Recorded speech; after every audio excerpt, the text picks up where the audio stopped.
Paramashivoham Om Nityananda Paramashivoham Om Nityananda Paramashivoham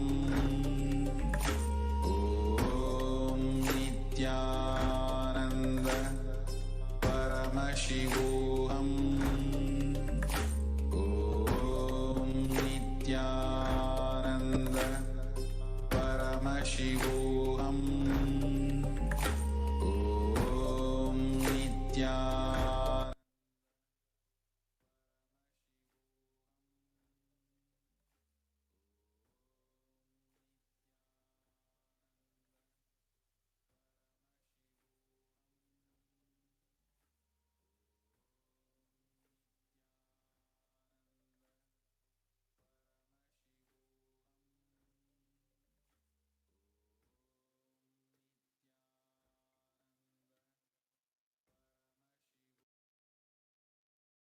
Okay, so we have Ingo Horman who has put Om, Om, Om, Om. I hope we're audible now. We're sorry. We apologize for the technical glitch.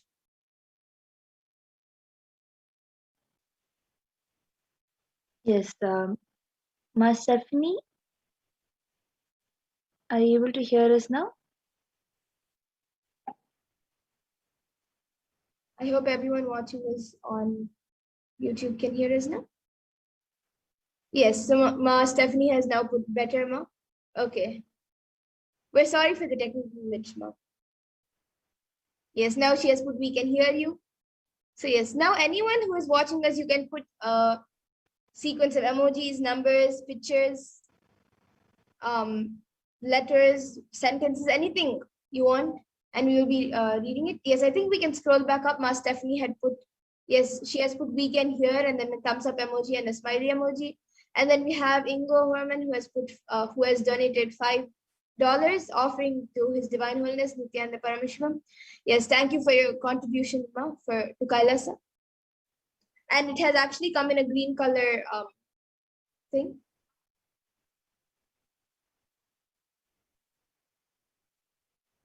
And anyone else who would like to put their comments?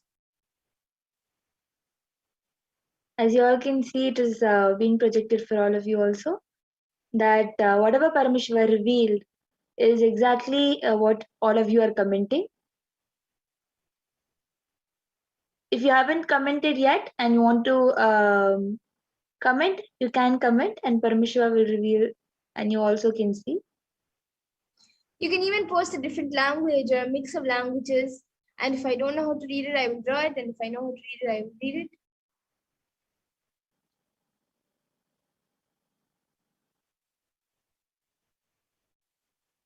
So we have Prabjot Gilaya who has put a namaskar emoji and then Om, and then a flower emoji, a rose emoji, and then a ghost emoji, a camel emoji, a koala emoji, a penguin emoji, and a panda emoji, and a bluebird emoji, and another, I think it's a black dog, gray dog emoji. And then we have Andrea L who has donated $5 to Kailasa. Yes, Ma, thank you for your donation and contribution to Kailasa.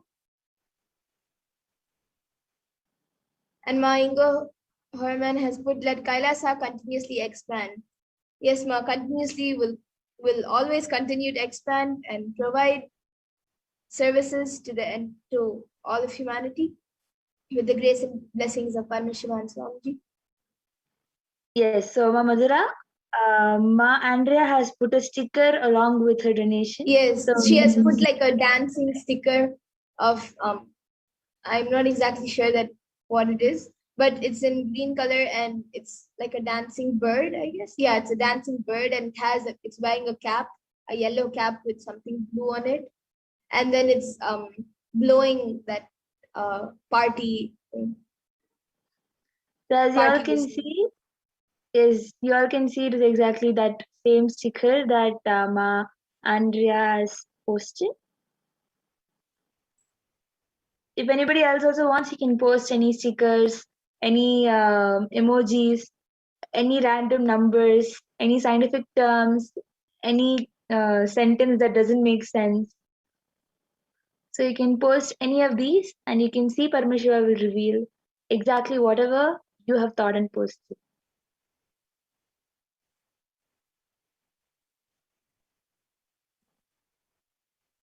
Yes, Ma Ingo Herman has asked, please bless for enlightenment and complete healing. Yes, Ma, with the grace and blessings of Swamiji, you will be completely healed of whatever you are going through.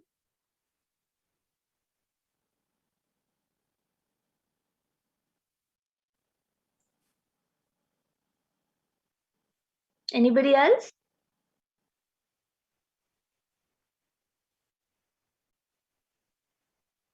So then, now the volunteer will be helping Ma Madhura out of the eye band. Yes, so now the volunteer will be removing my eye band, also you can see. All of you can see right in front of you, the eye band is being removed and it is exactly the same eye band.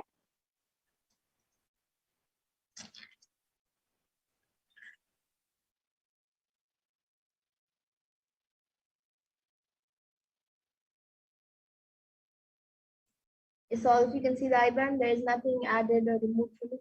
It is exactly the same as it was before. Yes, you all can see that it is exactly the same eye band, the sponge eye band, which was being removed in front of all of you. With this, we'll be coming to the end of the power of third eye and entering into the next power, which is the power of body scanning. So now we'll be manifesting the power of body scanning after going through all the evidences, all the pramanas. After going through all the pramanas, we will be manifesting this power of body scanning as a demonstration for all of you. So you can start commenting in the YouTube comment section, requesting for your body scan. And we will be doing as many body scannings as time permits. So you can start putting in the chat already, the comment already.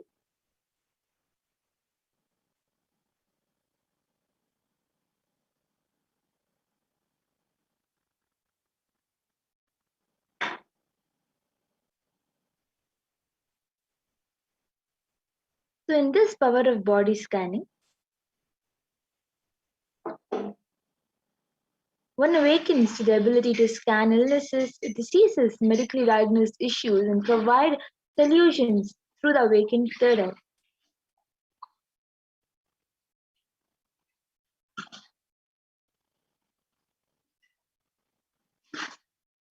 So the Shastra Pramana,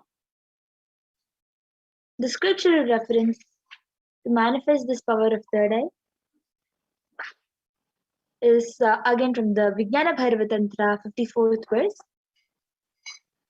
Swadehe jagato vapi sukshma sukshmatarani cha tattvani yani nilayam dhyatvante vyajyate para. Bhagavan Paramashiva says, cognize deeply that from the subtle to the subtlest constitutive principles of your whole body, Swadeha, or of the whole universe, simultaneously consist of the essential reality. They are being absorbed in their source cause Paramashiva by the experience of such restful awareness. One directly becomes complete from all thoughts, and the ultimate universal divine power Paradevi is revealed, and the supreme power manifestation happens.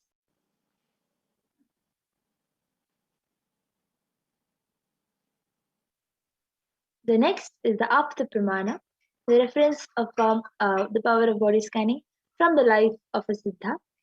Thereyer was a Siddha, and one of the prominent disciples of Agatyar. One day, a man suffering from severe headache comes to Agatyar for healing, and Agatyar uses this power of body scanning and identifies the root cause of the headache and reveals that there is a small Thereyer type of frog sitting in the person's brain, and Agatyar immediately instructs Thereyer, his disciple, to perform the open head surgery and remove the frog, and thus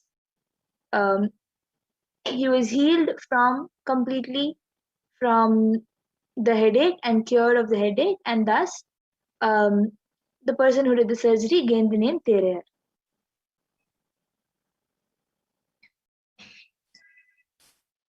And the next, the Atma Pramana for this power, from Swamiji's own life, it was Swamiji revealed, the Supreme Court of Hinduism revealed on the 22nd of December 2019, paraphrasing his words. Only when I had the multiple compound hand fracture, I was forced to go for surgery.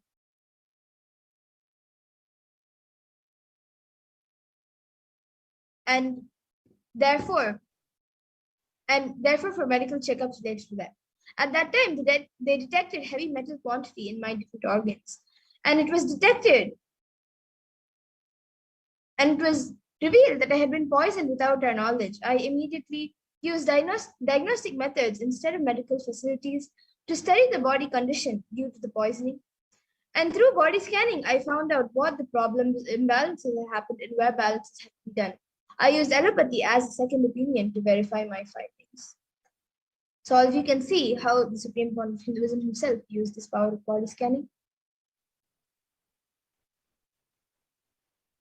The next is the Sakshi Pramana, where thousands, millions of devotees have manifested, the initiated disciples have manifested this power of body scanning in various programs that have happened.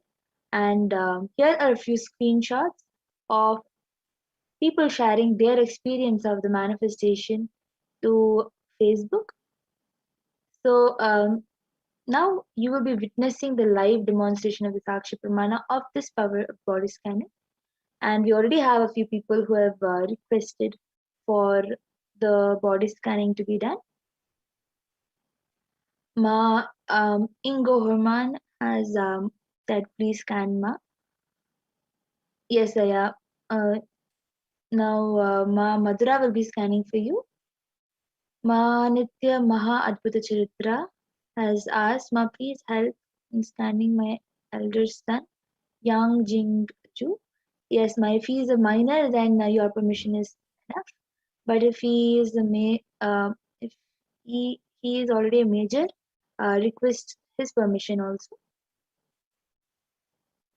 Yes, so Ma Nitya Maha Adbhuta Charitra, you can get back in the comment section if we have your son's consent, if he's a major. And if he's a minor, then you can just inform him and as we do the body scanning. And Ma Ingo Herman, I will now be starting the body scanning for you, Ma.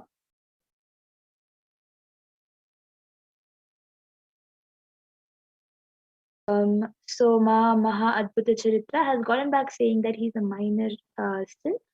So I will be able to perform the body scanning and reveal whatever Parameshwara reveals.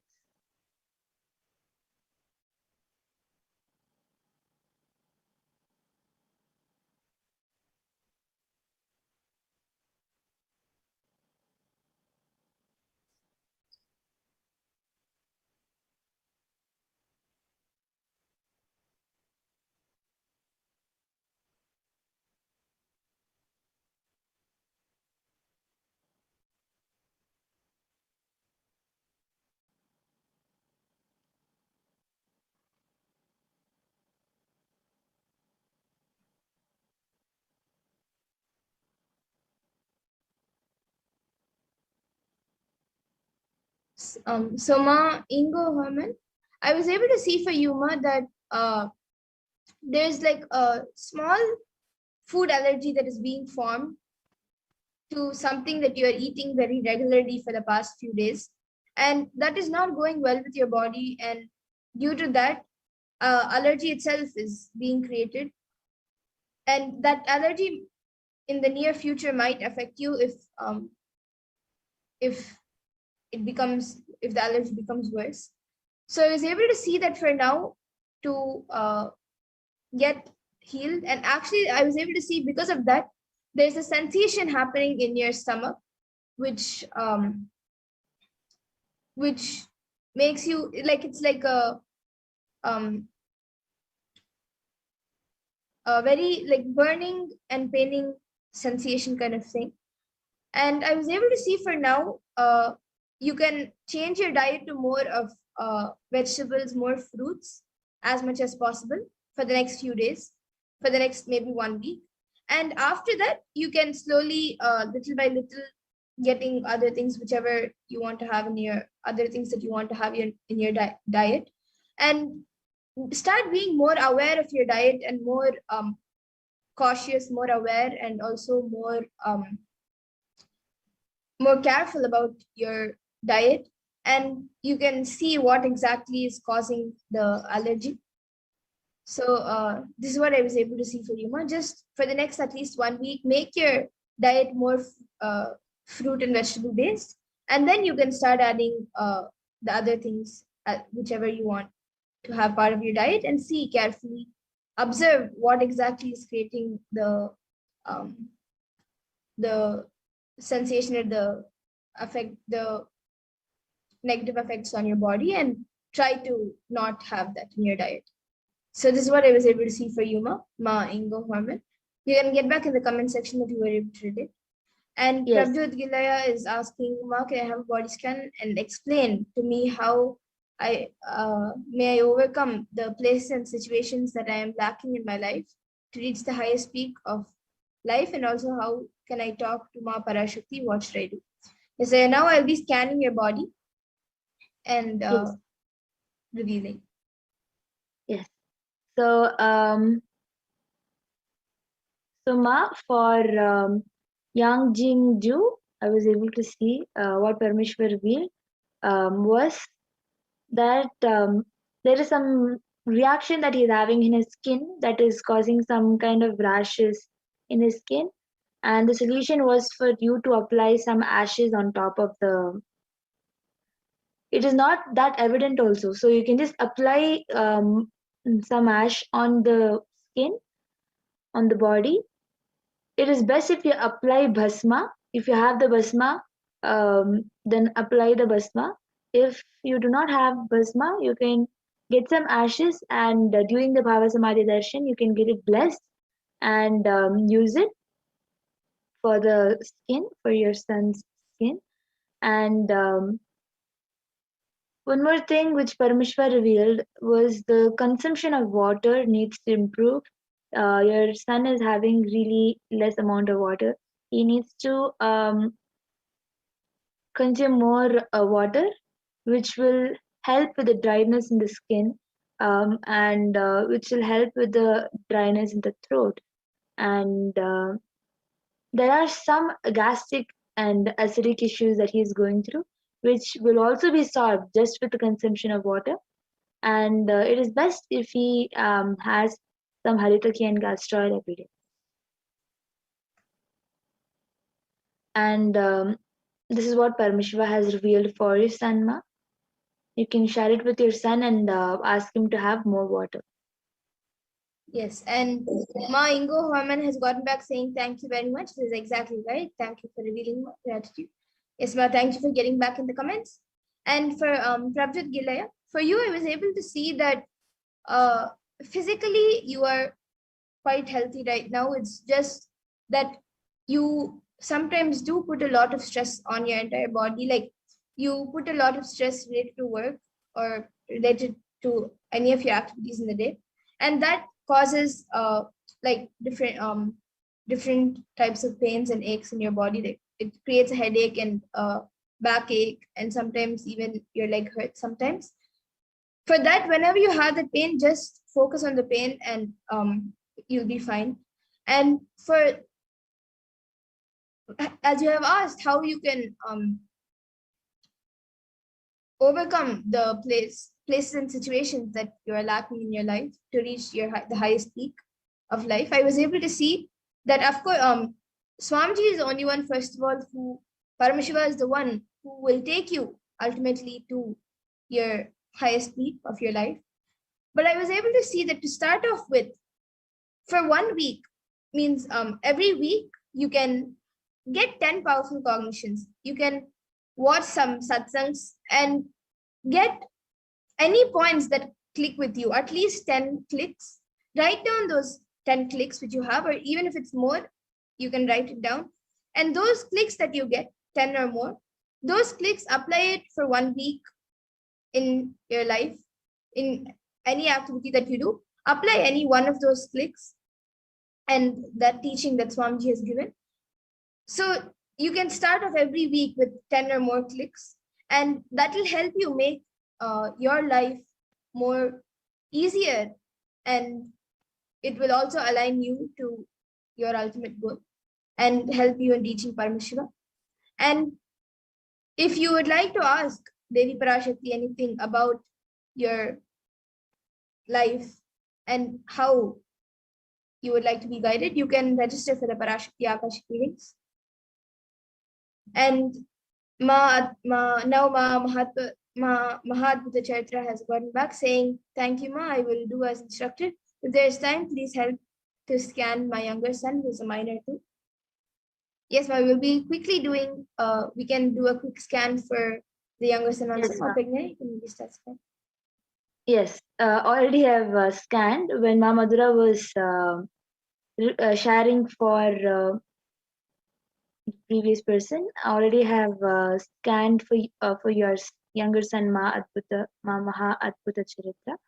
So what Paramashiva revealed was that your son, your younger son, is not facing any much of a problem, but your younger son also needs to consume a little bit more of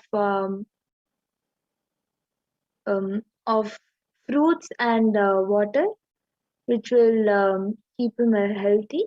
But otherwise, there is no major problem that your son is going through. It is just dryness, which is making him to cough a little bit more, and it is making him to feel the dryness in his throat area. So and sometimes it feels itchy. He feels itchiness in his throat area. The solution that I was able to see what Paramashiva revealed was also that same thing, where your son has to consume a little bit more water, and that will help with the itchiness in his throat and all the dryness that is, the lips are becoming dry, you know. So this is a solution that I was able to see as Paramashiva has revealed. And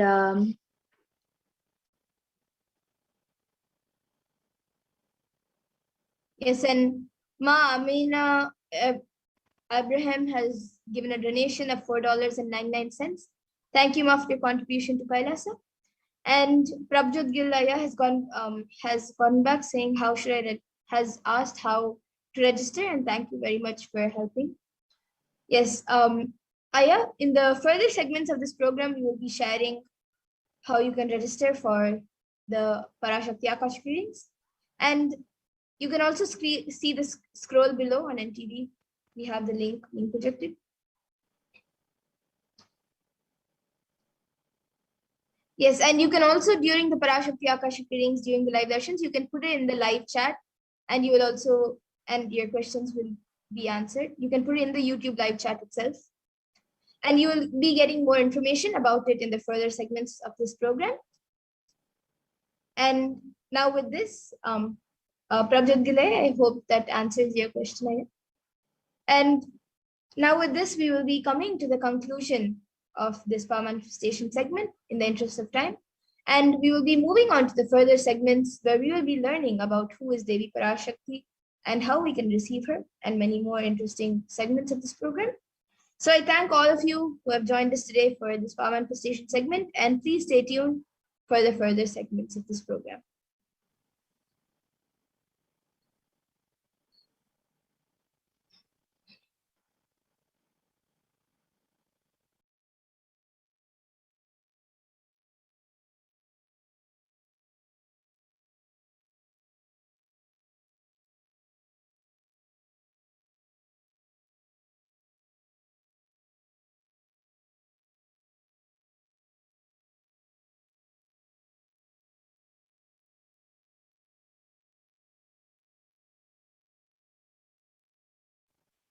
yes, Yes, and now in this next segment, we will be learning about who is Devi PARASHAKTI, the divine feminine consciousness.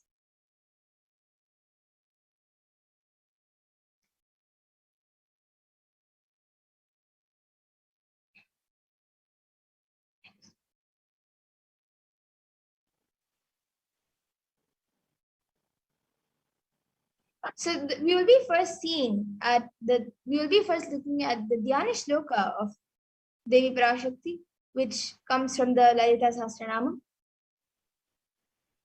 Sindhuraruna vigraham trinayana manikya mauli spurate taranayaka shekharam smitamukhi mapina vakshoruham panibhyam alipurna ratna chashakam raktotpalam bhipratim saumyam ratna gatastha rakta charanam dhyayet paramambikam. And this verse says, the Divine Mother is to be meditated upon as shining in a vermilion red body, with triple eyes, sporting a crown of rubies, studded with the crescent moon, a face all smiles, a splendid bust, one hand holding a jewel cup and brimming with mead, and the other twirling a red lotus. So the next verse, the shloka of Devi PARASHAKTI, Dhyana Shloka, is also from the Lalita Sahasranama, which goes, Arunam karunatarangatakshiim dhritapaşankuşapuşpavanachapam animadibhiratavritam mayukai rahamityeva vibhavaye bhavanim. The translation is, I meditate on the Great Empress. She is red in color, and her eyes are full of compassion and hold the noose, the gold, the bow, and the flowery arrow to her hands. In her hands, she is surrounded on all sides by powers such as anima, for race, and she is the self within me. And Devi PARASHAKTI is the ultimate pure feminine consciousness. PARASHAKTI is the cosmic mother, and it is her cosmic womb from which billions and billions of universes come out and go in. It is the source where the Big Bang and black holes go on and on. PARASHAKTI is the source Shakti, the source energy, the source power, the source of everything, and is the source from which all of us came, in which all of us are in even now, and in which all of us are going to merge into. So, out of her extreme love and compassion, PARASHAKTI herself is manifesting through the embodied form as the Nijavatara of the Supreme Pontiff of Hinduism, Jagat Guru Mahasannidhanam, His Divine Holiness Bhagavan Nityananda Parameshwar, gracing us, answering all of our questions, attending to all of our prayers, giving boons, healing us, revealing our past, present, and future, delivering profound spiritual truths, and ultimately giving us the experience of Parameshwar itself. And in the words of Devi PARASHAKTI herself, she beautifully says, raising as Omkara, expressing as Vedas and Agmas, blossomed as Shrimkara, filled as Parashorasi, living in 40 triangles, the Kailasha Swamini, who is in Kailasha, Shripura Chintamani, Parashodasi, sitting as part of Paramashiva, Parameshwari, who rules the world, Paramashakti, Manonmani, Meenakshi, as Nityananda, I took Nijavatara here, to give good boons to everyone, to bestow all goodness. Hiranyagarbha Swarupini, Brahmanda Yoni, Shami, Chandramauli, Rapala, Aparna, Uma, Parvati, Savitri, Navayavana, Samraji Lakshmi, Parameshwari, Parashodasi, Meenakshi, taking the form of Nityananda, I came here as Nijavatara. With great compassion, I am blessing. Listen, people, to do good to all of you. I took the form of Nityananda and came down as Nijavatara. And again in Devi PARASHAKTI's own words, raising an Omkara, blossoming as Shiva Shiva, manifesting as source of existence, powers of existence, expression of existence.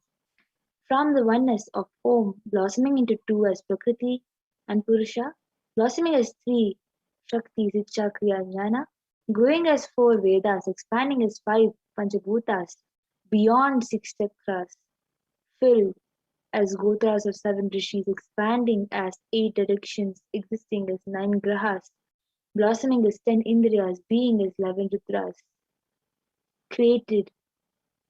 creating all the worlds, bringing life, to tell and make truth blossom, and to do good. Parashodasi, Meenakshi. In the form of Nityananda, I came to bless every one of you. And now let's see how we can receive Devi Parashakti. So literally you are seeing Paramashiva and Parashakti at that moment when she is on your screen. So you can receive her very traditionally. You can keep 2 betel leaves, 1 banana, 1 betel nut, and a coin in front of the screen as you watch Devi Parashakti. And for those of you who don't know, a coin is actually considered the traditional dakshina in the Hindu tradition. It can be the lowest value. In India, it can even be just 1 paise, and in the US, it can even be just a cent. Swamiji says, I'm not trying to monetize. Keep even 1 cent, it is okay. So for 100 days, if you have darshan, it will add up to $1. In India, even 1 paise is okay. Offer that to Devi after darshan is over, do namaskar and eat the banana, betel leaf, and betel nut. Consume it as prasadam immediately. Collect those coins and send it to the LA temple, Los Angeles temple. This betel leaf, betel nut may look too small, but in few days you will see how much it adds to your sentiments that actually Devi Parashakti is there. The presence of Devi Parashakti is there. You will not take the Parashakti Devi Darshan for granted because you are actually taking time and setting up an offering for Devi Parashakti. So the sentiments, it will add to your sentiments and it will give you the cognition that actually Devi Parashakti's presence is there and you will not take Devi Darshan for granted. So the rituals will break your monotonous, unconscious mentality and lifestyle and remind you and raise you to the powerful cognitions. It will break your unconscious behaviors. And now also you can see how you can set up your tambulam, the plate with all these items. So you can set up the 2 betel leaves, the banana, the betel nuts, and the coin. You can set it all of this up in a plate and keep it in front of the screen. These are the 4 basic items that are kept as part of the tambulam. But if you would like, you can also keep another few other additional items such as a coconut, the kumkum, turmeric, some bangles, and some flowers. So you can also keep these few additional items if you would like. But the 4 basic items which are kept as part of the tambulam is these 4 items: the betel leaf, the betel nut, the banana, and the coin. So you can arrange all of this in a plate, keep it in front of your screen as you receive Devi Parashakti. And with that, we come to a conclusion of the segment where we have learned who is Devi Parashakti and how you can receive her when she comes for the darshan. And now we will be moving on to the further segments where we will be learning about what Devi Parashakti has revealed for humanity and how important it is for us to understand, internalize, and follow what Devi Parashakti has revealed in the Akashic readings. So we will be back after a really short break. Please stay tuned.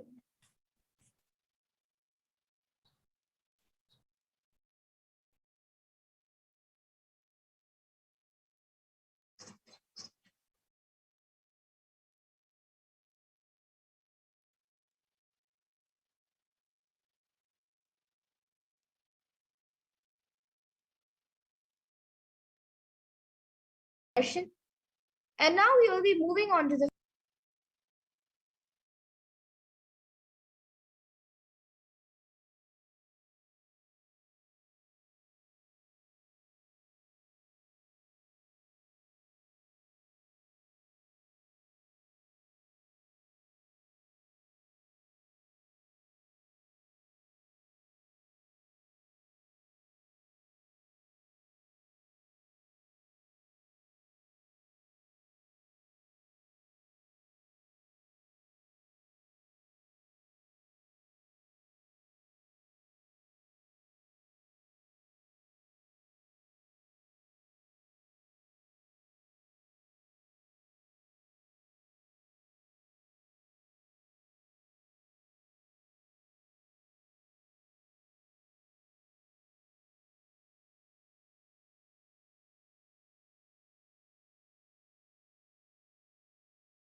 What I mean by the word e-Kailasa, listen intensely. Enlightenment ecosystem, literally enlightenment itself, in your own home, wherever you are. If you cannot come to Kailasa, it's okay. Kailasa can come to you. Kailasa coming to you is e-Kailasa.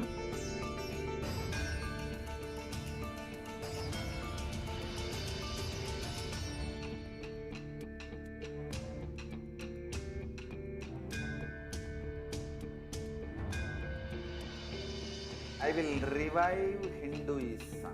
I am a Hindu revivalist, not by any revolution, but by evolution.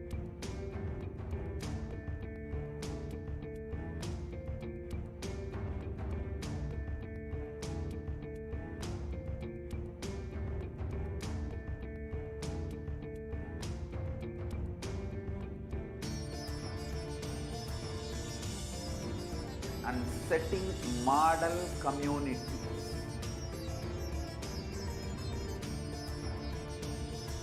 Kailasas, enlightenment ecosystems, Sarvanyapitas all over the world.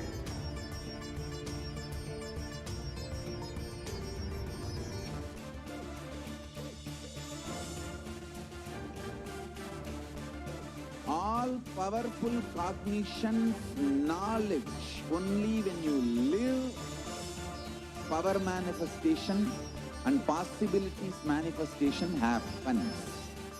This is a fundamental truth.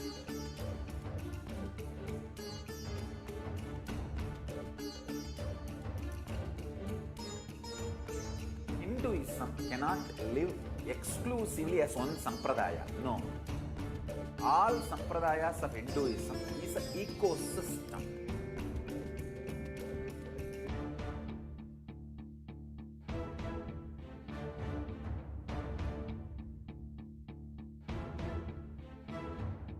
So don't keep quiet thinking that if one sampradaya is attacked, only that sampradaya is going to be affected. All of us are ecosystems.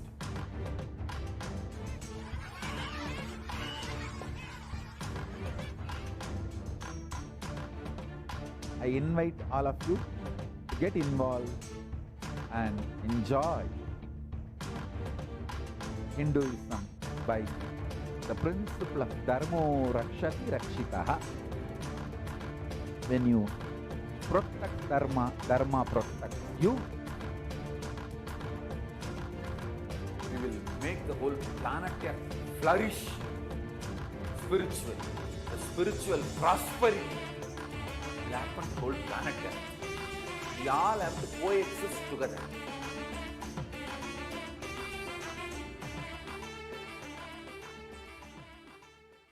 Just be alive for next 3 years. Don't die within next 3 years.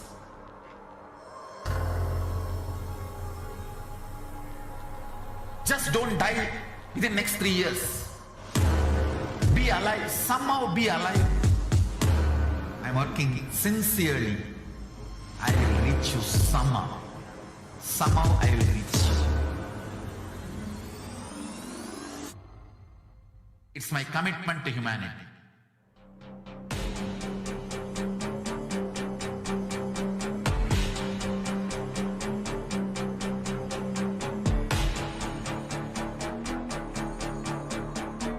Just don't die within the next 3 years.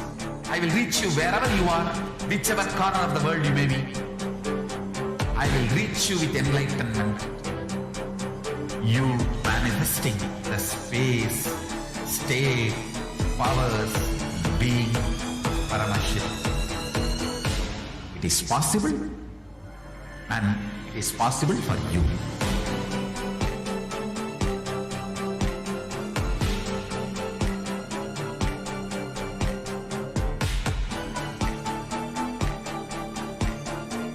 Paramashiva will reach you with enlightenment science.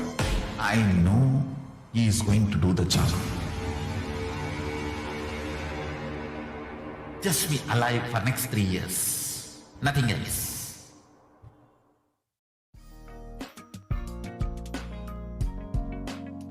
We get you health.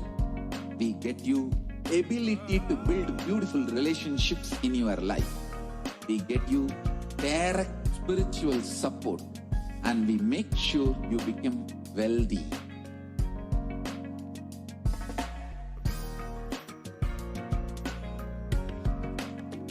We won't stop giving you just good life.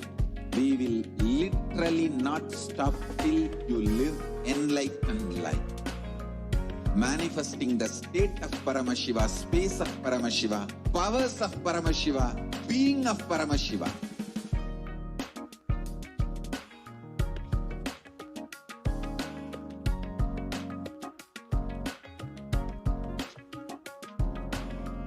Whole world should become e-Kailashian. I want the whole world to know Hindus have something great to contribute to the world.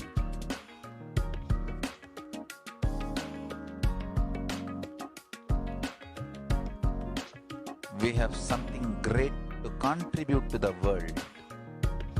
Let us do that.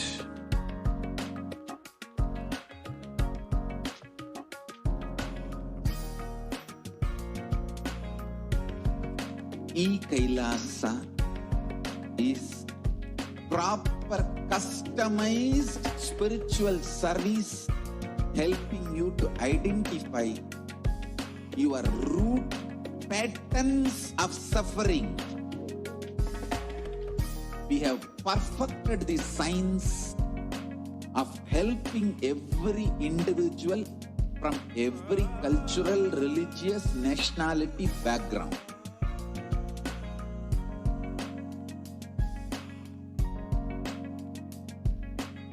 You will have lowest reactionary assumptions, highest awakened response, alive response for life continuously.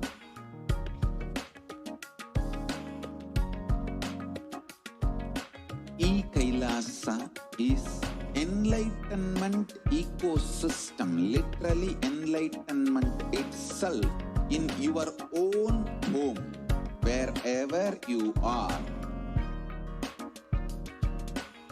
Proper customized spiritual service helping you to complete with your life negativity.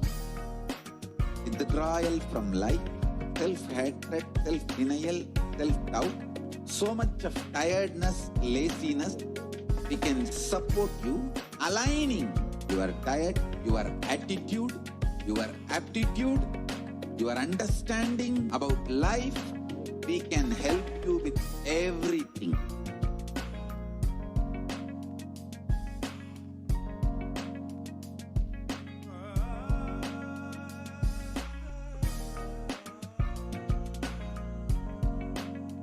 If you are interested in enlightenment, we will immediately bring this to you.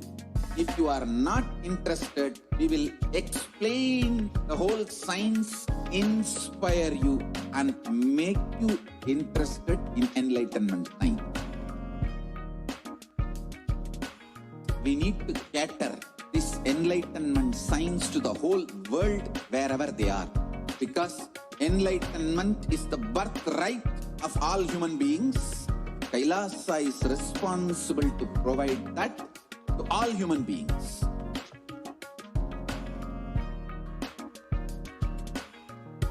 Kailasa is the totality of the knowledge I received from my gurus and practice manifested in my life, perfected by teaching millions of people from all cultures, time zones, backgrounds, genders, nationality, race, from every creed.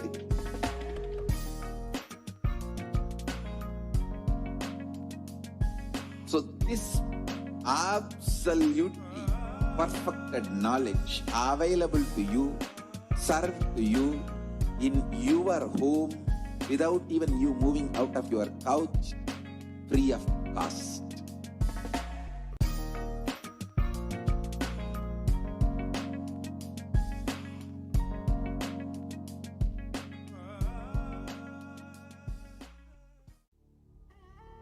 What I mean by the word e-Kailasa, listen intensely. Enlightenment ecosystem, literally enlightenment itself, in your own home, wherever you are. If you cannot come to Kailasa, it's okay. Kailasa can come to you. Kailasa coming to you is e-Kailasa.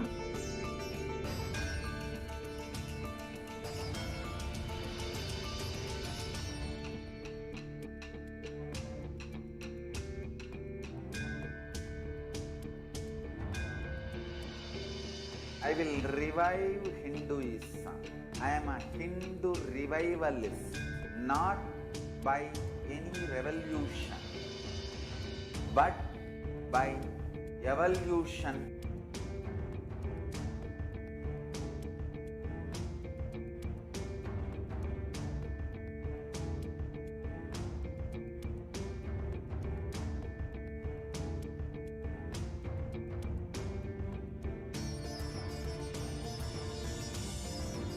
And setting model communities.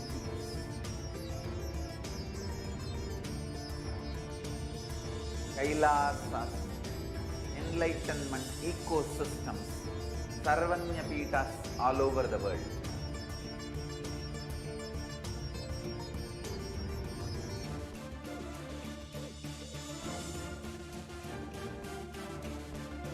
All powerful cognition, knowledge, only when you live, power manifestation and possibilities manifestation happens.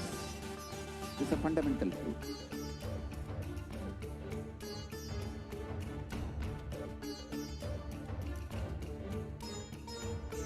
Hinduism cannot live exclusively as one sampradaya. No. All sampradayas of Hinduism is an ecosystem.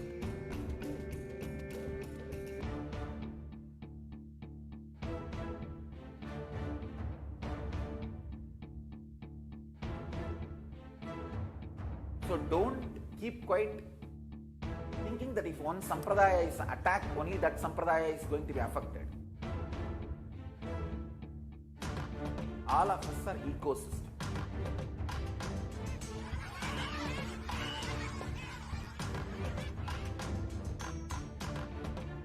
I invite all of you to get involved and enjoy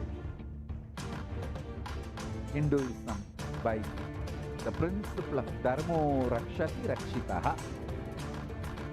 When you protect Dharma, Dharma protects you.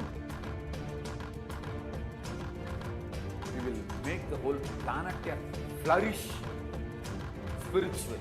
The spiritual prosperity will happen to the whole planet Earth. We all have to coexist together.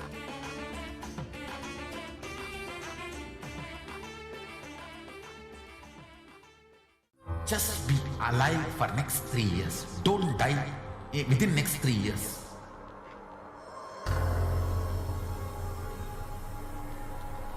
Just don't die within next 3 years. Be alive. Somehow be alive. I'm working sincerely. I will reach you somehow. Somehow I will reach you. It's my commitment to humanity.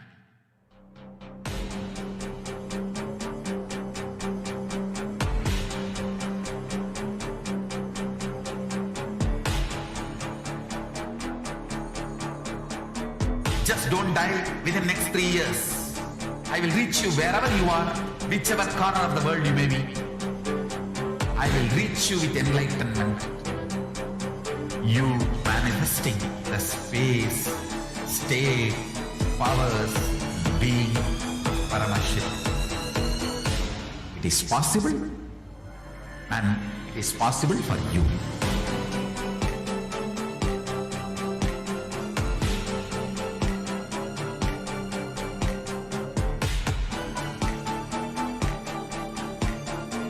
Paramashiva will reach you with enlightenment signs. I know he is going to do the job. Just be alive for next 3 years. Nothing else.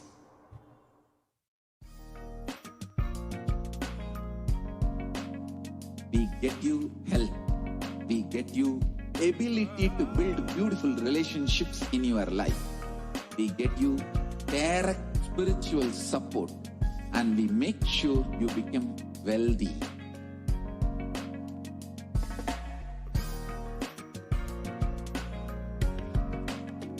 We won't stop giving you just good life. We will literally not stop till you live enlightened life. Manifesting the state of Paramashiva, space of Paramashiva, powers of Paramashiva, being of Paramashiva.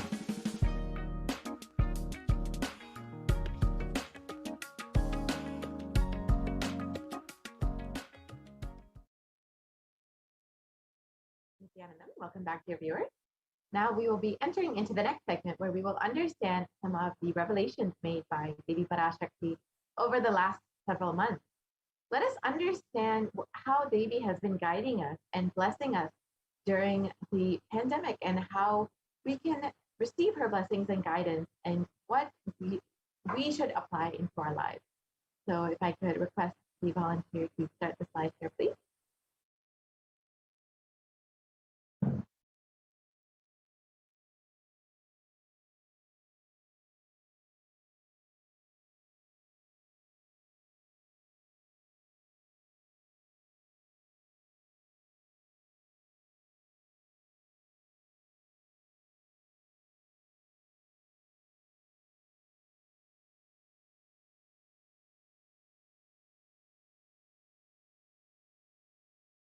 So Devi PARASHAKTI has been manifesting through the Supreme Concept of Hinduism out of her deepest compassion and gracing us, answering all of our questions, attending to our prayers, giving boons, healing us, revealing our past, present, and future, delivering profound spiritual truths, and ultimately giving us the experience of Paramashiva itself. So today, let us see what Devi PARASHAKTI has revealed about immunity and COVID-19. So as we know, the world has been suffering from this ongoing pandemic for the last several months. And over the course of this pandemic, over 4 million people have died from this deadly disease, and over 186 million people have been confirmed with being infected with COVID-19. And the worst affected countries have been the United States, India, and Brazil.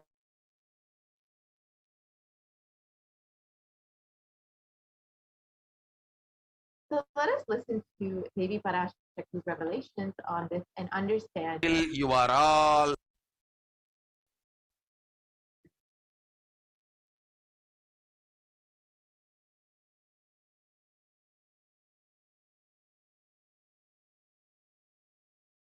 not realizing the power of my words when I say Corona is very much out there with the support of decision makers, rulers, people who are supposed to protect all of you. Due to their irresponsibility, it is there and getting more and more strengthened. It is becoming more and more stronger in multiple forms. And all the other diseases which are waiting to attack human bodies, because Corona has made the immunity, strength weak in human bodies. Human bodies have lost the strength of immunity power. All the multi-layer after effects and side effects of this pralaya in political situations, economical situations, social situations, mental situations, in every level.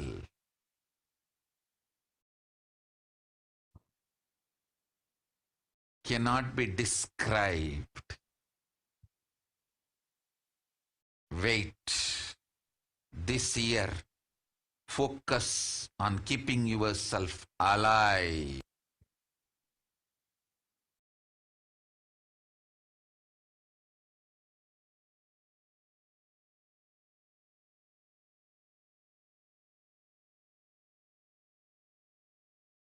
And to reiterate Devi Parashakti's revelations on the 18th of June 2021, still you are not realizing the power of my words when I say Corona is very much out there with the support of decision makers, rulers, people who are supposed to protect all of you. Due to their irresponsibility, it is there and getting more and more strengthened. It is becoming more and more stronger in multiple forms, and all other diseases which are waiting to attack human bodies, because Corona has made the immunity strength weak in human bodies. Human bodies have lost the strength of immunity power. All multi-layer after effects and side effects of this pralaya in political situations, in economic situations, in social situations, mental situations, in every level cannot be described. Wait, this year, focus on keeping yourself alive.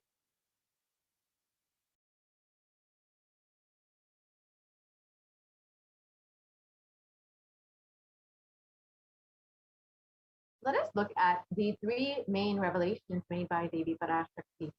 The first revelation, Corona has made the immunity strength weak in human body. Let us understand this revelation.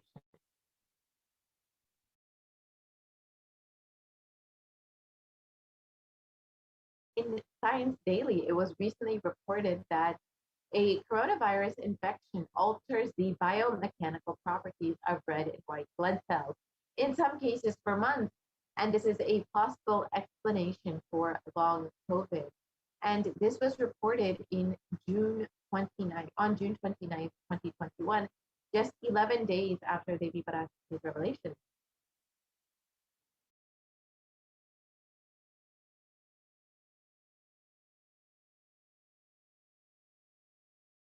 And the article continues on, COVID-19 significantly changes the size and stiffness of red and white blood cells, sometimes over the course of months.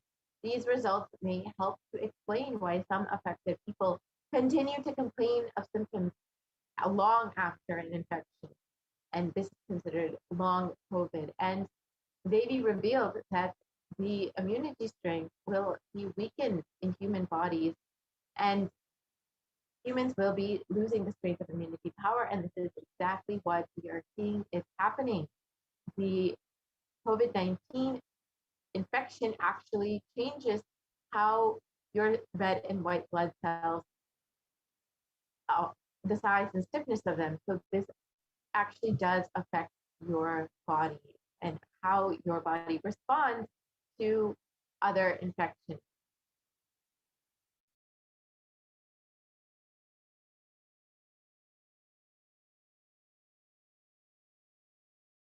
And this article from the Academy of Medical Sciences says that the way that the body defends against a virus is to recognize and neutralize it.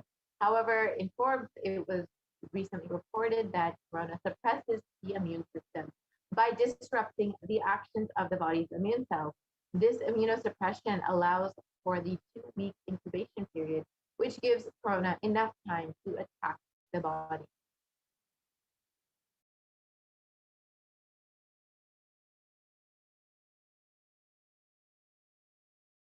And below the graph shows a typical timeline for someone who is suffering with COVID-19. And between the 0 to 5 days of the infection is the incubation period, and between 5 to 10 days, the prodromal period, and between the 10 and 15 days is when most people suffer an acute infection, which can end up leading to people entering into the ICU. And many times after this, people are able to recover from their infection. However, many times the symptoms continue on long after this initial infection, and this is what many people are experiencing even months after the initial infection.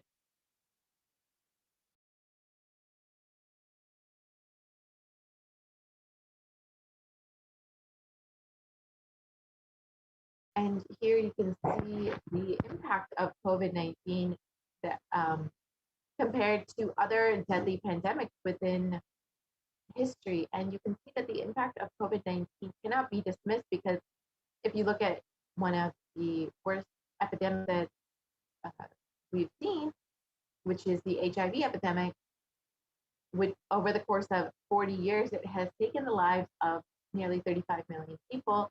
And COVID-19, over the course of just 1.5 years, has taken the lives of 4 million people. This is not a small or insignificant number. We can clearly see that COVID-19 still sits as one of the most deadly diseases throughout history, and is continuing to climb in its death toll today.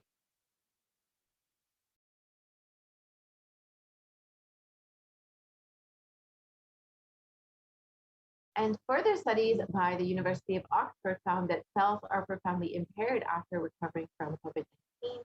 And the British Society for Immunology has also claimed that the effects of COVID are far beyond respiratory health.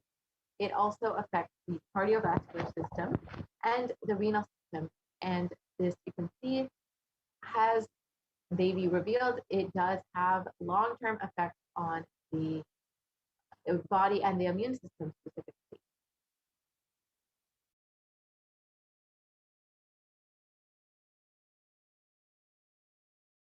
And in a recent article published, an excerpt from it states that exposure to the disease COVID-19 causes symptoms in multiple organ systems across the body, and is not limited to only the lungs and respiratory system, as was originally thought. In addition, patients are reporting chronic symptoms such as fatigue and shortness of breath that last for months after the original infection. And the name given to those suffering from COVID-like symptoms after the infection has passed is called long COVID. And long COVID can affect the lungs, the cardiovascular system, the circulatory system, and can also cause fatigue and inflammation. And you can see that, as they revealed, it does cause long-term effects on the immune system.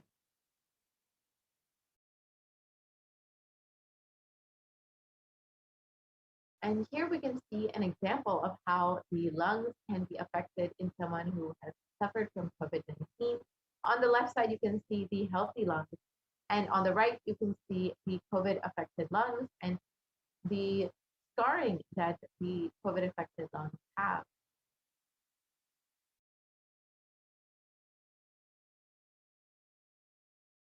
And even after contracting COVID-19, your immune system does remain weakened, and you are more susceptible to other illnesses.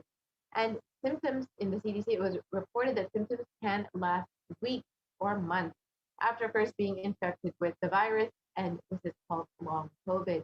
And it can have effects on multiple organ systems, and such as the heart, the lungs, the kidney, the skin, and brain function.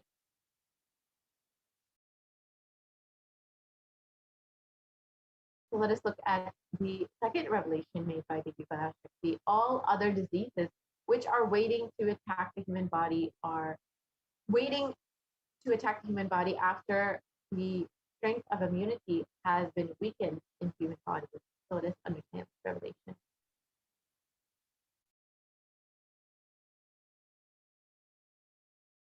So many of us have already heard about black fungus, white fungus, and other fungal diseases, which have been sweeping the nation in India and specifically affecting patients who have recovered from COVID-19. And in one article, it has reported that over 9,000 cases of this rare infection have already been reported. And in another article, it states that over 4,500 patients who have been infected with these fungal diseases are COVID-19 recovered patients, and out of the 5,424 cases that have been reported.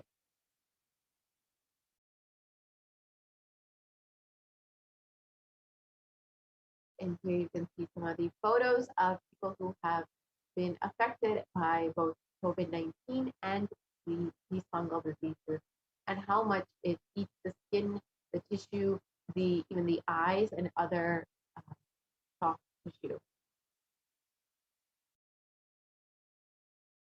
And the third revelation that we will look at is how Corona is becoming more and more strong in multiple forms.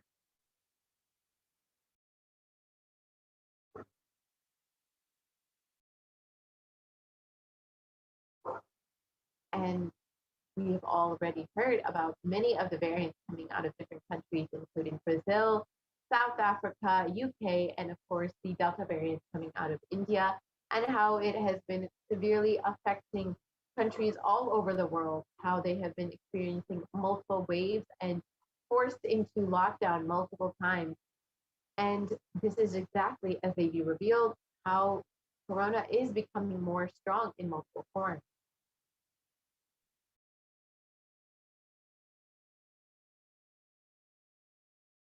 And the variants coming out of these specific countries are the Alpha variant coming out of the UK, the Beta variant has come out of South Africa, the Gamma variant has come out of Brazil, and the Delta variant has come out of India. And in general, viruses mutate, but in the case of COVID, we have seen that they are becoming more dominant. And this is, as we have seen, the reason for why countries are experiencing more and more waves of COVID-19, and specifically India has been very severely hit by the Delta variant.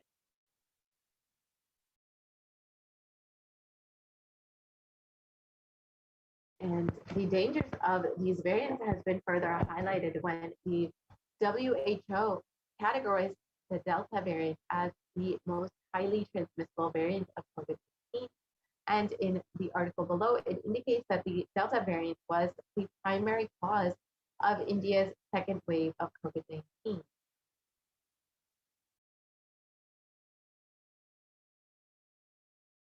And in this small infographic, we can see the 4 variants that have been circulating and affecting many countries all over the world. The Alpha variant out of the United Kingdom, which has affected over 178 countries. The Beta variant out of South Africa, which has affected over 122 countries. The Gamma variant out of Brazil has affected over 74 countries, and the Delta variant, which is considered to be the most transmissible variant as of recent, has affected over 104 countries.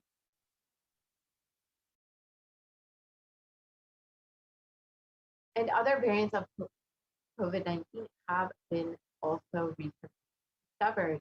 And studies have suggested that the Delta variant is around 60% more transmissible than the Alpha variant, which was more contagious than the original strain that emerged out of China. And the secondary attack rates have been known to be between 51 to 67% higher than that of the Alpha variant. And as the Supreme Pontificate has already revealed, that we should be very cautious, as there will be other variants arising, including the Delta Plus variant and the Lambda variant, especially in India.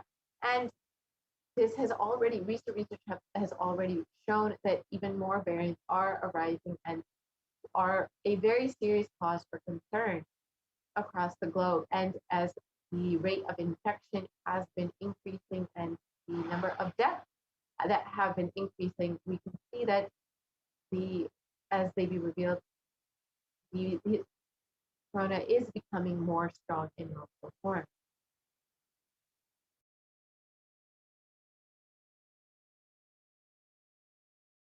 And let us listen to Devi Parashakti's revelations on the 14th of April, 2021.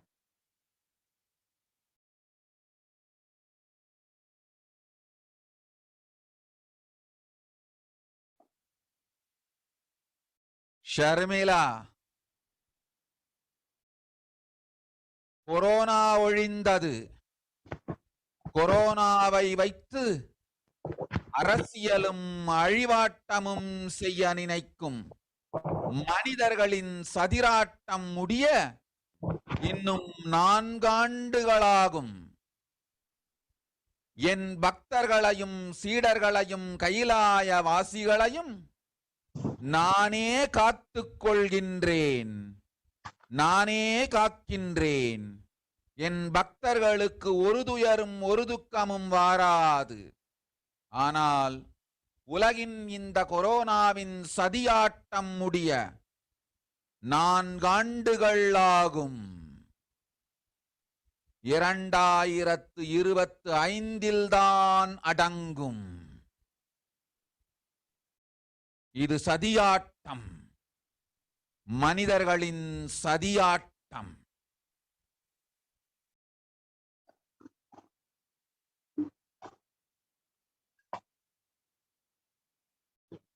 Now, let us understand the translation of Devi Parashakti's revelation.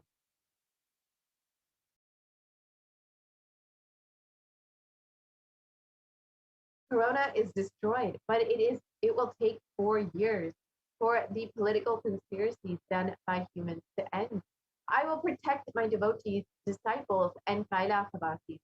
No suffering will come for my devotees, but it will take 4 years for the conspiracy of Corona to end. It will come to an end only in 2025.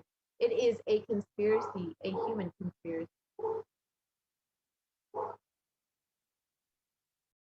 And below, the article highlights the predictions for the future in India of COVID-19 and how there is likely going to be a 3rd wave coming up very soon.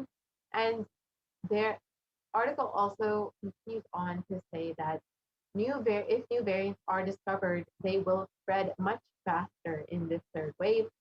And we can see from even more recent research that has been published that there are even more variants arising from various places, and they will continue to be affecting many people. And as we can see, there is not an end in sight for this ongoing pandemic. And just as Devi has revealed, this will continue on for several more months and even years. And even for people who have already been affected by COVID-19, this is because it is not guaranteed that you are protected, even if you've already been infected. So it is extremely important for each of us to be cautious and take heed to the revelations by Devi Parashakti and the Supreme Council of Hinduism, with more waves of COVID coming up and with so much of suffering and death all around us. What is the best way we can protect ourselves? Does anybody have a solution? Kailasa is the only place that is safe, and the Supreme Council of Hinduism is the only hope. And the Supreme Council of Hinduism, out of his deepest compassion, has opened up all of the Kailasas in India for COVID care facilities. And this includes multi-layer quarantine and all preventive measures to ensure that anyone who is residing within the Kailasa is protected from this deadly pandemic. And anyone is welcome to sign up at kailasa.org/kailasacare to avail this opportunity to protect yourself.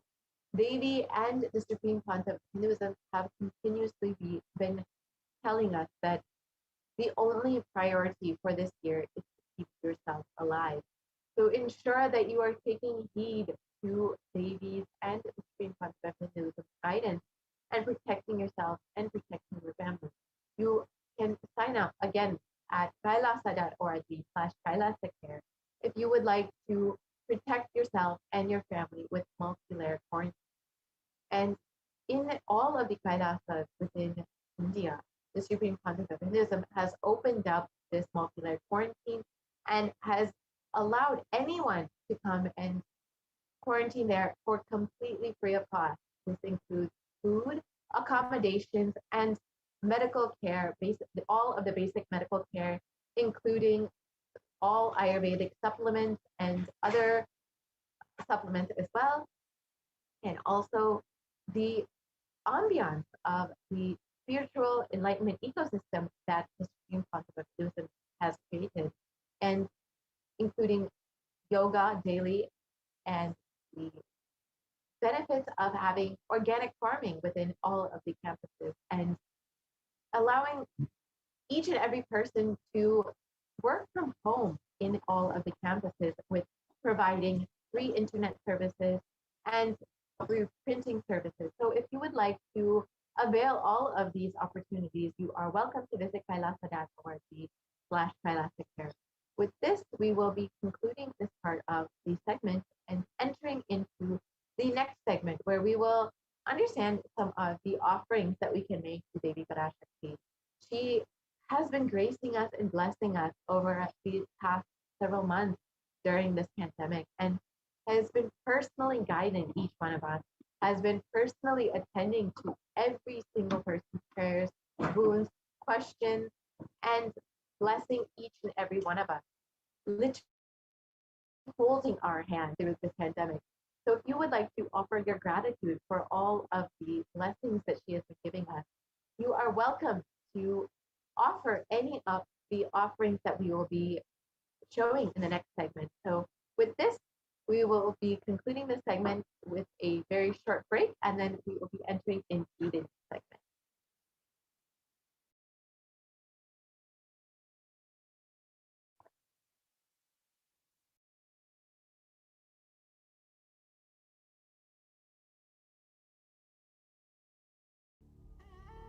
What I mean by the word e-Kailasa, listen intensely.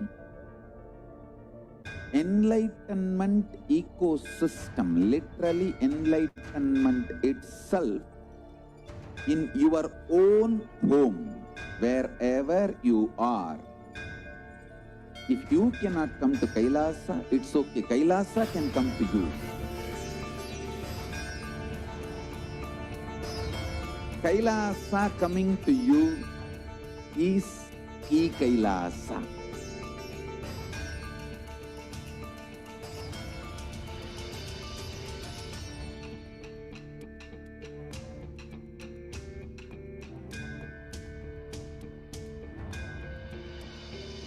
I will revive Hinduism. I am a Hindu revivalist, not by any revolution, but by evolution.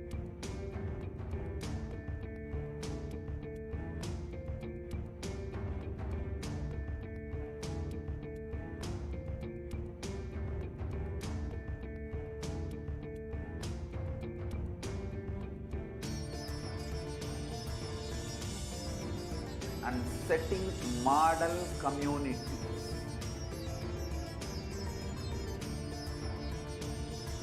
Kailasas, enlightenment ecosystems, Sarvanya Pitas all over the world.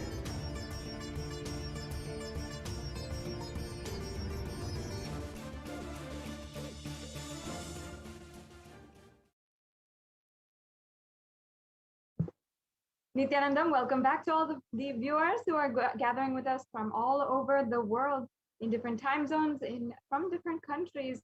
And even if you might be from a different language background as well, speaking another language, I welcome you to this program and invite you now to listen to a couple of the offerings that we have available for you to make today for Devi Parashakti. And despite you being from any background, or speaking any language, being any kind of race, nationality, gender, sexuality, Devi Parashakti has literally given herself, has made herself available to each and every one of you, and has made herself available for every one of us, despite our deepest flaws, differentiations, our diversity, and has continuously been giving us so much of loving care, guidance, as we are going through one of the most known crises in the human history itself. And none of us expected that for 2 years now, we will be continuously facing ongoing crisis, global situations, even natural disasters, and even a worsening case of the global warming that is going on. But Devi Parashakti continues to make herself available even during this time in order to continuously give us the opportunity to attain oneness with Devi Parashakti and achieve our highest ambition, achieve enlightenment itself. And we can go on to the next slide. Now, during this segment, again, we will be understanding some of the deeper context of Devi Parashakti and some of the ways that you will be able to immediately and instantly attain oneness with Devi Parashakti. And we'll also be also able to share with you some of the sacred context and scriptural references of Devi Parashakti from the various different scriptures and sources of Sanatana Hindu Dharma. So understand that these offerings that we are going to go over today is a giving of a divine gift of pure love, devotion, and oneness.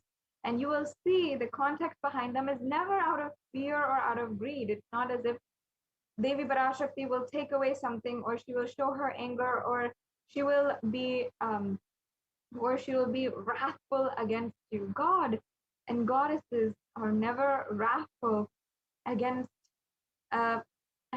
humanity.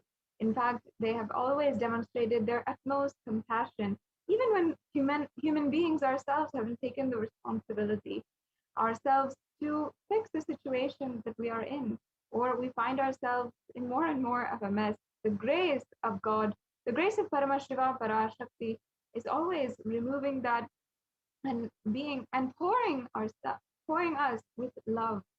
And that is the reason why we're making these offerings, is just offering our gratitude to Devi Parashakti for literally manifesting in our life. So when an avatar lands, especially the Nijavatar manifesting in the human form, when they are in the human body, it is especially significant to make these offerings and literally be able to connect with the divine. Now, before entering into this segment, let us first chant the Dhyana Shloka. I'll now be chanting the Dhyana Shloka for Devi Manonmani, the beautiful, compassionate form of Devi Parashakti, who is seated on the very lap of Paramashiva. Induni Vabeda Karavahinayanam Syat Pankajavarabhaya Japakshasarayuktam Angahima Bhushana Vichitravasanam Syat Tunga Mukutojvala Manonmani Swarupam. And the English translation says,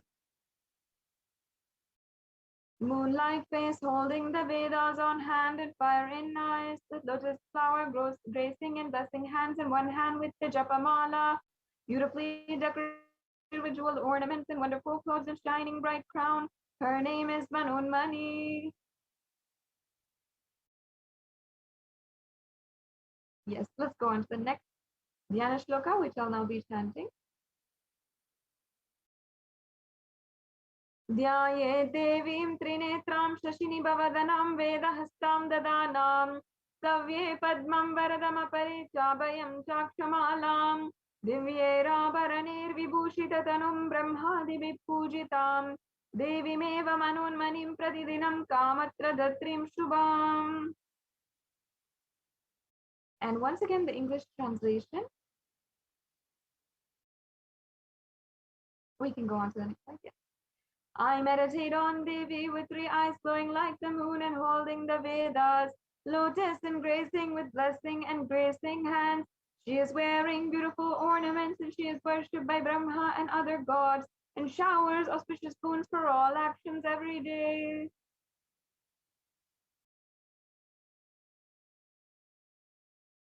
Yes, so we have now invoked, invited and prayed to the presence of Devi PARASHAKTI herself. And with that deep, blissful remembrance of Devi PARASHAKTI in our inner space, let us now enter into the next segment, and this segment where we will be going into the various different offerings that you can do today. And it's always very exciting for me, especially to share with you these offerings, especially because of the beautiful context that each and every single one holds. All of these offerings have so much of context. And often today, we have so many misunderstandings and confused cognitions about reality, about why we do what we do. But the precision, accuracy, and the poetic nature of Sanatana Hindu Dharma really always, every single time, never fails to take me away. And no matter how many times I am able to share each and every, with every one of you these offerings, I never get tired because of how beautiful the context is behind each and every single offering. There's no way you can get tired of such enlightening context and beautiful cognition. And every time that you understand more and more about the higher understandings about all of these offerings, it brings us closer and closer to the divine. So I invite each and every one of you to understand with me more and more deeper into into each and every one of these offerings. So as you can see here, this is the significance of the element gold. Sorry, we can go back. I have to finish reading the slide. This is the significance of the element gold.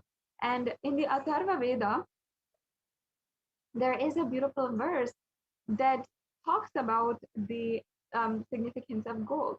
And you'll see that many of these offerings that we are going to do today are various offerings, and they are offerings in gold. And now I'll just be sharing with you, each and every one of you, the translation for these offerings. It says here, triply born by birth is this gold. From the atoms of Agni is one. It becomes dearest to Agni. One fell away from the Soma when it was heard. One they call the seed of virtuous and powerful Apaha water molecules. Let that triple gold be for your long life. So of course, there's a lot of depth in this translation, but what we can take away first of all is that gold is associated as the seed of virtuous and powerful Apaha. It's here tied and associated with virtue and powerfulness. And not only that, later on it goes to say that triple gold be for your long life. And here we have one of the oldest scriptures known to humankind referencing gold as associating it with long life. Long life being, of course, immortality. And if you are even a knower of mythology, of popular culture nowadays, you know that gold has long been associated and is very popularly known as being associated with alchemy and being associated with immortality. And all of the fantastic books that we have in popular culture nowadays are always tying back gold with immortality. But this actually had a truth in Vedic civilization. This was what we lived literally. And nowadays we have gold as a social and economic value. Gold being a social value by putting value on our relationships. On Mother's Day and Father's Day, on our birthdays, on our anniversaries, we often give gifts in gold, and we place value in our relationships using these gold gifts.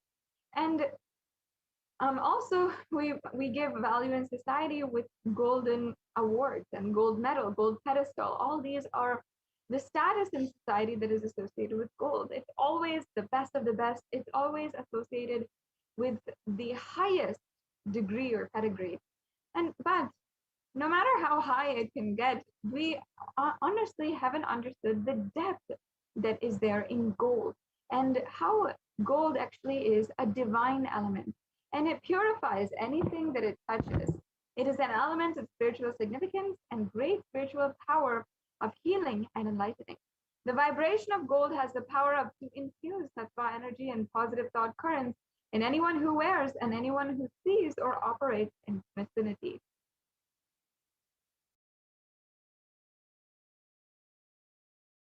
Yes, now we can go to the next slide. Yes. Gold is therefore present in all of the scriptures, the Vedas, the Agamas, the Shrutis, Smritis, Itihasas, and Puranas. All these are different types of scriptures in Sanatana Hindu Dharma, and gold is present in practically every single one of them.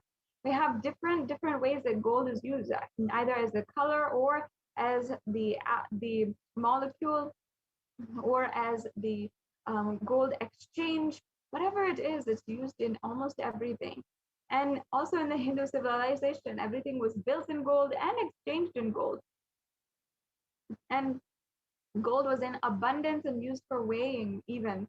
And the kingdoms were built with huge doors of gold. The streets would have huge columns and huge archways made of gold, and even the horses and cows and all of the elephants and all the animals that lived in coexistence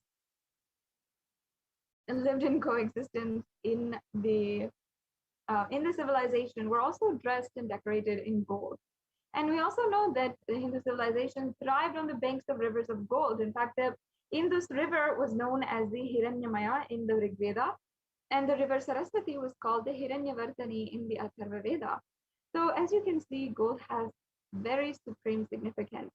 And that's why we offer it in these offerings today. You'll see that it has a capacity to be able to transfer enlightenment energy. And that has more significance than we might thought of. In fact, the gold offerings, the gold jewelry, which Meenakshi herself, the incarnation of Devi Parashakti, wore, are still today adorned on the deity of Devi Meenakshi in Madurai temple. And many of the jewels across all temples are the very jewels that were embodied or had been decorated when the avatar was embodying in that form, meaning when they had lived and breathed on planet Earth. And so that very energy that gold had captured from the enlightenment energy in the physical form is still existing today in the form of gold, and all of the gold which is still there in temples. And even though there's been so much of looting, robbing, stealing of this precious metal from the Hindu temples, still it is a very, very auspicious thing.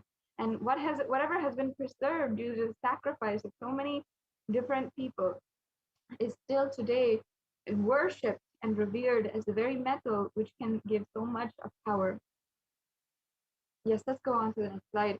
Now we have established the significance of gold. Let us enter into the first offering today.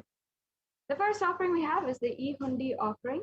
And there's a beautiful verse from this Lalita Sahasranamam where it describes Devi Parashakti as Bhakti Priya. And Bhakti Priya is meaning that Devi Parashakti is fond of true devotion. She is the adorer of true devotion.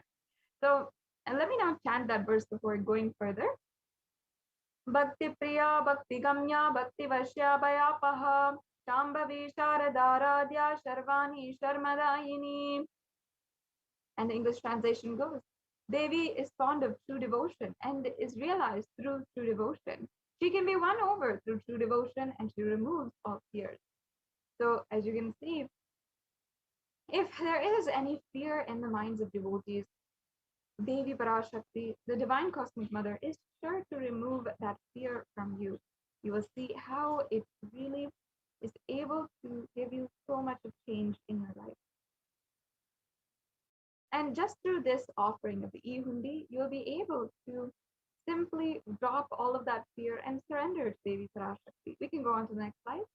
So you can offer this E-Hundi offering. It's an offering, a general donation of any amount of money And many of us Hindus know the sacred sentiment involved in going to the temple, and always we'll offer a few coins, $1, or how much ever we want into the hundi or onto the plate of the pujari. So that offering is brought to you by Kailasa through this e-hundi in the digital field, in the digital platform. So without you even needing to go to the temple, you can offer this and you can pay your gratitude to Devi Parashakti. Yes, let's go on to the next slide.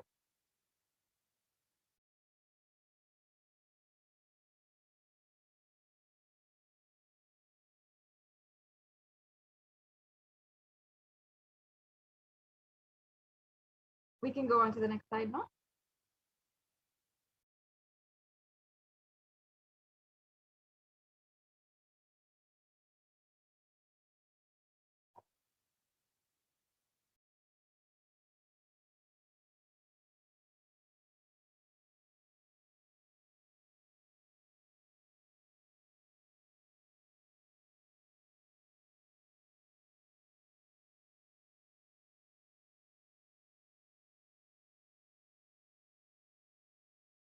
Let's go on to the next slide, please. Yes, we can go on to the next offering. The next offering we have is the Sankalpa chanting.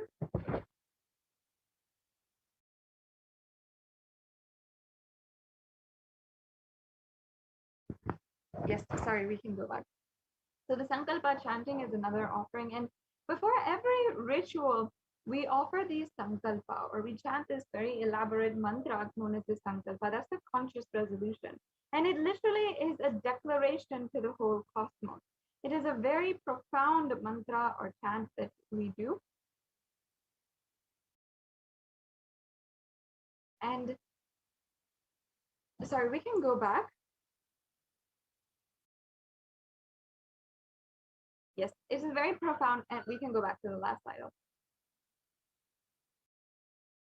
Yes, so it is a very profound offering, and we can see here that there's a verse from the Devi Mahatmyam, chapter 12, verse 34, where it says, the goddess enchants this universe, and she herself gives birth to this universe. That goddess, being prayed without interest in anything, gives the knowledge that leads to salvation and gives wealth in the materialistic sense.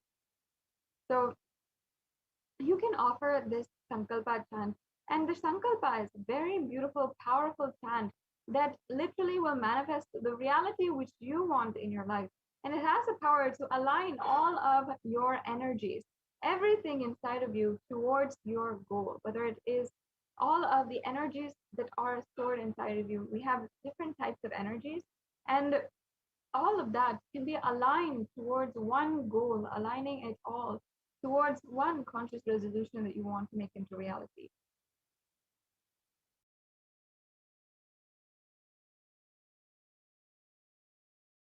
Yes.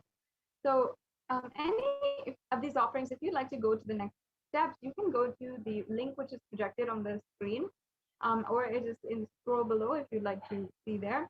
And you can use this link and go to make any of the payments for these offerings, or you can wait until the end of this segment, and we'll be going through how you can make a payment and the various different steps that you can do as well.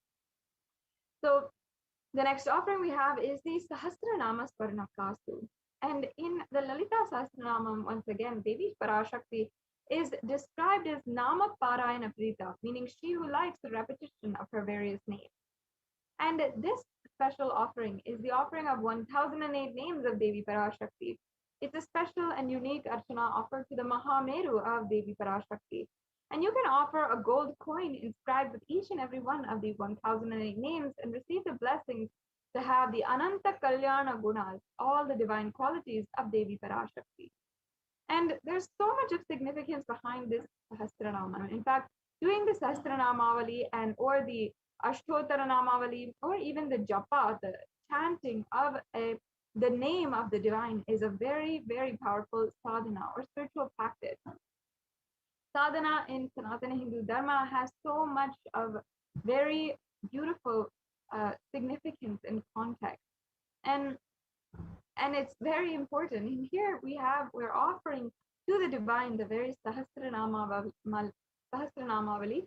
And this beautiful practice of chanting the names of the divine has so much of significance, because literally we are creating the space inside of us. We're manifesting and cherishing those different Ananta Kalyana Gunas, all the divine qualities of Devi PARASHAKTI inside of us. And when we are chanting, it's creating that positive energy, as is very much researched and developed today as well about the significance of Sanskrit chanting. And when we are chanting, we are literally invoking that presence and making that presence such a powerful presence inside of us and manifesting that literally into reality. The truth is that whatever we manifest or experience as reality is what we are manifested, or we have cherished inside of us from a long time. And whatever we are cherishing right now inside of us is what we will experience in the future. So you can offer this Sahasranama Swarnakasu. This offering literally makes it such that you are manifesting all the Ananta Kalyana Gunas, all the 1008 qualities of Devi PARASHAKTI inside of you. Yes. Now let's go on to the next offering, where we have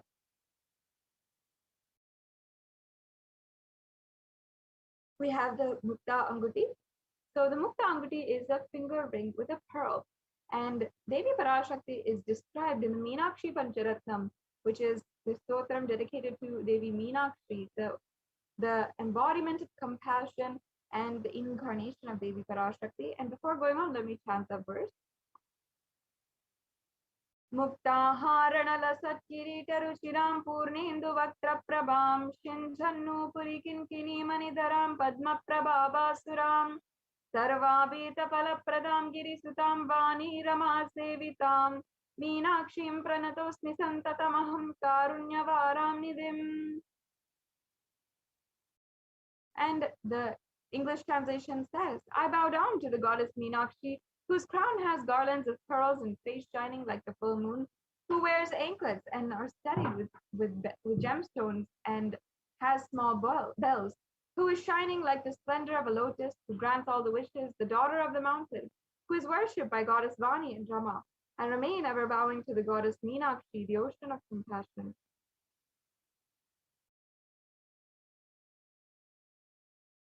Yes, and Devi Meenakshi is the ocean of compassion. Literally, her advent itself on planet Earth was an act of compassion for the whole humanity, because she created a breakthrough for the entire human civilization. In fact, there are records that we know that the Madurai civilization is one of the earliest civilizations known to mankind. And it shows that the Meenakshi's civilization in Meenakshi's time, literally, she existed in a time when before human civilization even had been existing or been ruled by one leader. And today we have countries, we have nations and all such things. But all of this started with the sovereign rule of Devi Meenakshi herself. And she's the one who united all the 56 deshas, conquered all the 8 directions, and brought it under one divine rule. And under her, the entire civilization flourished, and so much of good came to happen.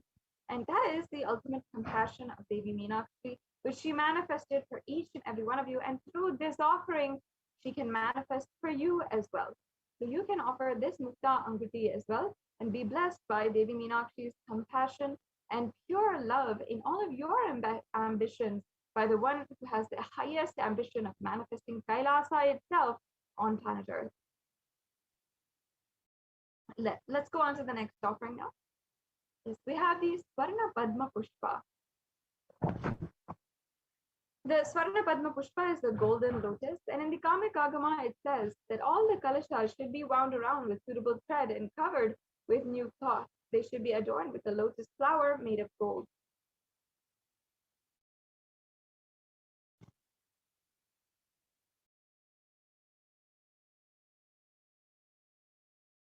And there are hundreds of scriptural references for using lotus in the worship of Paramashiva.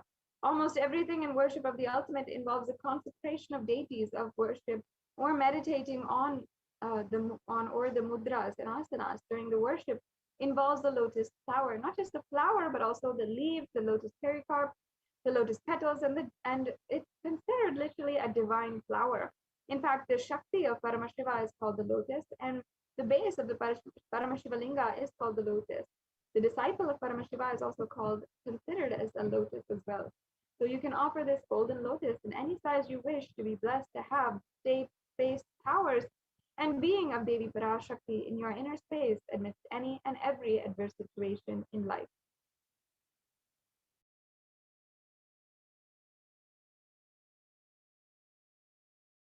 The next offering is the Swarnameti, or the golden toe ring.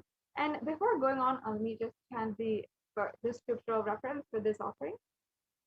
Nakadiditi samchana namajjana tamoguna padadvaya prabhajala parakrita saroruha. The English translation says, "You whose brightness from toenails destroys the darkness of ignorance from the minds of your devotees who prostrate at your feet, you whose brightness from your 2 feet overpowers that of the lotus flower." And this verse is actually the reference for why we even use the toe ring, why the toenails of Devi PARASHAKTI are adorned. The toe ring, of course, is the ring around the toes. And here it says that the toenails itself of Devi PARASHAKTI are powerful enough to destroy the darkness of ignorance from the minds of your devotees. And that is the beauty behind it, is that Devi PARASHAKTI is so magnanimous, so magnificent, and her greatness is such that even the last inch, if you have the grace of just that last inch, a few centimeters, which is her toenails, all the darkness, all the ignorance that you could even fathom in your life is simply burned to death. So this is such a beautiful offering that promises you that very experience in your life with a golden toe ring. So once again, this is the Swarnameti. Let's go on to the next offering, the Swarnamangtika.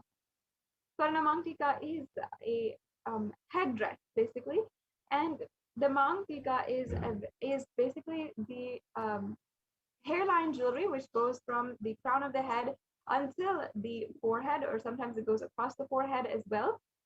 We can go on to the next slide. And Devi PARASHAKTI is referred as Shuddha Sarabi Varshini, meaning she who makes the nectar flow in all of our nerves from the Sahasrara. And beautifully, this Mangtika is very representation of that nectar which is flowing from the Sahasrara, which is open fully. For those of you who don't know, the Sahasrara chakra is the chakra or the energy center located at the crown of our head, and it is the 1,000-petaled lotus, represented by the 1,000-petaled lotus. And when that blooms and is in full bloom and the nectar is overflowing from it, that is what is represented literally by the enlightenment experience and by the bliss that you experience after that. So this beautiful hairline jewelry is available for you to offer.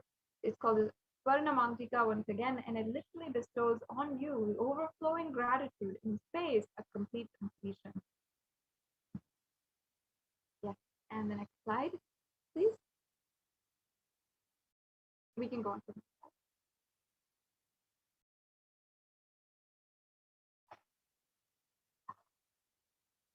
slide. The next offering is the Pratyakshapada Puja. And many of us know, and many of us experienced also, the deep connection to Guru. And if we want a spiritual life, the first thing people will say often is, you need a Guru in your life. You need someone who knows and understands and has gone, literally has experienced that ultimate experience and is here to share it with you. That is why in Sanatana Hindu Dharma, offering to the Guru is even greater than offering to the God. It's because they literally make God available for us. It's often said that if, and the Supreme Pontiff of Hinduism himself has said that if God knocks on your door, you'll ask God to show an identification proof. Just because we ourselves do not know how God is looking, how God is, and what is the nature of God. Just to introduce that to us and help us experience that experience of the ultimate, the Paramashivoham, is Guru in our lives. And the Pratyakshapada Puja is the offering of the Guru Paduka Puja, offering an elaborate ritual for the sacred feet of the divine. Whether it is the Guru Paduka Stotram composed by Adi Shankaracharya, or even the bhajan Manasa Bhajare Guru Charanam composed by Sri Satya Sai Baba.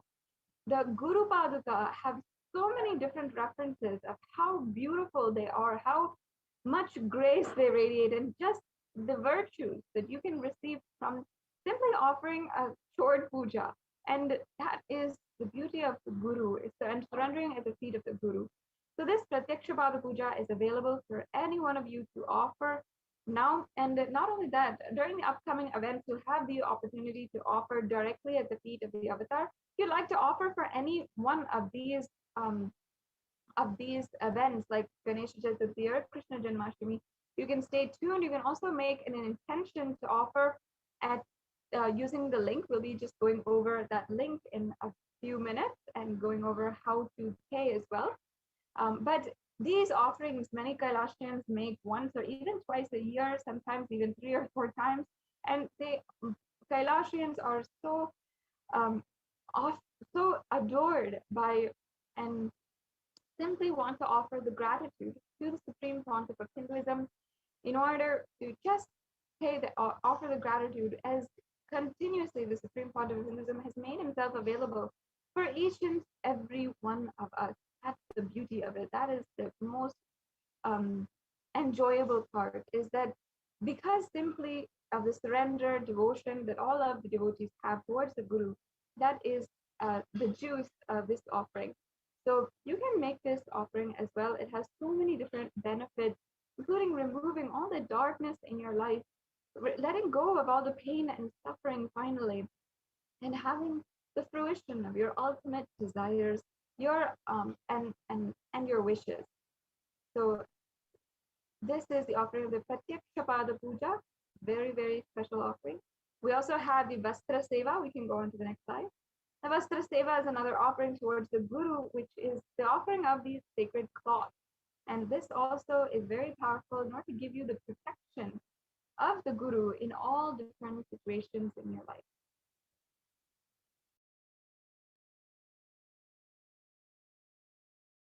So now here we have the significance of all of the offerings. The Ihundi offering, the Sankalpa chanting is also there. The Devi Sahasranama Kasu, the Mukta Anguti, the Swarna Padma Pushpa, the Swarna Metti, the Swarna Mangtika, the Pratyaksha Pada Puja, and the Vastra Seva. And as you can see, we have various different levels of the offering. So either you can offer for just $1 for any amount of money that you would like to offer through the Ihundi offering, or there's different levels. For example, for the Devi Sahasranama Kasu, there's a level for $75 and also for $251 as well. So these different levels of the offering allow you to, wherever your status is right now, whatever stage you might be in your life, you can still make an offering. And you don't need to feel incapable in some way, or you don't need to feel any kind of impossibility. If you feel that you want to make an offering, you simply want to offer your gratitude to Devi PARASHAKTI, then you can make one of these offerings. And there's so many different options to choose from. You can make an offering that you'd like to make today. And at tiny.cc/bhavasamadhi is the form that you can fill out if you are interested in making any one of these offerings. And maybe it might not be the time right now, or you'd like to offer in the future for a special occasion. You can register and make your intention at tiny.cc/bhavasamadhi. And we understand that, of course, for many of us, the time may not be right now for making an offering, but you would like to plan for it. You want to manifest it in your life somehow. And perhaps you might want to offer it for your birthday, for your marriage anniversary, or you want to offer for any occasion in your life. Then this is an auspicious way to make an offering and have the direct blessings of the Supreme Pontiff of Hinduism and Devi PARASHAKTI manifesting through the Supreme Pontiff of Hinduism himself. And you can make this, you can just fill out this intention form, and you will be kept up to date with all of the different offerings that are available now and in the future. You will be able to make the offering in the future, and it will also just understand you have the intention to offer as well. So if you need more details, you can get them. And if you need help in manifesting also, you can get that as well. So I encourage each and every one of you to fill out this form. And also we have the steps for the online payments and Also, a very mandatory and important step after the payment as well. So as you can see here, we're just going to show you how to go to these different links and what what you have in store for you. So as you can see, this is the main donation link, and you can just select the offering that you'd like to make today and then add that to your cart. And then once you've added it to your cart, you can review your cart. And once you have reviewed, you know that everything is, as you want it to be, then you can proceed to checkout. And under this page, you can see the kinds of payments that you can make, the different types of cards that are accepted. And then you'll have to fill out your payment information as well as your billing information. And you can simply, within just 3 clicks, make a payment today for one of these offerings that have really ignited your yearning for the divine. So this is a very quick process, as you can see. And after you've made your payment, we invite each and every one of you to make sure that you are offering, you are also filling out the form, Sankalpa name form. And this is a very quick and easy form with just asking for your basic information, and is asking for the payment order number. So after you made a payment, only after can you even fill out this form, and only after is it needed even. So you would have to fill out your payment order number here. You will be able to get this in your email once you have a payment verification. And you'll also then be asked a few more questions about your name, as well as all the names of the people on behalf of whom you are offering this puja. And perhaps you'll also be asked about your nakshatra, your gotra, and other details. But if you don't know these details, it's okay. You can still fill out the rest of the form and go ahead. If you do know these details, then you can make sure that you are filling out this as well. So this ensures that your name is chanted during the puja, and all the blessings are bestowed on you. And now we can look at the Bhava Samadhi Darshan form.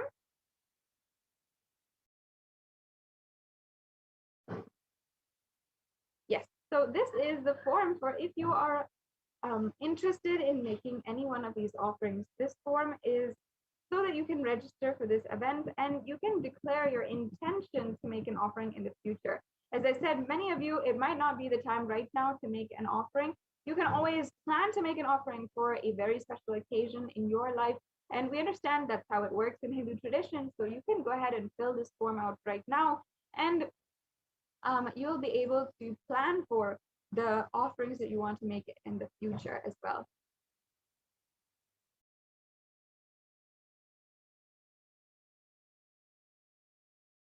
Yes. So as you can see, very quick and simple. And the next option that we have is a very exciting option for many of you. Plan to make an offering on YouTube, and we are going to Kailasa's SPH Nityanda YouTube channel. I invite each and every one of you, if you are not already, please make sure that you are a member of the channel. And make sure you're joined as a member. And once you have ensured that you are joined as a member, you will be able to see a $ in the left-hand side corner of the chat, as you can see here. You're going to click that, and if you click that, you can see options to make a donation through the super chat or super sticker options, as you can see here. So you can select the super chat option, and then you can adjust the amount you want to donate today, and then also proceed for the payment, and you can pay or make this donation through either credit card, through debit card, or through PayPal. So if you want to pay through PayPal, that option is also here for you today. And then we also have another very cute and fun option. If you want to make a donation and send a sticker as well, and send your love to Devi PARASHAKTI, then you can offer and you can send a super sticker on YouTube chat. So these are two options that you have that are very, very easy. They make it very easy for making an offering. And once again, this is the e-hundi offering also. And also, this is the way that you can ask your questions. As you can see, it's just been announced that there is the live PARASHAKTI Akashic reading at 7 a.m. Indian Standard Time. And you will be able to ask your questions today. So here, as you can see, you will be able to ask your questions once you are joined as a member on YouTube. And you can go to the chat, the super chat, and participate in the chat and ask your questions. You can just type out whatever you'd like, and you can also make an offering. You can make a donation, as you can see. And this is a very great way that you can make an offering and also interact, directly ask a question, ask for your prayers to be answered or anything to Devi PARASHAKTI herself. And I request if we can just take a few minutes and we can go over how exactly you can ask your question today. We can briefly show the, yes, thank you, how you can ask your question. And there's going to be the live PARASHAKTI Akashic reading at 7 a.m. Indian Standard Time. It's an exciting announcement. Make sure that if you are seeing this announcement, you're sharing it with everyone who is there. And everyone who you know will want to attend and want to ask your questions, request blessings, or ask for boons to Devi PARASHAKTI. As you can see here, this is how you can simply ask questions on YouTube, and we just went over that, so we can go over the next one. On Facebook, I know hundreds of you are looking and watching from Facebook today, and that's your go-to platform for any of the live events. If you are not already, make sure that you are liking and following on the Facebook page, the official Facebook page of the Supreme Pontiff of Hinduism and Kailasa on Facebook. And we can go on to the next slide. So so here we have the Facebook page, and make sure that you are liking and following the official page on Facebook. This allows you to get all the notifications as soon as there's a live event, as soon as there's an announcement for a live darshan, you will get a notification, and that is one of the most exciting notifications for most of us, that there is live satsang or live darshan that's happening today. Just like now we have the announcement, you can get the notifications right to your tablet, your phone, your devices, and make sure that you are getting those notifications as soon as it's live and as soon as there's a new post. And often there's surprise darshans and dikshas that is available for each and every one, that where Swamiji is making himself available once again for the whole humanity publicly, for everyone to simply have his darshan and deeply sit and imbibe his presence and his grace, his blessings at this time. So you can ensure that you are liking and following once again the official Facebook page. And now during the live Bhava Samadhi Darshan, the PARASHAKTI Akashic reading, you can go to the live feed, and right at the top of our Facebook page will be the live feed. And many of you might be watching already from there. If you are watching, you can just go to the comments during the live Bhava Samadhi Darshan and ask your question. And if not, make sure that you find the exact live feed. The live feed, it'll say live, and you will be able to have the darshan of Devi PARASHAKTI through Facebook, and also you'll be able to ask your questions during the live Bhava Samadhi Darshan. And not only that, you can take a few minutes and make sure that you are clicking the like button on the live feed and hitting that share button as well, and sharing with all your friends and your family that there is the live PARASHAKTI Akashic reading. Yes, let's go on to Twitter. If you are a frequent user of Twitter, and perhaps you like the Twitter platform mostly, perhaps even some of you are watching from Twitter right now, make sure that you are following Kailasa's SPH Nityananda Paramashivam on Twitter right now. And you can find the official handle of Kailasa at Sri Nityananda. And you can ask your questions to Devi PARASHAKTI by hitting the reply button. And in the same thread of the live feed, you can ask your questions using the hashtag #AskTheAvatar. So once again, that's another way you can ask your questions today. And also make sure that you are following on Twitter.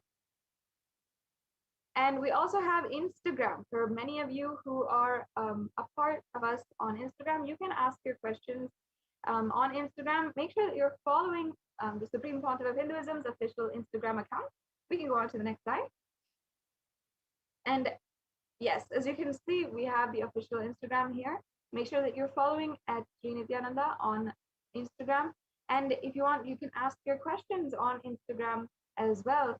And you can post your questions in the comments of the post live for the live feed.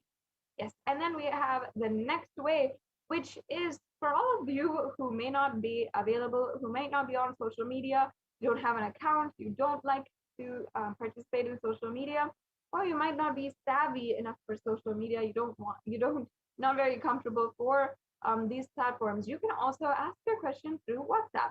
You can simply go to kailasa.org, the official website of Kailasa, and ask your questions on WhatsApp. And once you ask your questions on WhatsApp, you can send that and it'll be, with the grace of Devi PARASHAKTI, you will get an answer. And as well, you can also ask your questions on the live chat. Live chat is another way that through the website itself, you can ask your questions and have Devi PARASHAKTI herself answer. Now, this brings us to a conclusion of this segment in today's program. And as many of you now know, there is going to be the live PARASHAKTI Akashic reading at 7 a.m. Indian Standard Time. And each and every one of you can start getting ready, making sure that you're making plans for it. And also, if you'd like to prepare the Naivedyams, Devi PARASHAKTI is the adorer of so many different Naivedyams. You can make sure that you have that ready in order to offer to Devi PARASHAKTI herself upon the darshan of Devi PARASHAKTI. So take a few minutes right now. We'll be back with you after a short break, and we will continue this program as we are inching closer and closer to the live PARASHAKTI Akashic reading program.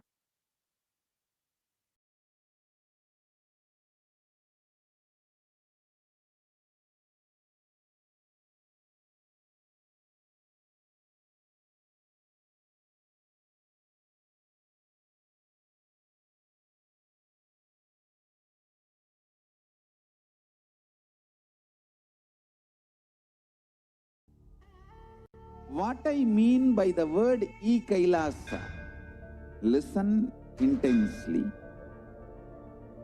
Enlightenment ecosystem, literally enlightenment itself, in your own home, wherever you are. If you cannot come to Kailasa, it's okay. Kailasa can come to you.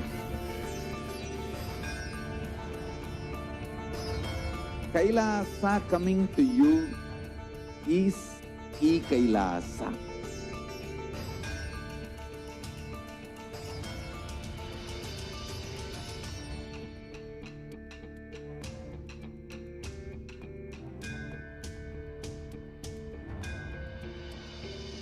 I will revive Hinduism.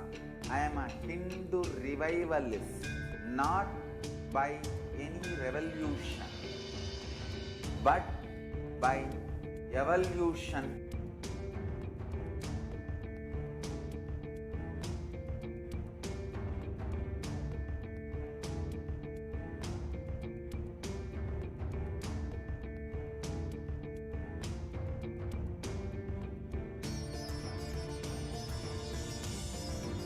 And setting model communities.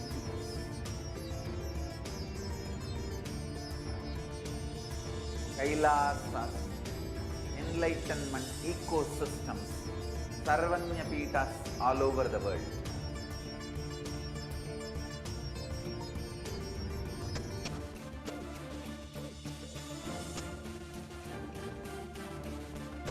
All powerful cognition, knowledge, only when you live, power manifestation and possibilities manifestation happens. It's a fundamental truth.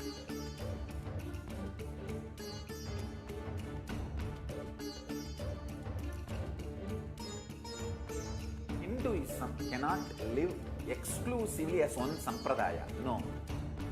All sampradayas of Hinduism is an ecosystem.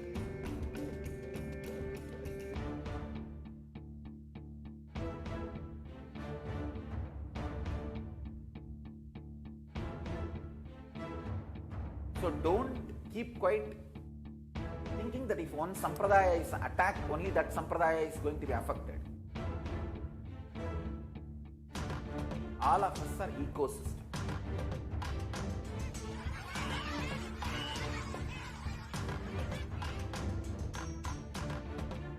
I invite all of you to get involved and enjoy Hinduism by the principle of Dharmo Rakshati Rakshitaha. When you protect Dharma, Dharma protects you. We will make the whole planet Earth flourish spiritually. The spiritual prosperity will happen to the whole planet Earth. We all have to coexist together.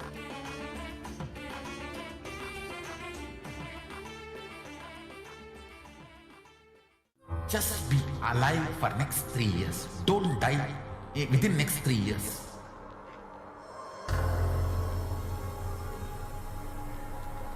Just don't die within next 3 years. Be alive, somehow be alive. I'm working sincerely. I will reach you somehow. Somehow I will reach you. It's my commitment to humanity.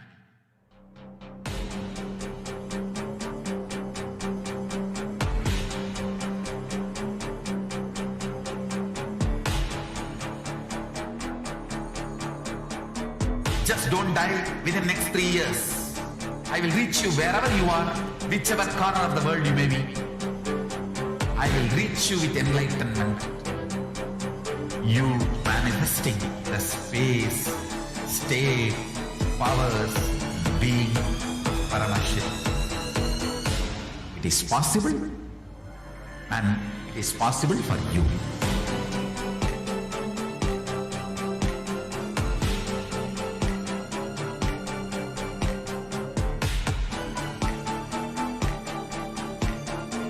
Paramashiva will reach you with enlightenment science. I know he is going to do the job.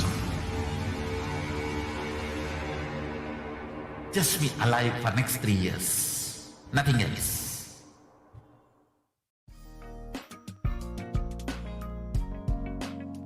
We get you health. We get you ability to build beautiful relationships in your life. We get you direct spiritual support, and we make sure you become wealthy.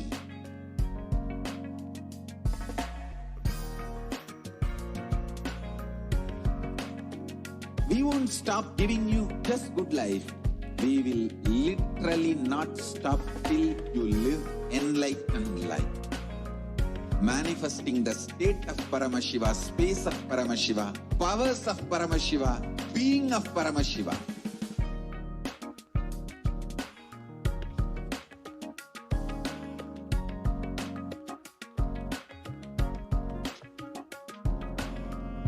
Whole world should become Ekailashians.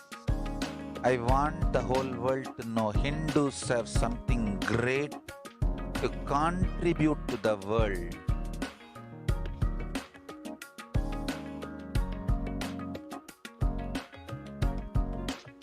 We have something great to contribute to the world. Let us do that.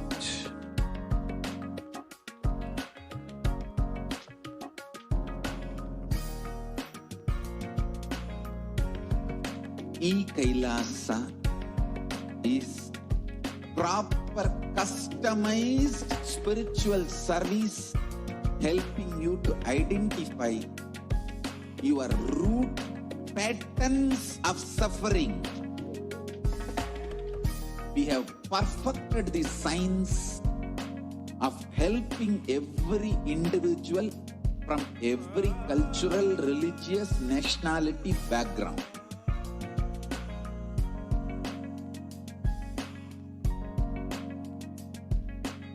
You will have lowest reactionary assumptions, highest awakened response, alive response for life continuously.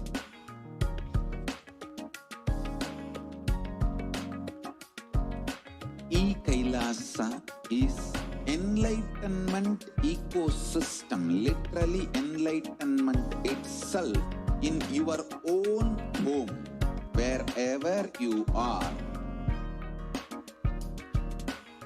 Proper customized spiritual service helping you to complete with your life negativity.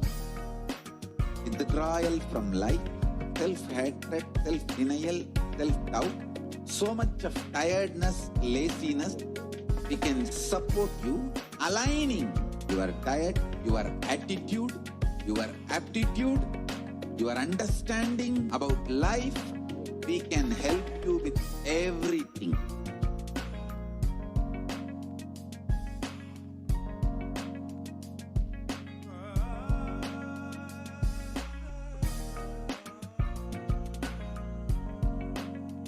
If you are interested in enlightenment, we will immediately bring this to you.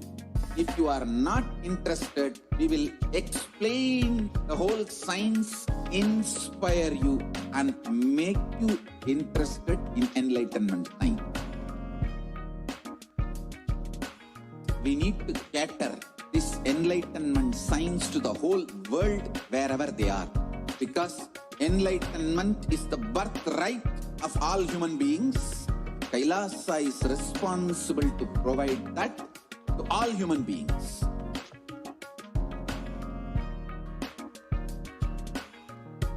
Kailasa is the totality of the knowledge I received from my gurus and practice manifested in my life, perfected by teaching millions of people from all cultures, time zones, backgrounds, genders, nationality, race, from every creed.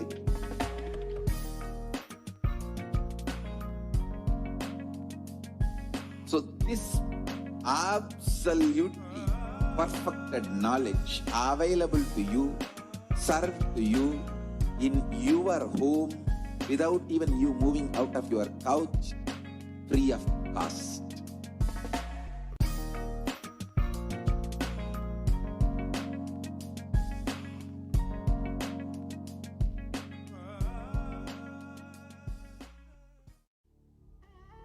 What I mean by the word e-Kailasa, listen intensely. Enlightenment ecosystem, literally enlightenment itself in your own home, wherever you are. If you cannot come to Kailasa, it's okay. Kailasa can come to you. Kailasa coming to you is e-Kailasa.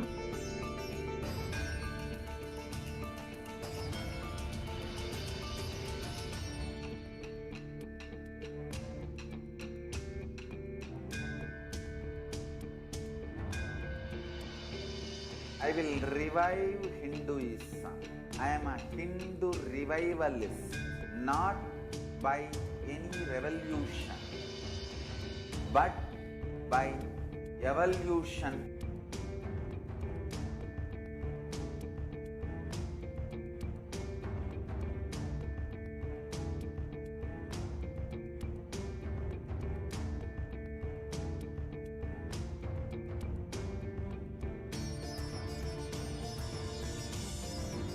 And setting model communities.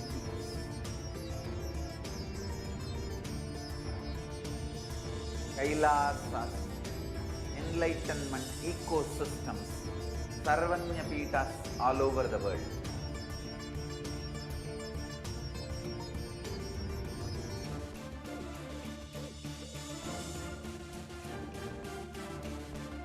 All powerful cognition, knowledge, only when you live, power manifestation and possibilities manifestation happens. This is a fundamental truth.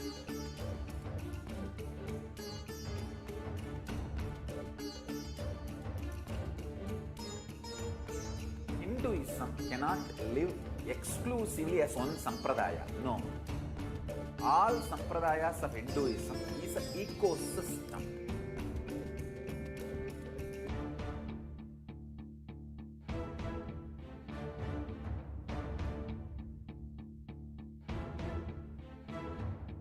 So don't keep quiet thinking that if one sampradaya is attacked, only that sampradaya is going to be affected. All of us are ecosystem.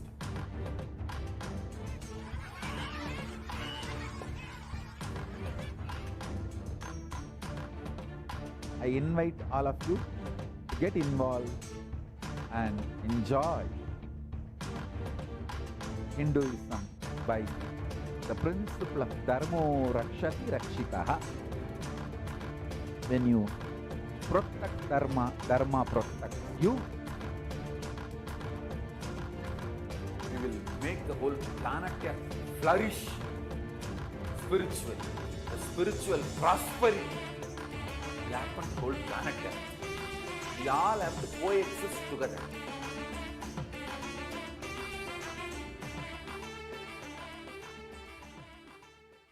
Just be alive for next 3 years. Don't die within next 3 years.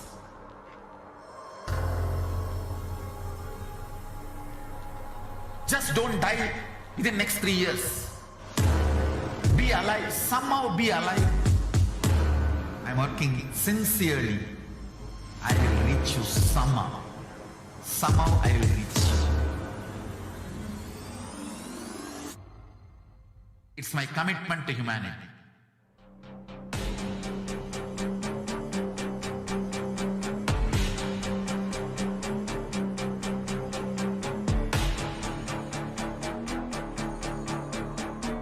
Just don't die within next 3 years. I will reach you wherever you are, whichever corner of the world you may be. I will reach you with enlightenment. You manifesting the space, state, powers, being, Paramashakti. It is possible, and it is possible for you.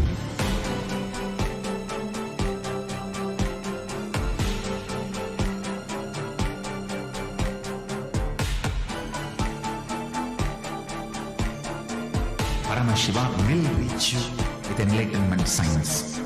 I know he is going to do the job. Just be alive for next 3 years. Nothing else.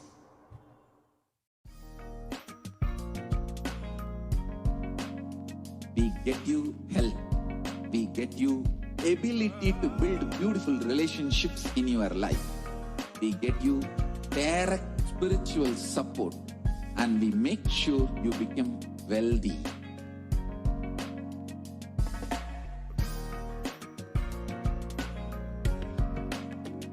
We won't stop giving you just good life. We will literally not stop till you live enlightened life. Manifesting the state of Paramashiva, space of Paramashiva, powers of Paramashiva, being of Paramashiva.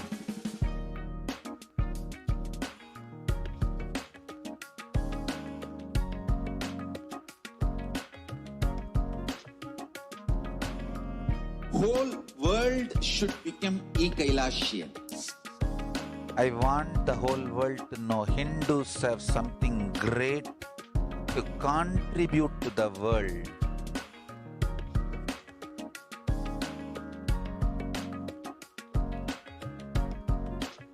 We have something great to contribute to the world. Let us do that.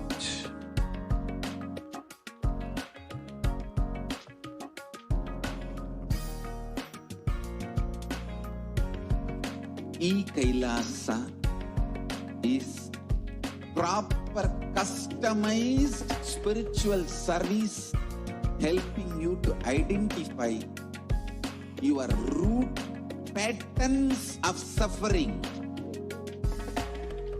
We have perfected the science of helping every individual from every cultural, religious, nationality background.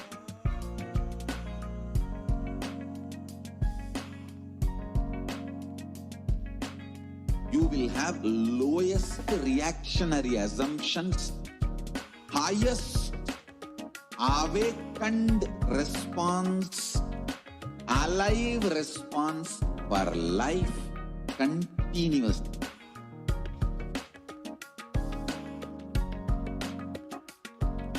E-Kailasa is enlightenment ecosystem, literally enlightenment itself in your own home, wherever you are.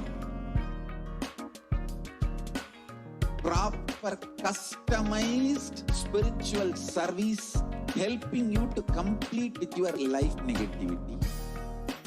Withdrawal from life, self-hatred, self-denial, self-doubt, so much of tiredness, laziness, we can support you, aligning your diet, your attitude, your aptitude, your understanding about life. We can help you with everything.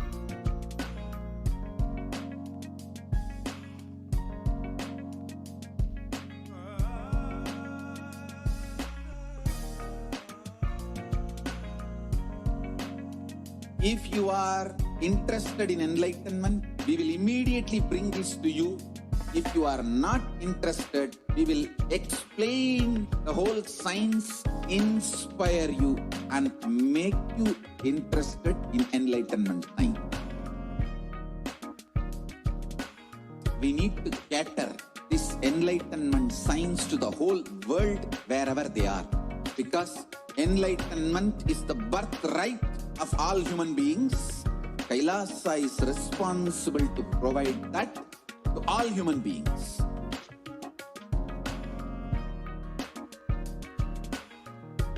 Kailasa is the totality of the knowledge I received from my gurus and practice manifested in my life, perfected by teaching millions of people from all cultures, time zones, backgrounds, genders, nationality, race, from every creed.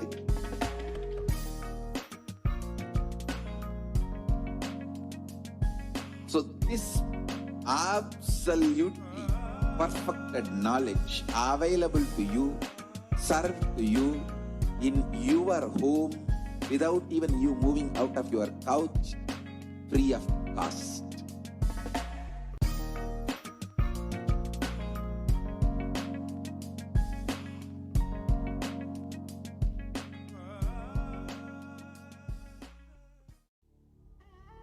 What I mean by the word E-Kailasa, listen intensely. Enlightenment ecosystem, literally enlightenment itself in your own home, wherever you are. If you cannot come to Kailasa, it's okay. Kailasa can come to you. Kailasa coming to you is E-Kailasa.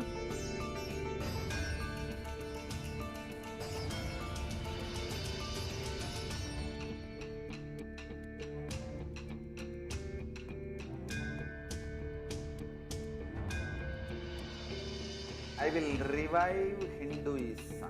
I am a Hindu revivalist, not by any revolution, but by evolution.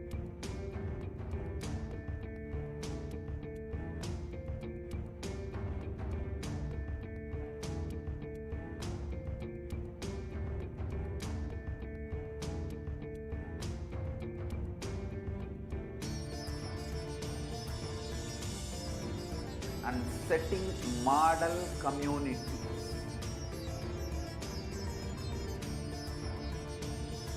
Kailasas, enlightenment ecosystems, Sarvanya Pitas all over the world.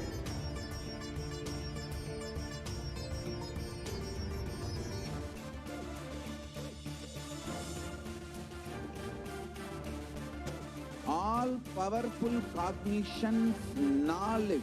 Only when you live, power manifestation and possibilities manifestation happens. This is a fundamental truth.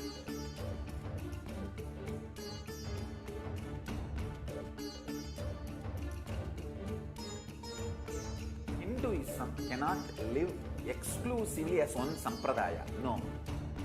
All sampradayas of Hinduism is an ecosystem.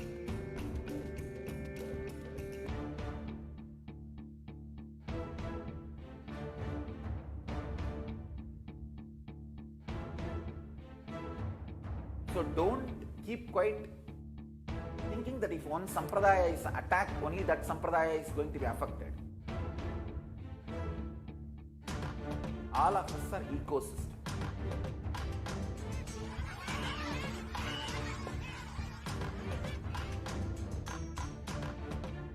I invite all of you to get involved and enjoy Hinduism by the principle of Dharmo Rakshati Rakshitaha. When you protect Dharma, Dharma protects you. We will make the whole planet flourish spiritually. The spiritual prosperity will happen to the whole planet. We all have to coexist together.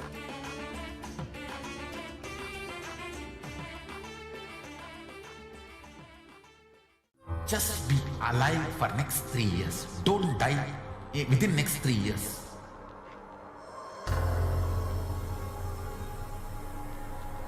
Just don't die within next 3 years. Be alive. Somehow be alive. I'm working sincerely. I will reach you somehow. Somehow I will reach you. It's my commitment to humanity.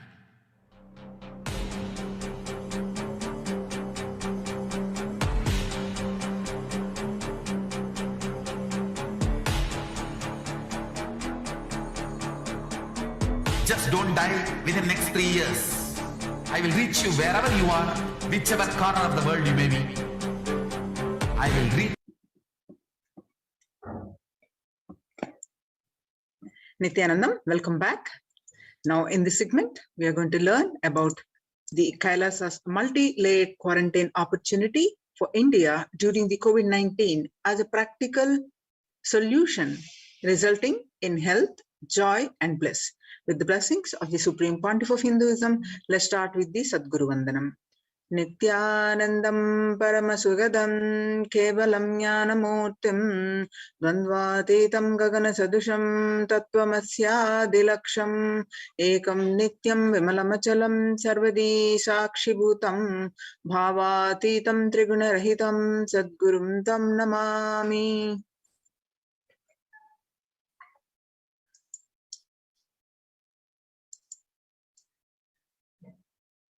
On 5th June 2021, Devi revealed Akashic reading that the corona pandemic and the whole pralaya affecting the mental health of the world across, and the state of the world reports also confirming the same.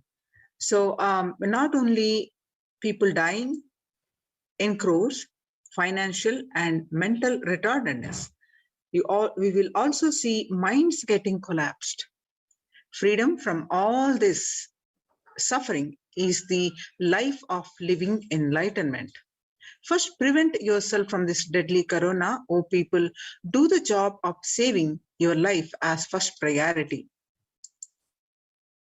Listen properly, people. The only way to protect yourself from this overflowing cosmic pralaya and from the demonic people who search for destruction for themselves and for others because of pralaya, go to Adi Kailasa, getting shelter at the feet of Paramashiva, and save yourself from corona and death. Economic crisis and mental collapse that is formed because of corona, save yourself and move towards living enlightenment. Move towards Paramashiva, Paramporul, do yoga and tapas. doing seva to all the devotees of Paramashiva, live a good life. Just for that, I have opened the doors of Adi Kailasa for all those in the universe, not only human beings, as even Siddhas, Jnanis, and Yogis have come and are doing penance in Adi Kailasa. For everyone who come, goodness, prosperity, Jnanam, and Yogam will overflow. Do not have fear, bliss is there, and do not have worry, I will protect with goodness. Just for that, I have opened the doors of Adi Kailasa for all those in the universe, not only human beings, as even Siddhas, Jnanis, and Yogis have come and are doing penance in Adi Kailasa. For everyone who come, goodness, prosperity, Jnanam, and Yogam will overflow. Do not have fear, bliss is there. Do not have worry, I will protect with goodness. Happiness is there, enlightenment is there, and do not have fear, bliss is there. I am solving sufferings, and I am the Samayapurattu Kannattal who comes and helps at the right time.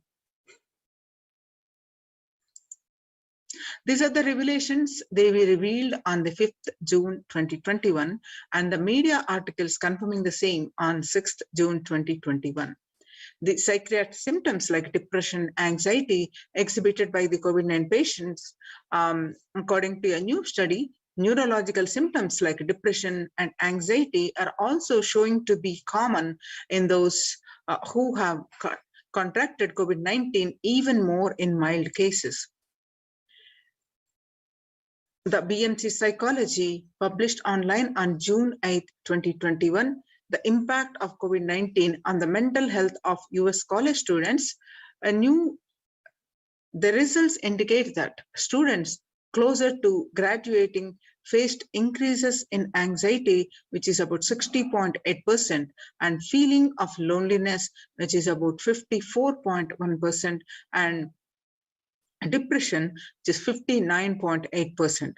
Many reported worries for the health of loved ones. Most impacted their mental health status, which is 20.0%, and they need to take care of family. Most affected current and future plans, that is 31.8%. Almost one half of students took to exercising and other remedies. The rates of anxiety and depression amongst college students continuously soar, researchers at Dartmouth College who have tracked the moods and behaviors of about 200 college students for 4 years say stress levels are at their highest. The research by Lauren Lumpkin submitted on June 10, 2021. The Dartmouth College researchers began tracking about 217 students when they entered the school as freshmen in 2017 in the hopes of understanding how they behave. They have seen students' stress levels rise and fall, usually in tandem with midterm and final exams. But since the onset of the coronavirus pandemic, the rates of depression and anxiety have soared and have showed no signs of coming down, and said the Andrew Campbell, a researcher and computer science professor. The Psychology Today, Coronavirus, the Psychological Trauma and PTSD Event. Much has been said about the mental health crisis that is occurring related to the coronavirus pandemic. Much of this information has focused on the all-consuming anxiety, panic, and fear that many are experiencing. While this is important and needs to be at the forefront of discussions, something that has not been discussed in the psychologically traumatic nature of what our nation and our world is experiencing. The increased prevalence of post-traumatic stress disorder is expected to emerge as a primary factor driving the growth of the global post-traumatic stress disorder therapeutics market. Over the period of assessment, what it was in 2019 and what it is going to be in 2017, there is a raise expected of 11.91%.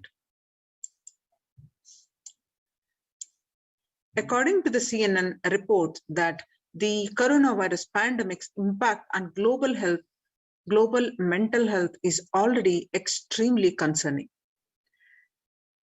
There is a high prevalence of mental distress in countries across the globe due to the coronavirus pandemic, especially amongst the healthcare workers and children.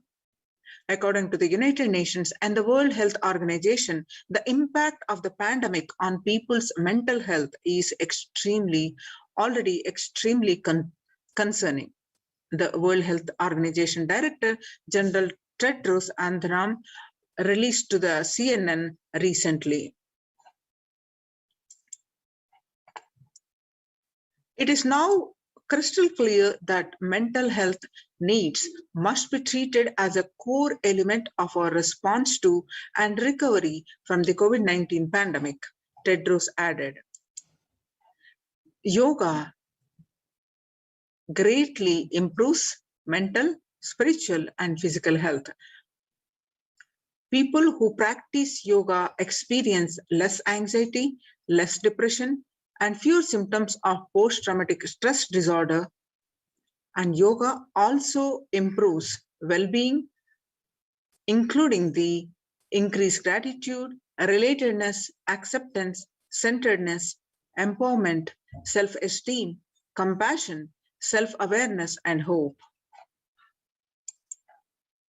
Yoga can help us to manage stress and self-regulate, an important tool in the current time. We are all equipped with an innate coping strategies for responding to stress, but sometimes our stress response can become out of balance. We are living in a world that regularly activates our sympathetic response, the body's way of responding to stress, sometimes called fight or flight. This is balanced by our parasympathetic response, the way our body helps us to rest and relax. Yoga can help bring our parasympathetic response back online and allows us to find balance. Activating our parasympathetic response brings us in a more restful space and allows us to find calmness, connection, and compassion. The deep mindful breathing of yoga and meditation stimulates the vagus nerve, which activates the parasympathetic nervous system and supports self-regulation and stress management. Yoga can be a valuable tool for self-care, especially in challenging times. Yoga is now being used as an empirically based treatment, often in combination with other interventions, which benefits for both physical and mental health. Many clinicians are recommending yoga as it may help support the effectiveness of traditional treatment approaches.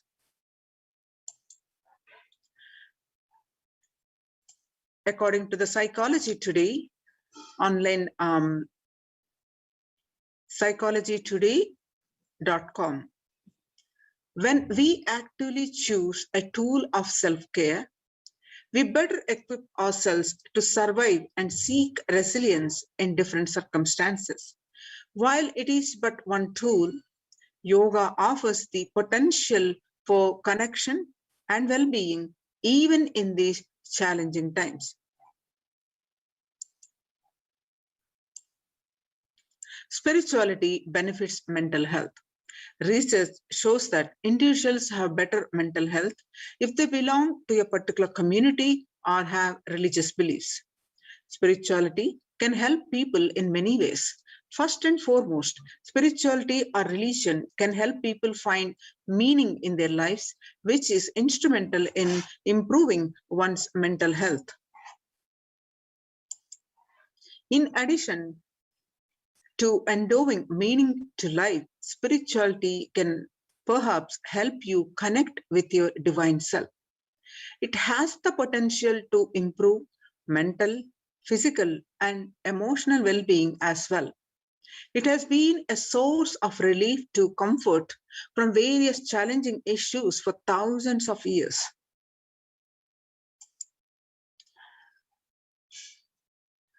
revelations to the world by the Supreme Pontiff of Hinduism, Jagadguru Mahasannidhanam, Bhagavan Nityananda Paramashivam. Paramashiva is very clear. Focus on making your body alive, life alive. Mind is obsessive compulsive reaction. It is nothing but a bunch of unconscious reactions. Do not try to sympathize with the mind. Make your body and life alive. That is the only priority for all of you. I am talking to everyone who has a little love and sympathy for me. For all of you, take this as a guru walk and make your body consciously strong. Gym will build muscles, make you look very nice in the outside, but only yoga and Ayurvedic lifestyle will make your body conscious. Just see all over the world, all the gym bodies are just dropping dead. Only yoga will help your internal organs strong and your ability to manifest consciousness strong. Let me give you the solution from Paramashiva to protect yourself from this whole pralaya, not just from corona.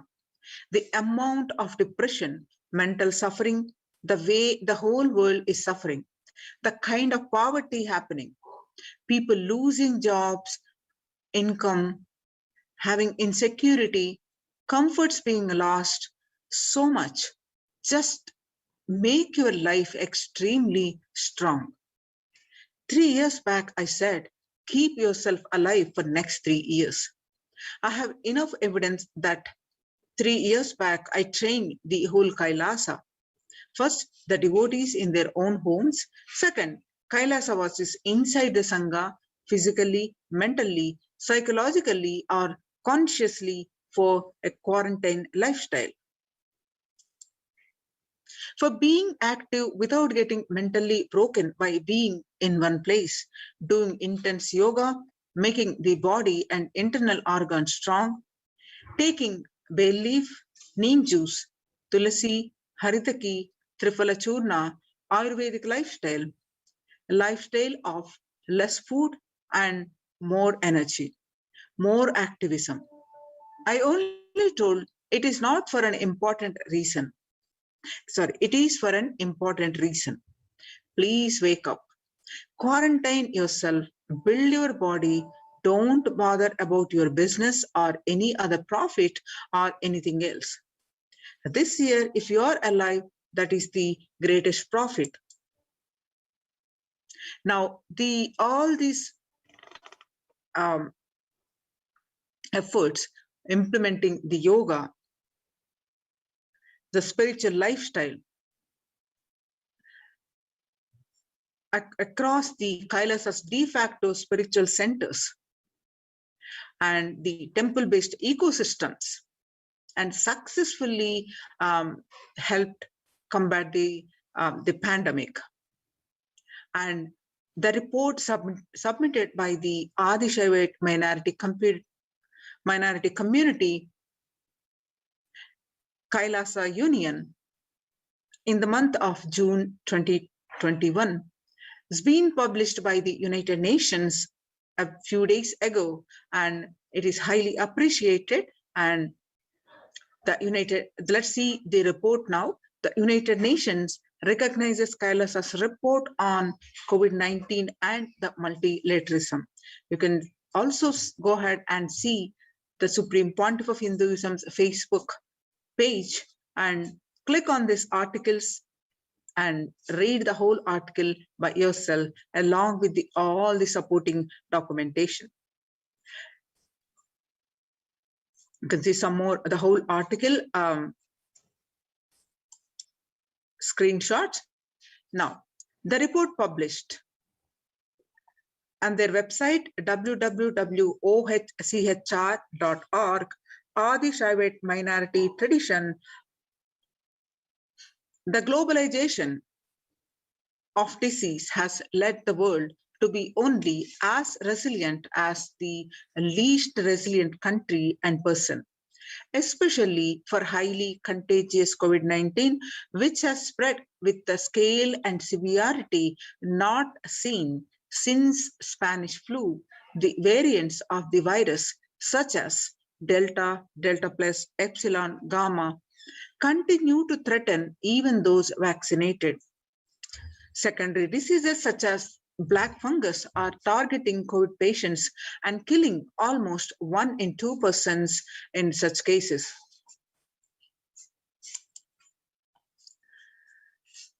Human life is more precious and important than all economic principles or systems in totality, because all these concepts are legitimate only because of their utility value, which is to fundamentally make human life better.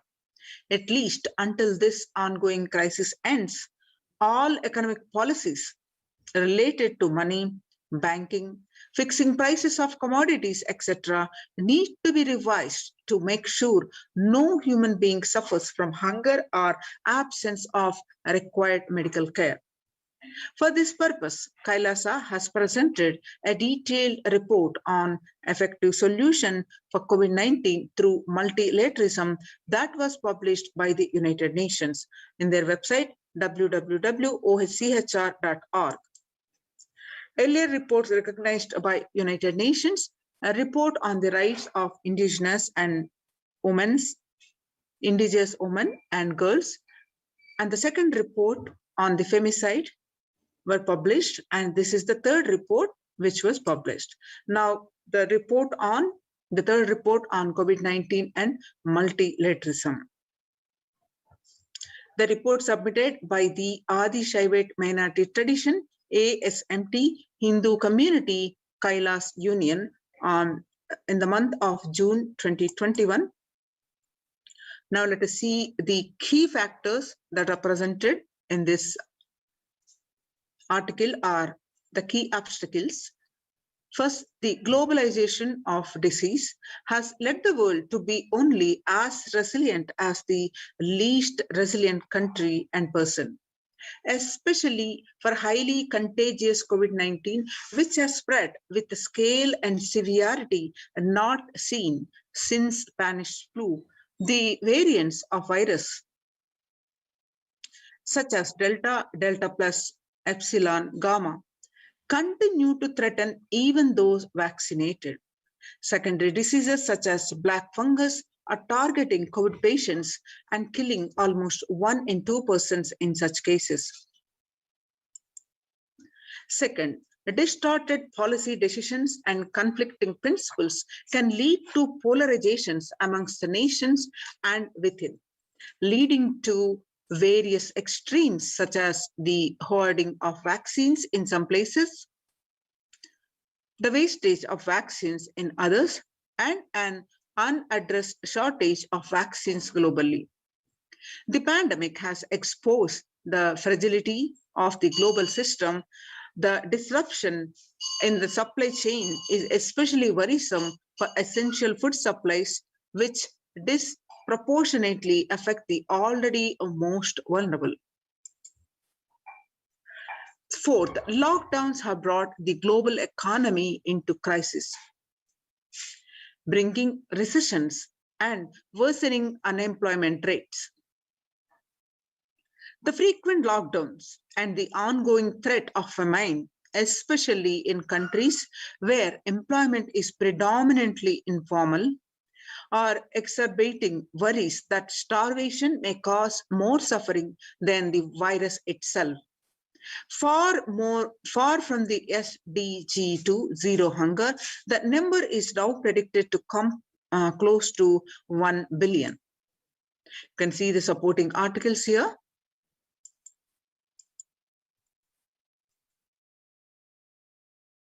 What are the solutions presented in this article? The first solution is revised economic policies. Human life is more precious and important than all economic principles or systems in totality, because all these concepts are legitimate only because of their utility value, which is to fundamentally make human life better. At least until this ongoing crisis ends, all economic policies related to money, banking, fixing prices of commodities, etc., need to be revised to make sure no human being suffers from the hunger or the absence of required medical care. As per Hindu principles, the world, including the economy, evolves through 5 phases. Creation or growth. Second, sustenance or stagnation. Third, recession or revitalization. Fourth, reinvention. Fifth, breakthrough. As per Hinduism, conventional economic growth is observed when best practices are applied diligently.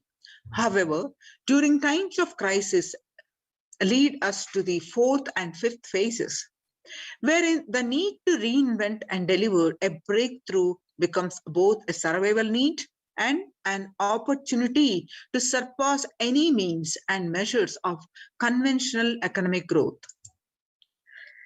According to the Keynesians, the increased public expenditure during the Great Depression of 1929, improved the economy. However, the government never completely gave up trying to balance the budget, which resulted in it never spending enough to bring the economy out of recession until the Second World War.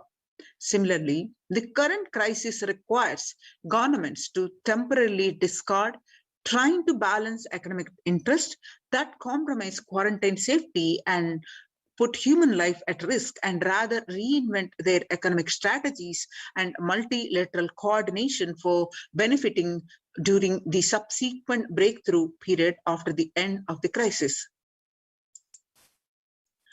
The next solution presented is Hindu multilateralism.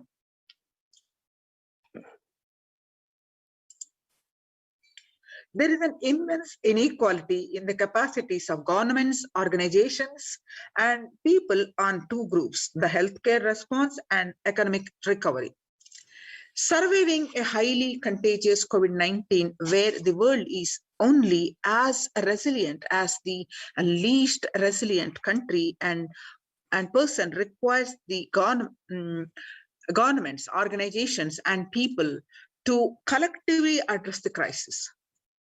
From 3200 BCE, 56 nations in Asia had multilateral treaties based on the Hindu principle Vasudhaiva Kutumbakam. That is, the entire world is my family. The scriptural reference from the Brihadaranya Maha Upanishad, chapter 6, verses 71 to 73. You can see the supporting articles projected here. The next solution presented is the provide sustainable community livings with multi-layered quarantine. Home or self-quarantine is not a viable solution for a vast majority of people for either health safety or economic reasons. In Assam, home quarantine has been reported to be a primary reason for a large number of deaths. In some places, governments have moved people out of home quarantine to COVID care centers. Other issues linked with quarantine, especially in small houses, are mental health problems, such as an increase in suicidal ideation, especially amongst the younger population. This requires friendly quarantine setups which are self-sustained and sufficient in terms of food stock and supplies, recreation, employment, education, etc. In India, state governments have attempted to provide free and paid solutions which face various challenges related to hygiene, the exorbitant pricing. Some facilities have seen challenges related to request for private accommodation. Experimental townships such as Araville have demonstrated a fair amount of success in creating a friendly, safe, and compliant quarantine facility. However, solutions such as Aravalli are not open to the public. For 2 decades, the leader of the ASMT Hindu community, the Supreme Pontiff of Hinduism, Jagadguru Mahasannidhanam, His Divine Holiness, Bhagavan Nityananda Paramashivam, had been creating townships like Aravalli across more than 100 cities in several countries.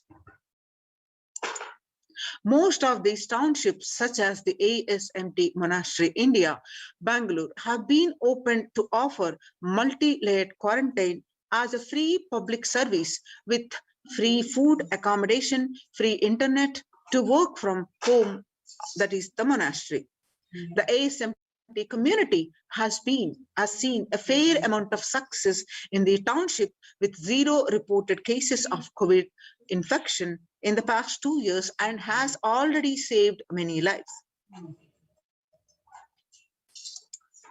The Supreme Pontiff of Hinduism, Nityananda Paramashivam, has urged citizens worldwide, especially from regions severely affected by the pandemic, to protect themselves as the topmost priority and avail these free quarantine facilities that the community has created, especially as home quarantine has failed for many and is known to be a primary reason for a large number of deaths in many scenarios. The Supreme Pontiff of Hinduism, Nityananda Paramashivam, has emphasized the need and urged the government worldwide to provide food, safety, medical care, shelter, and all survival needs to all human beings under their care, with absolute multi-layer quarantine until coronavirus is eliminated from planet Earth, including all different strains of the virus. You can see the supporting documentation here. The next solution presented is educate citizens on individual pandemic management.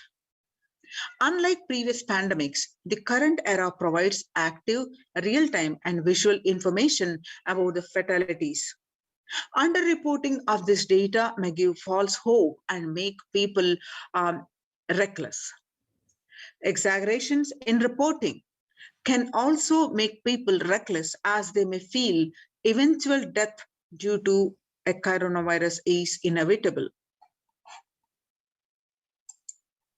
Proper education is extremely crucial, as it will dramatically reduce the number of deaths and reduce the challenge on the healthcare systems. Alcohol-related deaths have hit a record high during this pandemic, and a long post-lockdown liquor lives are some extremely worrisome issues regarding which people need to be educated as a top priority. As a top priority, people need to be given confidence in their life and security about the future for them to stop behaving recklessly or fall into depression and commit suicide. The next solution presented was leveraging a best of different economic systems based on charity, barter, and money. Ancient Hindu economic treatise by Paramashiva, the primordial Hindu divinity, describe 3 kinds of economic systems and their principles. The first, for things that do not perish by sharing, such as education, knowledge, Paramashiva recommends that no fee be charged. Second, the survival needs such as food and healthcare, barter and charity are recommended. Third, for other infrastructure development works, services, and commodities, gold and conventional currency-based transactions are allowed.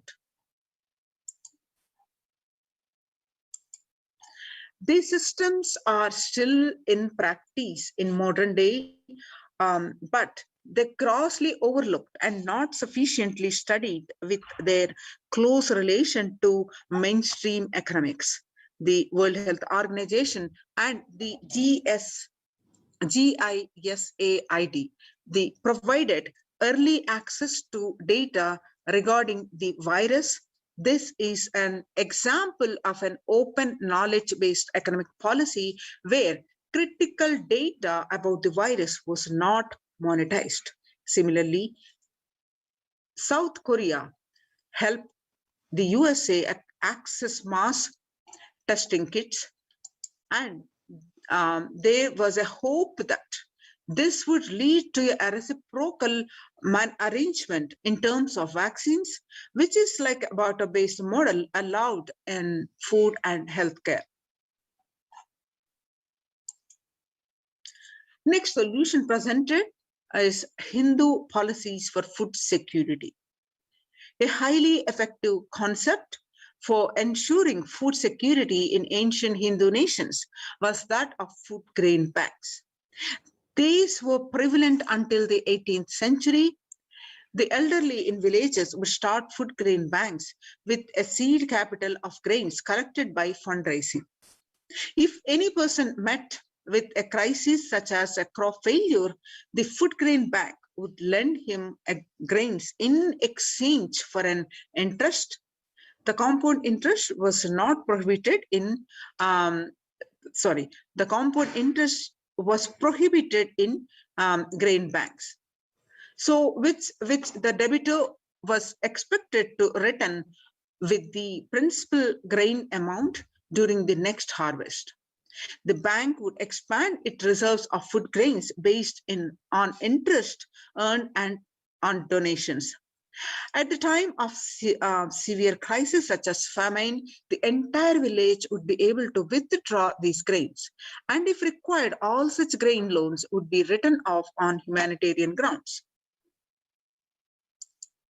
In Hindu temples, food is shared for free as a policy. This was the case in both ancient times and in modern times.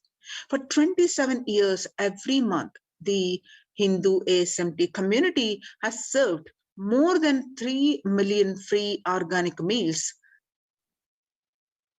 in religious gatherings to everyone without discrimination, and has served over 1 billion free meals in total. Such private and public efforts are crucial to ace the threats of starvation, which is estimated to hit 1 billion people worldwide. Next solution presented is monitor global health. The crisis requires governments to take aggressive proactive measures to monitoring health. Smartphone applications have been used by governments that are based on health code color systems that categorize individuals into 3 color groups based on their health status and travel history, and then determine whether they need to be quarantined. You can see the supporting documentation here.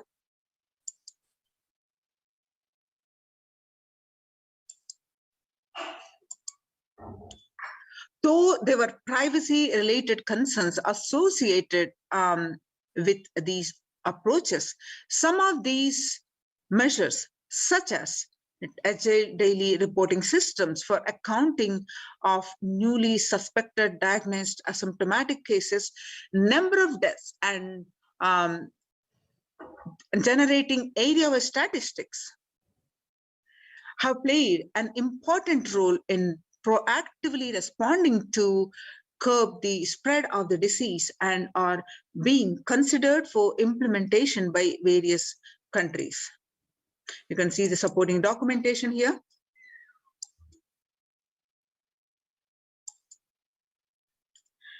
Next solution presented is traditional medicine. In Hinduism, nature and planet Earth are respected as a living divine mother, mother energies capable of providing us with all survival needs, food, medicines, etc. Through traditional medicines such as TCM and Ayurveda are effective in addressing COVID-related issues. And a few years ago, a Nobel Prize was awarded for scientific work based on traditional medicine. The mainstream Western medicine has chosen to characterize Ayurveda as a pseudo-medicine and TCM as unscientific. Such demeaning of traditional medicine systems have led nations to consider taking defensive unilateral decisions to protect their interests.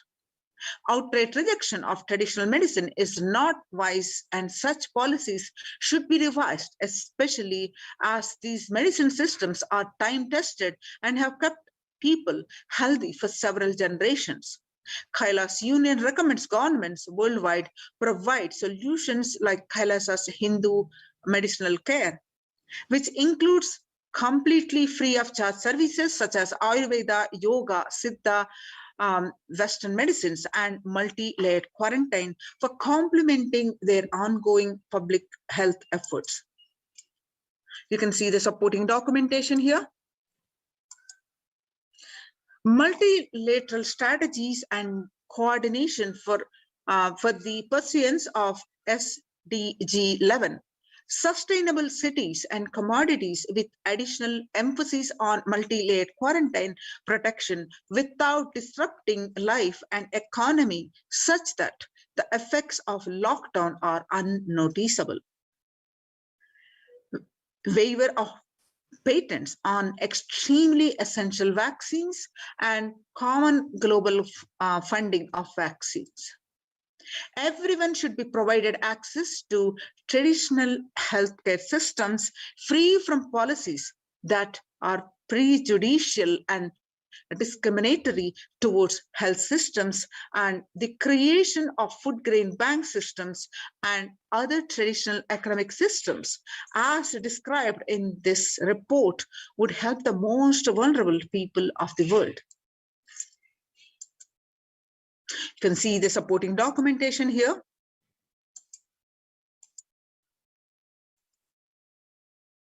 The sovereign order of Kailasa worldwide, inspired and guided by the vision of the Supreme Pontiff of Hinduism to save lives. A one-of-a-kind humanitarian charitable service massively mobilized to provide protection and preventive COVID care in this testing time of global meltdown. Through this initiative, Kailasa has been consistently supporting people through free food banks, that is Annadan, free medical care, and many more services. The impact of mental disorders and lack of spiritual strength during a humanitarian crisis are often difficult to assess and inflict lasting damage. To assuage this, Kailasa is offering spiritual programs, temple events, and spiritual healing online. The Kailasa's recommendations, what we presented so far, all these recommendations on COVID-19 and multilateralism to be presented at the United General Assembly and Human Rights Council. Kailasa's report and recommendations on an international treaty on COVID got accepted and published by the United Nations.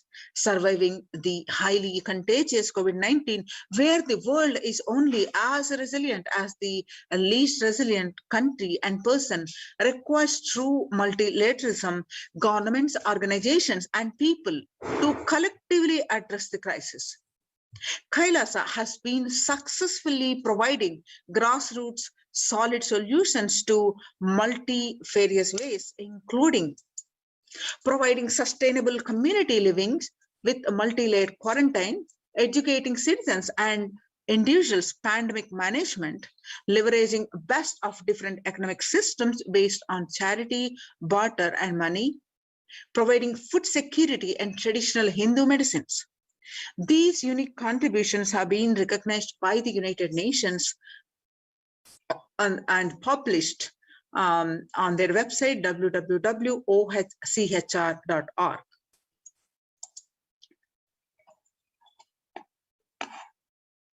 So join now in these COVID care protection centers. Register now through the link below, https://kailasa.org/Kailasa care. What I mean by the word e-Kailasa, listen intensely. Enlightenment ecosystem, literally enlightenment itself in your own home. wherever you are. If you cannot come to Kailasa, it's okay. Kailasa can come to you. Kailasa coming to you is e-Kailasa.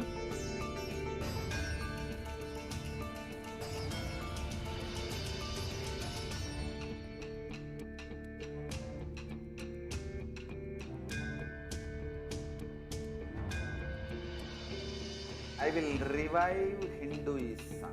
I am a Hindu revivalist, not by any revolution, but by evolution.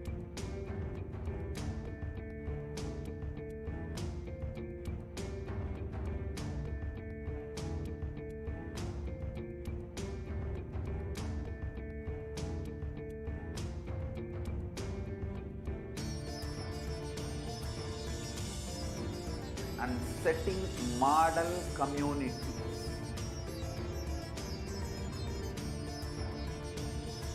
Kailasas, enlightenment ecosystems, Sarvanya Pitas all over the world.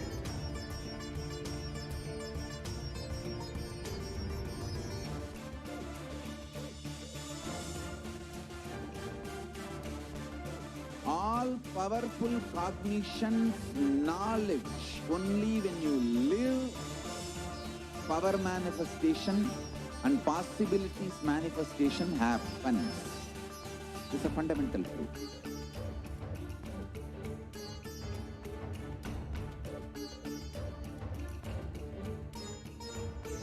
Hinduism cannot live exclusively as one sampradaya. No. All sampradayas of Hinduism is an ecosystem.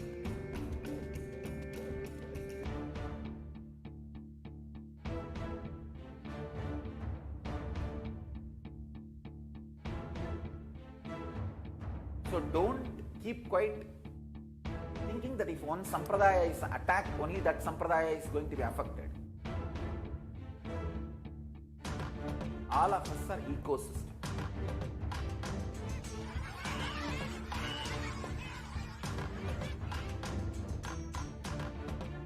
I invite all of you to get involved and enjoy Hinduism by the principle of Dharmo Rakshati Rakshitaha. When you protect Dharma, Dharma protects you. We will make the whole planet flourish spiritually. The spiritual prosperity will happen to the whole planet. We all have to coexist together.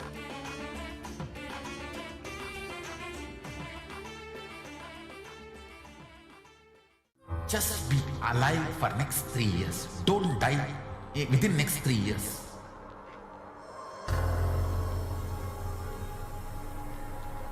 Just don't die within next 3 years.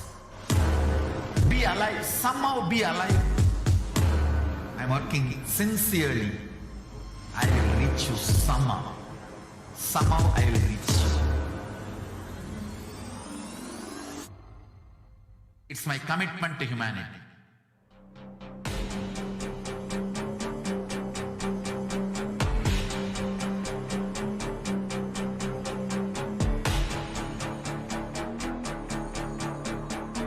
Just don't die within next 3 years.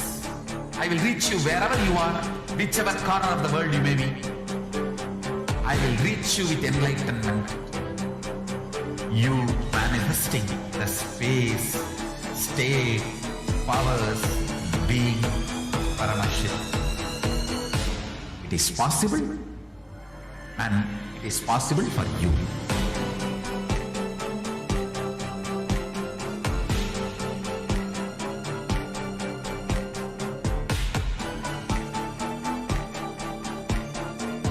Paramashiva will reach you.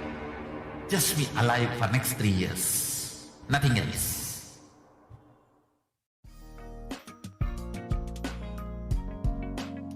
We get you health. We get you ability to build beautiful relationships in your life. We get you direct spiritual support, and we make sure you become wealthy.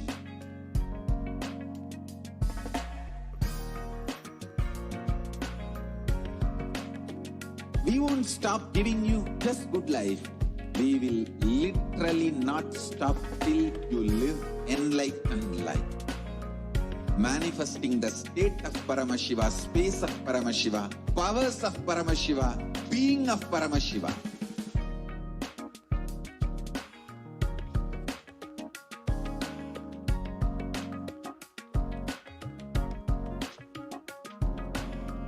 Whole world should become e-Kailashians. I want the whole world to know Hindus have something great to contribute to the world.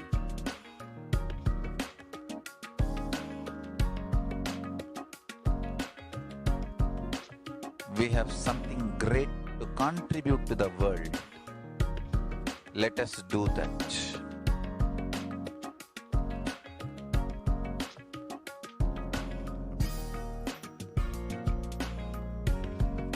E-Kailasa is proper customized spiritual service helping you to identify your root patterns of suffering. We have perfected the science of helping every individual from every cultural, religious, nationality background.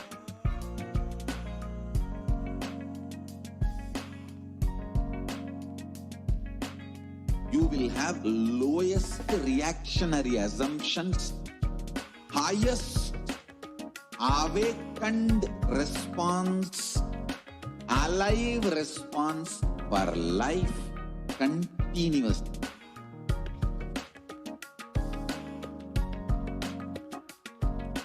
E-Kailasa is enlightenment ecosystem, literally enlightenment itself in your own home, wherever you are.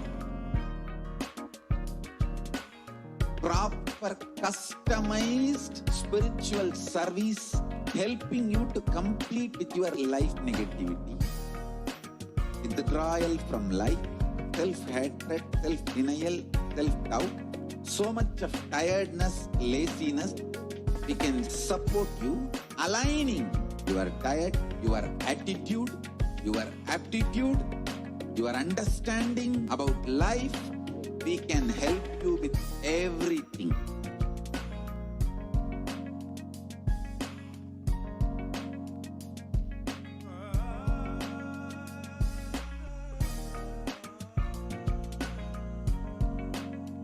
If you are interested in enlightenment, we will immediately bring this to you.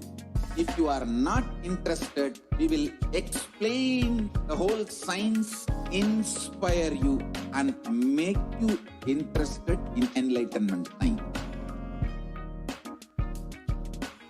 We need to cater this enlightenment science to the whole world wherever they are, because enlightenment is the birthright of all human beings. Kailasa is responsible to provide that to all human beings.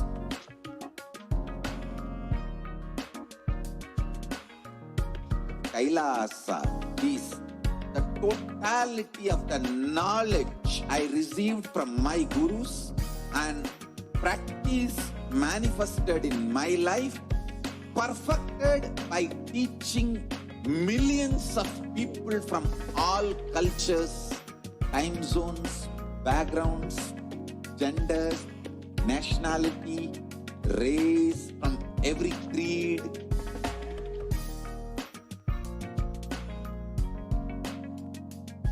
So this absolutely perfected knowledge available to you, served to you in your home without even you moving out of your couch, free of cost.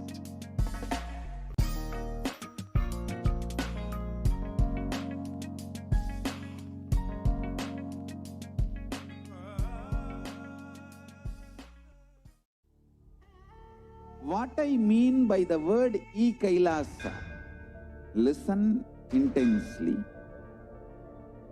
Enlightenment ecosystem, literally enlightenment itself, in your own home, wherever you are.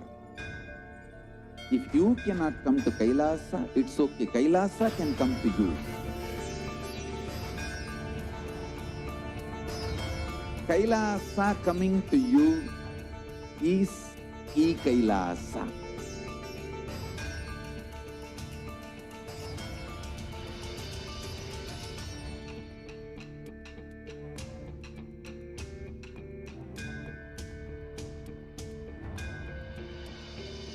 I will revive Hinduism.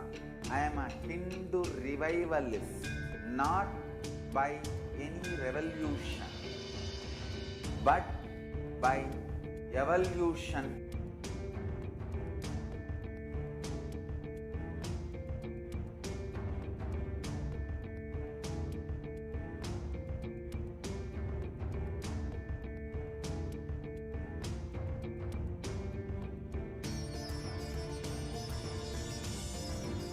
And setting model communities.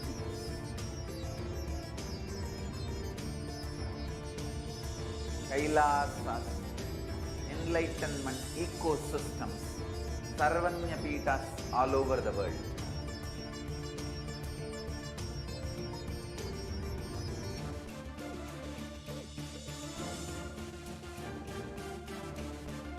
All powerful cognition, knowledge, only when you live, power manifestation and possibilities manifestation happens. It's a fundamental truth.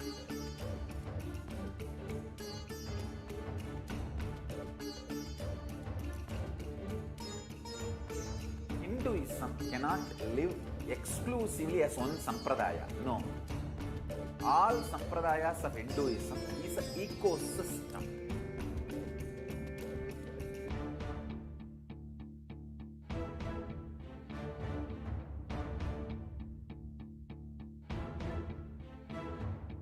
So don't keep quiet thinking that if one sampradaya is attacked, only that sampradaya is going to be affected.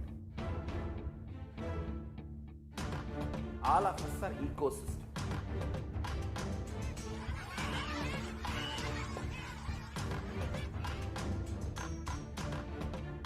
I invite all of you to get involved and enjoy Hinduism by the principle of Dharmo Rakshati Rakshitaha. When you protect Dharma, Dharma protects you. We will make the whole planet flourish spiritually. The spiritual prosperity will happen to the whole planet. We all have to coexist together.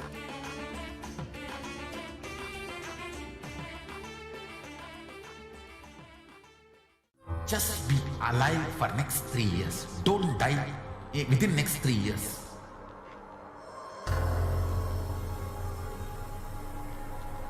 Just don't die within next 3 years. Be alive. Somehow be alive. I'm working sincerely. I will reach you somehow. Somehow I will reach you. It's my commitment to humanity.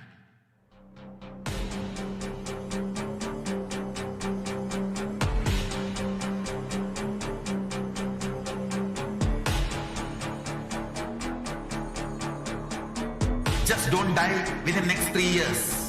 I will reach you wherever you are, whichever corner of the world you may be. I will reach you with enlightenment.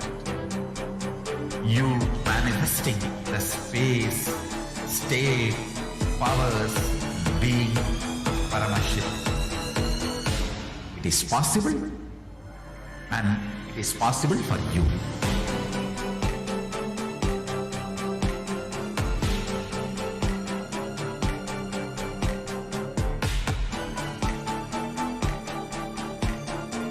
Paramashiva will reach you with enlightenment science.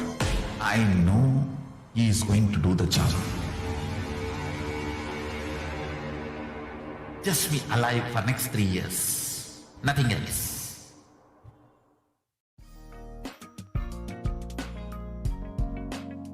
We get you health. We get you ability to build beautiful relationships in your life. We get you direct spiritual support, and we make sure you become wealthy.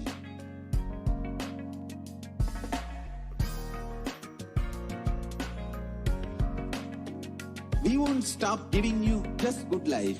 We will literally not stop till you live enlightened life. Manifesting the state of Paramashiva, space of Paramashiva, powers of Paramashiva, being of Paramashiva.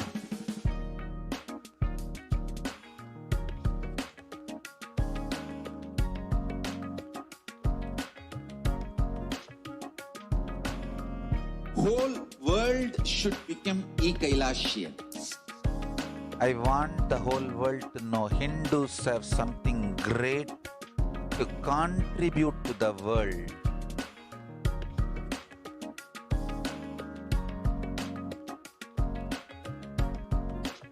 We have something great to contribute to the world. Let us do that.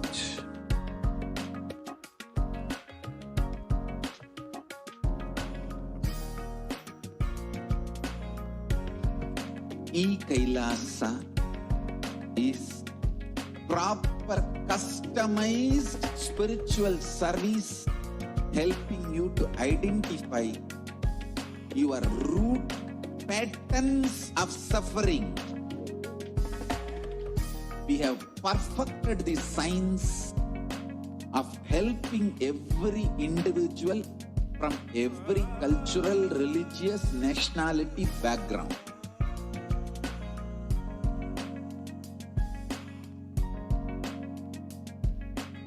You will have lowest reactionary assumptions, highest awakened response, alive response for life continuously.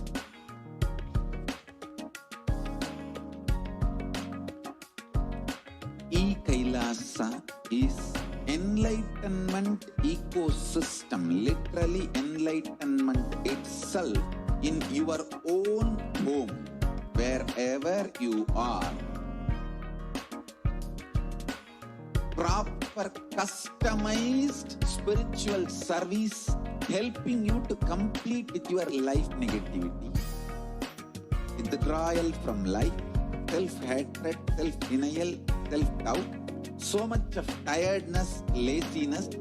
We can support you aligning your diet, your attitude, your aptitude, your understanding about life. We can help you with everything.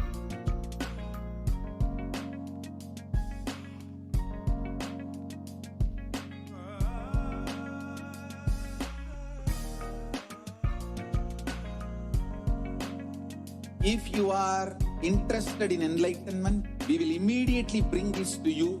If you are not interested, we will explain the whole science, inspire you, and make you interested in enlightenment science. We need to cater this enlightenment science to the whole world wherever they are, because enlightenment is the birthright of all human beings.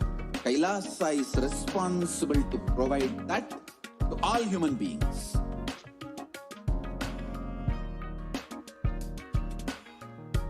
Kailasa is the totality of the knowledge I received from my gurus and practice manifested in my life, perfected by teaching millions of people from all cultures, time zones, backgrounds, genders, nationality, race, from every creed.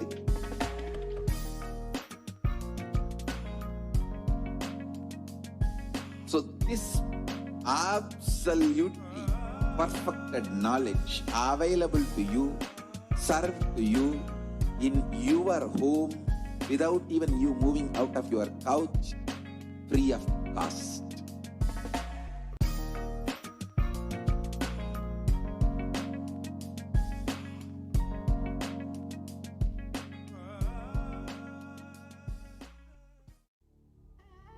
What I mean by the word e-Kailasa, listen intensely. Enlightenment ecosystem, literally enlightenment itself in your own home, wherever you are. If you cannot come to Kailasa, it's okay. Kailasa can come to you. Kailasa coming to you is e-Kailasa.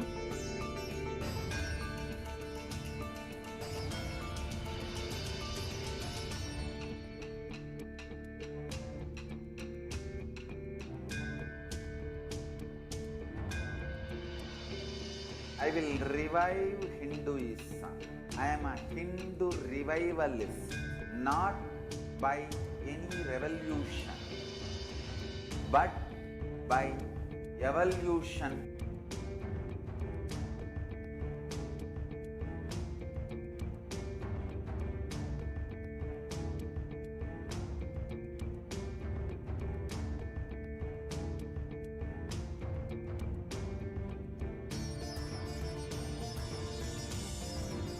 And setting model communities.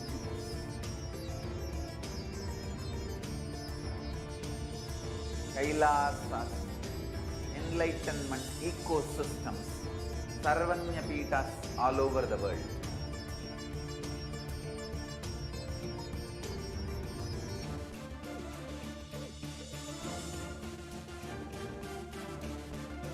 All powerful cognition, knowledge, only when you live, power manifestation and possibilities manifestation happens. It's a fundamental truth.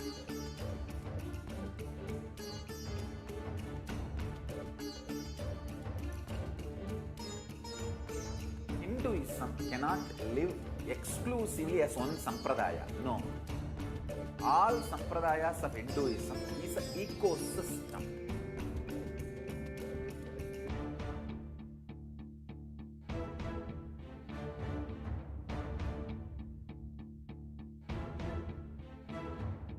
So don't keep quiet thinking that if one sampradaya is attacked, only that sampradaya is going to be affected.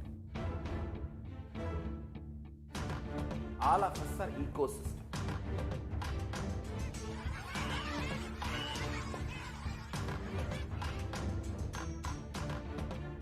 I invite all of you to get involved and enjoy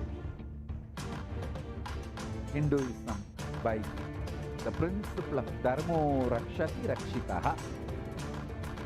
When you protect Dharma, Dharma protects you. We will make the whole planet flourish spiritually. The spiritual prosperity will happen to the whole planet. We all have to coexist together.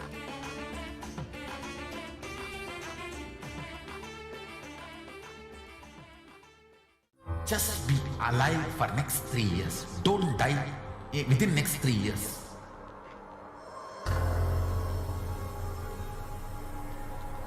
Just don't die within next 3 years.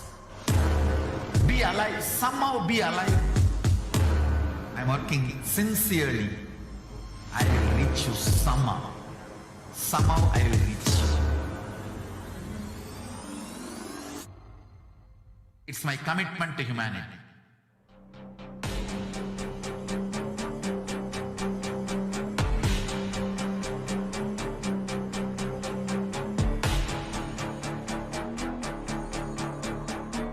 Just don't die within next 3 years.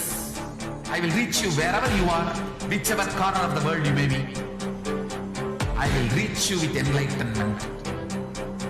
You manifesting the space state, powers, being, Paramashakti. It is possible, and it is possible for you.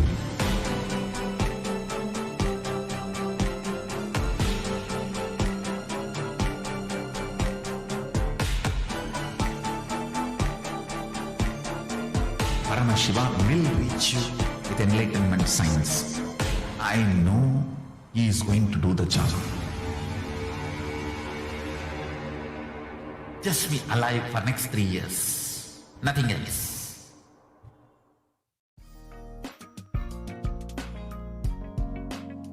We get you health. We get you ability to build beautiful relationships in your life. We get you direct spiritual support, and we make sure you become wealthy.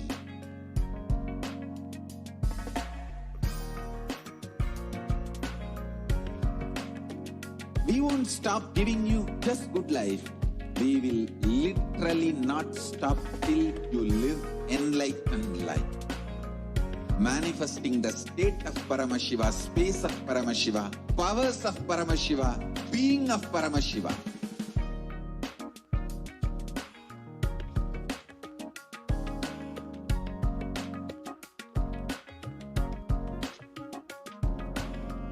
Whole world should become e-Kailashians.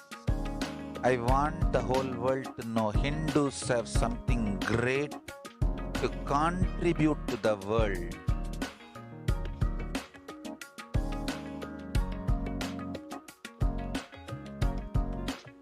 We have something great to contribute to the world. Let us do that.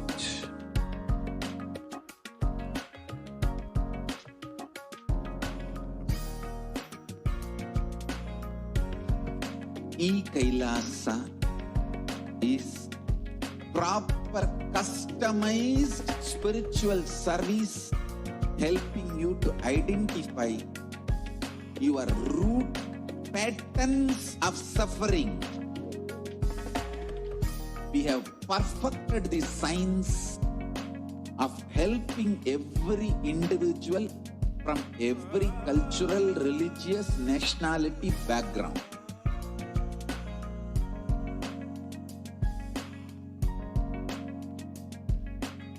You will have lowest reactionary assumptions, highest awakened response, alive response for life continuously.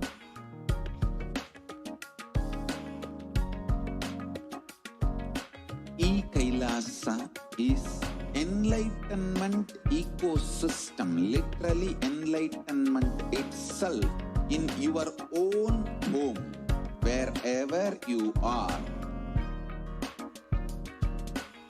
Proper customized spiritual service helping you to complete with your life negativity, withdrawal from life, self-hatred, self-denial, self-doubt, so much of tiredness, laziness.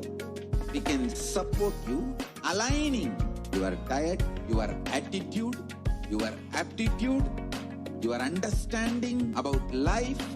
We can help you with everything.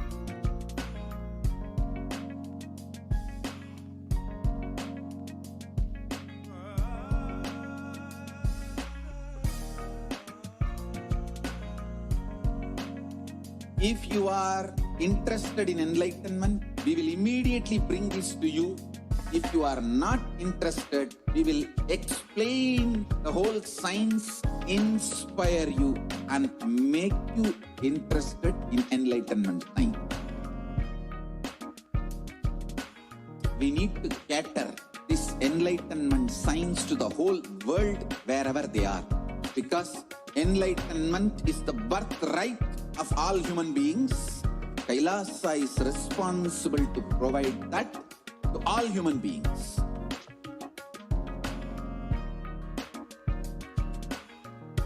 Kailasa is the totality of the knowledge I received from my gurus and practice manifested in my life perfected by teaching millions of people from all cultures, time zones, backgrounds, genders, nationality, race, from every creed.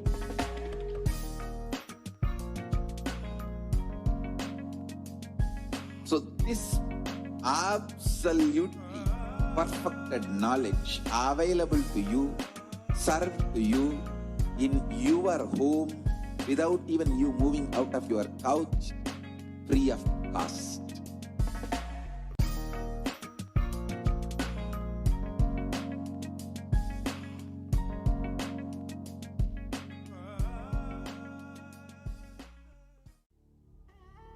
What I mean by the word e-Kailasa, listen intensely. Enlightenment ecosystem, literally enlightenment itself, in your own home, wherever you are. If you cannot come to Kailasa, it's okay. Kailasa can come to you. Kailasa coming to you is e-Kailasa.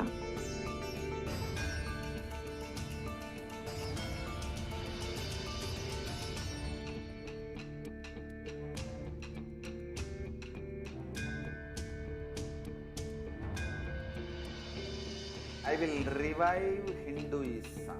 I am a Hindu revivalist, not by any revolution, but by evolution.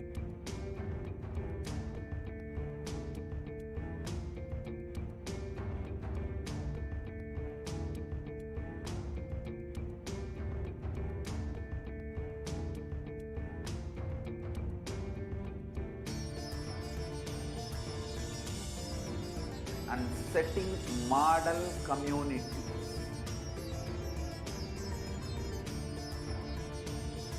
Kailasas, enlightenment ecosystems, Sarvanya Pitas all over the world.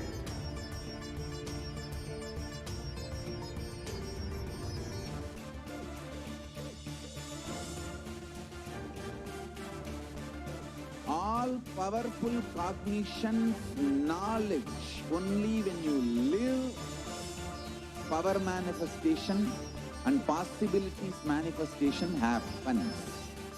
This is a fundamental truth.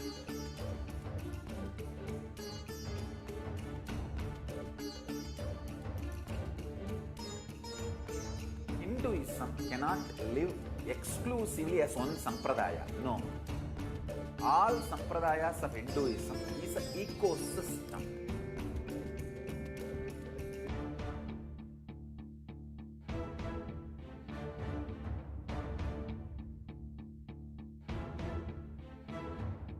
So don't keep quiet thinking that if one sampradaya is attacked, only that sampradaya is going to be affected.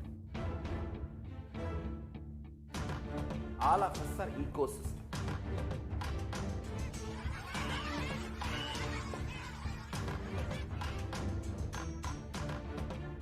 I invite all of you to get involved and enjoy Hinduism by the principle of Dharmo Rakshati Rakshitaha. When you protect Dharma, Dharma protects you.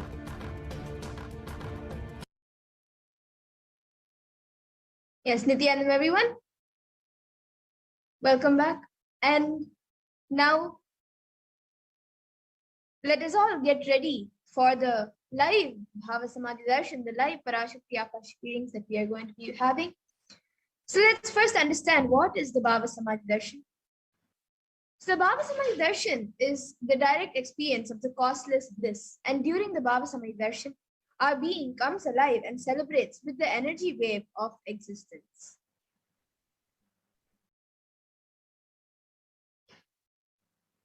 And our very muscles learn to imbibe and radiate Paramashiva. The Bhava Samadhi Darshan is like a window to the infinite expanse of the consciousness, allowing us to glimpse the formless in a way that we can understand. And even without much effort from our side, our very bio-memory awakens to the space of Paramashiva, the ultimate consciousness. And that happens during the Bhava Samadhi Darshan. And the Bhava Samadhi Darshan, when you have the darshan, it is when you have a glimpse. Having a darshan of an avatar during the Bhava Samadhi Darshan or any type of darshan can cleanse the karmas of lifetimes and create a deep lasting transformation in all of us. And gratitude enables the reflection of the consciousness on all levels, the physical, the physiological, and ultimately the conscious level. And darshan, the meditation when we do the meditation as a preparation, helps us to fall into the space of gratitude. And it is during that time when we drop the conscious resolutions, the Satya Sankalpa of anything that we want or need in our life. So be ready to reflect the consciousness of Paramashiva. And that is all you need to manifest the best for your life and also for the lives of all the people around you. And the right context to receive darshan is that to know that you are the source of everything.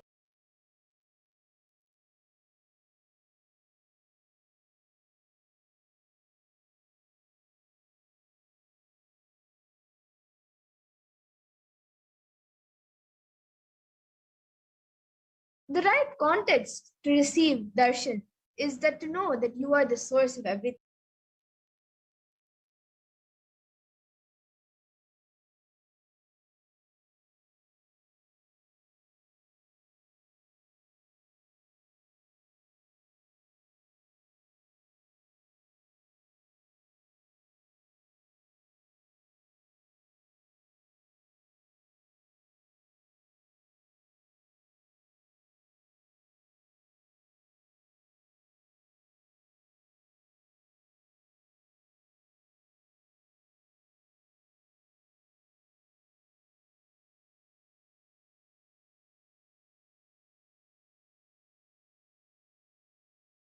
By any revolution, but by evolution.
सदाशिवसमारम्भां शङ्कराचार्यमध्यमाम् अस्मदाचार्यपर्यन्तं वन्दे गुरुपरम्पराम्.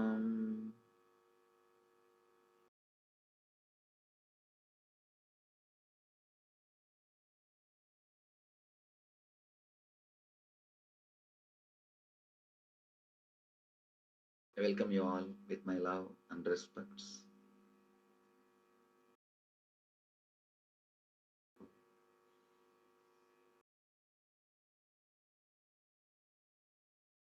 This is a beautiful moment.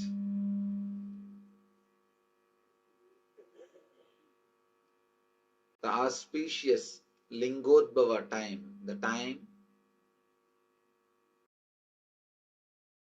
in which Mahadeva, Shiva, appeared in front of Vishnu and Brahma, gave darshan to both of them and removed their ego, blessed both of them and gave them the ultimate truth. This is the same moment. Same time, the Ardha Jama. This is the same time Vishnu and Brahma experienced Mahadeva in the formless form, the cosmic consciousness.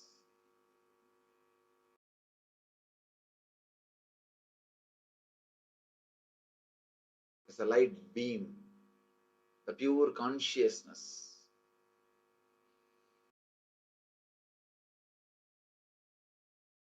We need to understand the story a little deeply.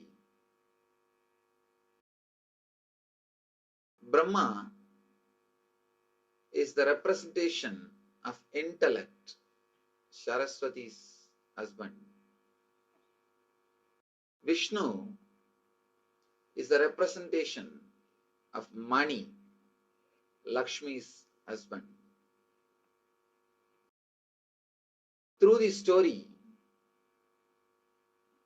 Brahma and Vishnu is not able to find Mahadeva, Shiva. An important truth is revealed. Money and intellect cannot find enlightenment.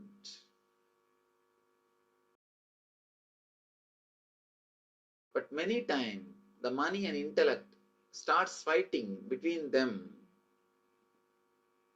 Who is great? From time immemorial, intellectuals and politicians were fighting. From time immemorial, people with wealth and people with intellect are constantly fighting. That fight is only represented through this story. That fight is only presented through this story. The Brahma and Vishnu started fighting. Who is big guy? Who is a great guy? Whether intellect or money. The problem is both of them don't understand an important fact. Both of them can't lead you to the ultimate truth or the ultimate happiness. If you know the story of Brahma and Vishnu seeking the Shiva's feet and the head, you will understand what I am saying. It's a beautiful story with a tremendous metaphysical meaning in it.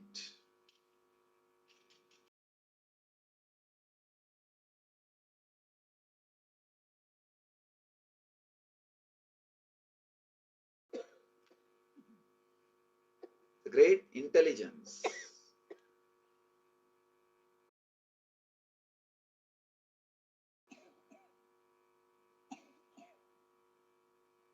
we need to understand this story a little deeply. Only then the true meaning of the story will be revealed to our being.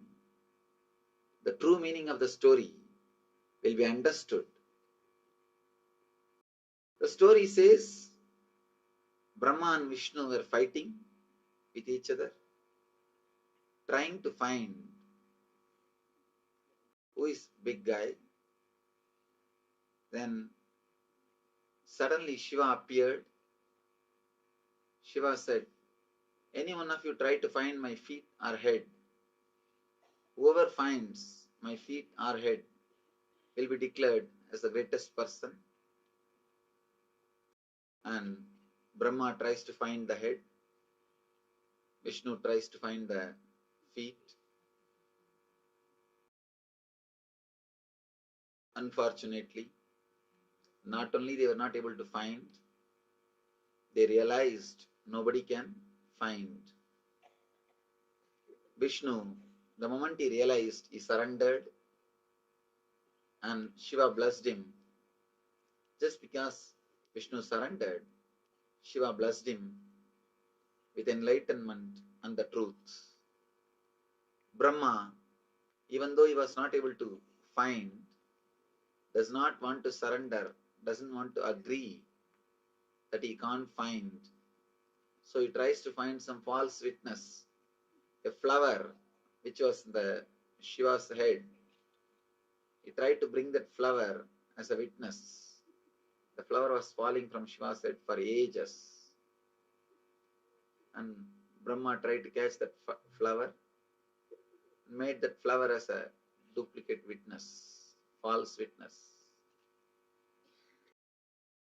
But Shiva knows the truth and he curses not only Brahma, the flower too. And finally, Brahma realizes the truth and surrenders. Then, the moment Brahma surrendered, Shiva reveals the truth to him also. Very beautiful story. The deep significance.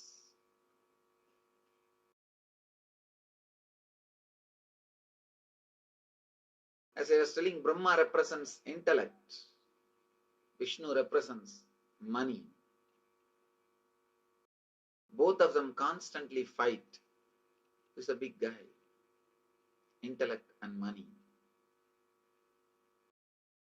When they are fighting, suddenly the truth stands in front of them.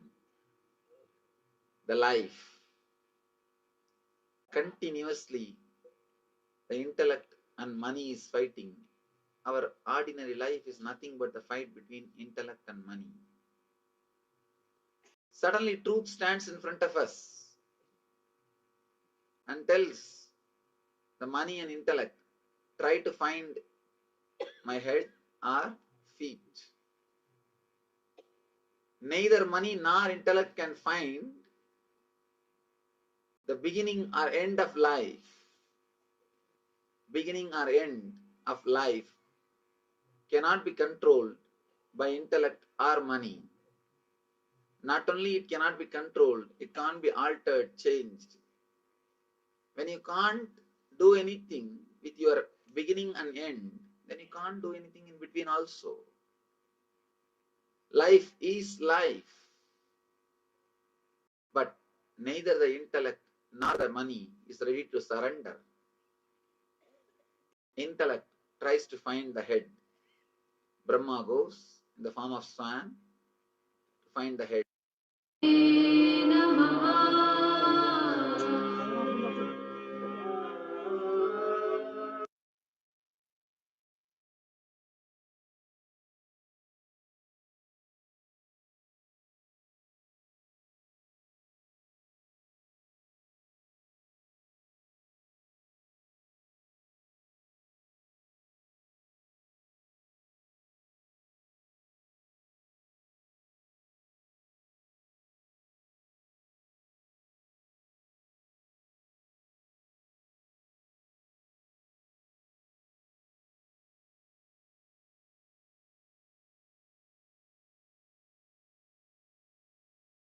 Yes, and that was the significance of the Lingodhava story revealed by the Supreme Pontiff of Hinduism.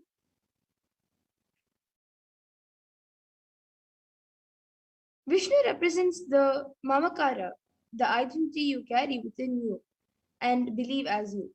Brahma represents the Ahankara, the identity which you project to the outer world. Neither the Ahankara nor the Mamakara can realize the truth or give you the truth.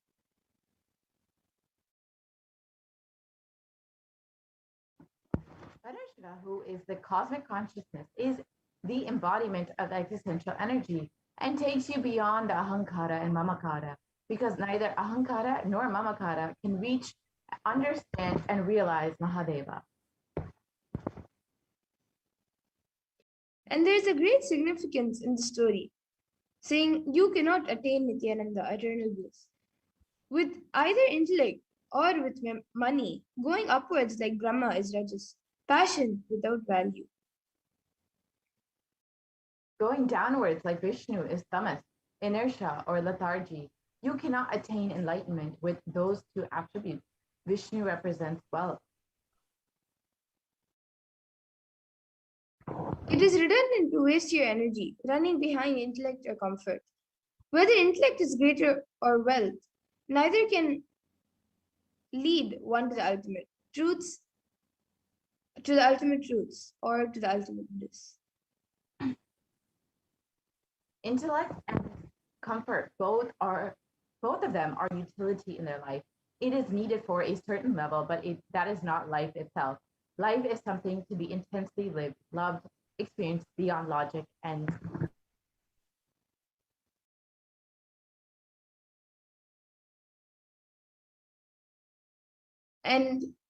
you can see the Shastra Pramana as a spiritual reference for Paramashiva's threefold promise to humanity.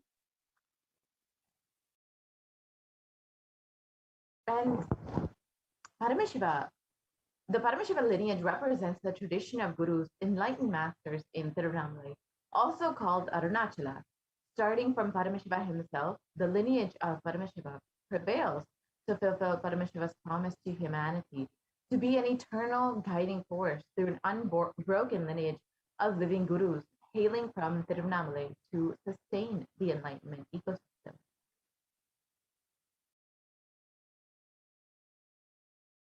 And Paramashiva appears as an infinite effulgence of light called Lingodbhava in Tiruvannamalai to bless humanity.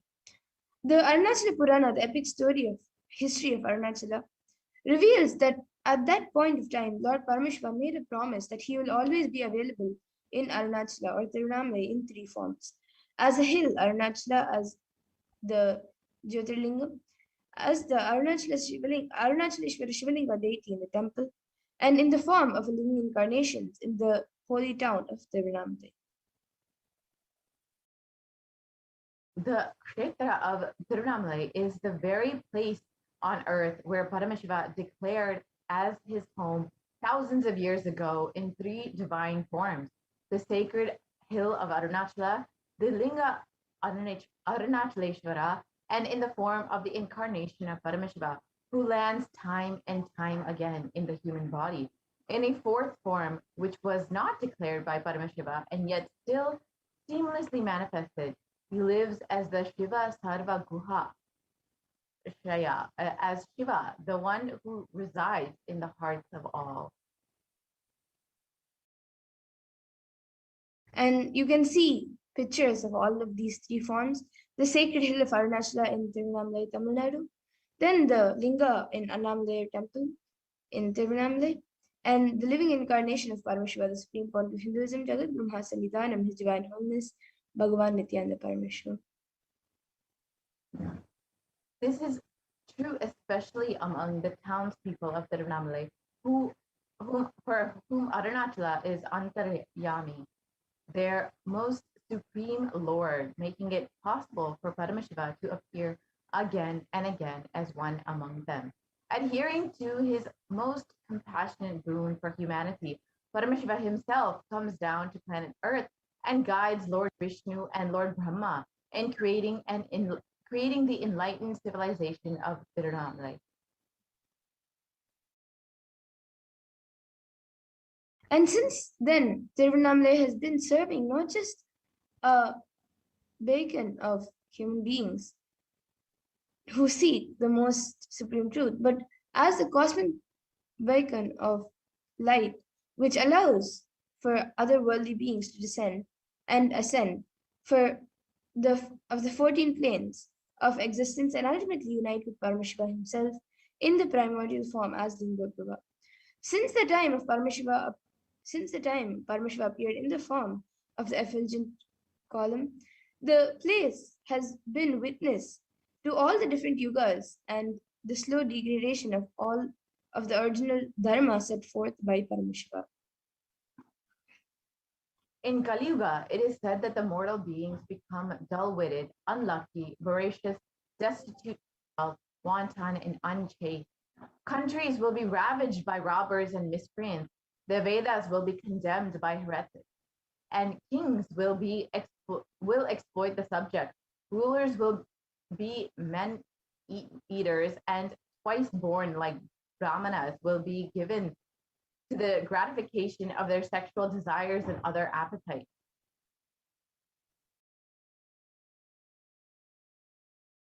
And as Parameshwar promises to his beloved friend and disciple in the Bhagavad Gita, when he incarnated on planet Earth as Bhagavan Shri Krishna, he says, Yada yada hi dharmasya glanir bhavati bharata abhyuktanam adharmasya tadatmanam shrujamyaham. It says, whenever there is a decline in righteousness and an increase in unrighteousness, O Arjuna, at that time I manifest myself on earth.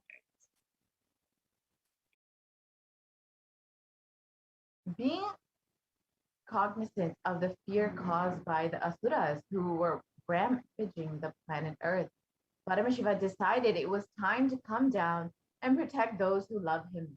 It was thus how Paramashiva, the one who is Nishkala, who is formless as Lingotbhava, descended as the 1008th incarnation onto planet Earth and assumed the form of the Supreme Pontiff of Hinduism, Jagat Guru Mahasannidhanam, His Divine Holiness, Bhagavan Nityananda Paramashivam.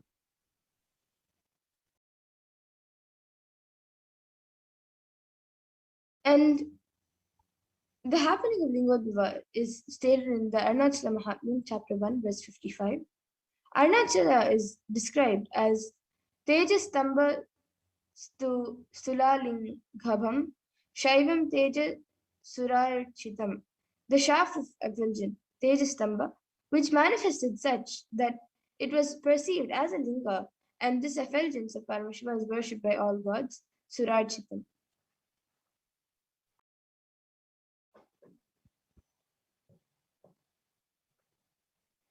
And the supreme point of Hinduism as the Lingodhava, Ityevam Nishkalam Proktam Param Bhavam Iti Smritam Shrishti Stam Lokarakshartam Lokasyotpati Karanam Sadhakanam Hitartam Tushve Chaya Grihane Tanu. So in this way, Shiva, who is Nishkala, without any body and parts, who is the ultimate supreme being, who is established in the creation, who is the cause of creation of the universe, assumes the body out of his free will for the protection of the universe and for the welfare of spiritual seekers and devotees. And the Lingodhava let us understand the advent of time. The Kartikeya Deepam is the day when Paramashiva stood as the infinite light shaft. And from Kartikeya Deepam to Shivaratri, Brahma and Vishnu were searching for 4 yugas. On Shivaratri day, they came back and surrendered and declared their inability. And it is on this day, Paramashiva blesses and liberates Vishnu and punishes and ultimately liberates Brahma. The Kartikeya Deepam is the celebration in memory of that big bang.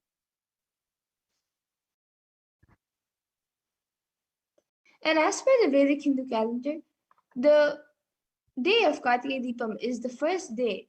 The constellation is the oldest constellation. They are able to push their intelligence. Beyond this, they are not able to push. Their calculation method is failing. So in a way, the concept of time, the Big Bang, happened on the day of Kartikeya Deepam. The concept of time did not exist before the day Paramashiva manifested as the Lingodhava. That is why Kartikeya Deepam is the oldest festival. The consciousness, when it stood as a light being and created time, matter, everything, we call that Big Bang. That is why the Vedic rishis are able to predict constellation star setup only until the day of Kartikeya Deepam.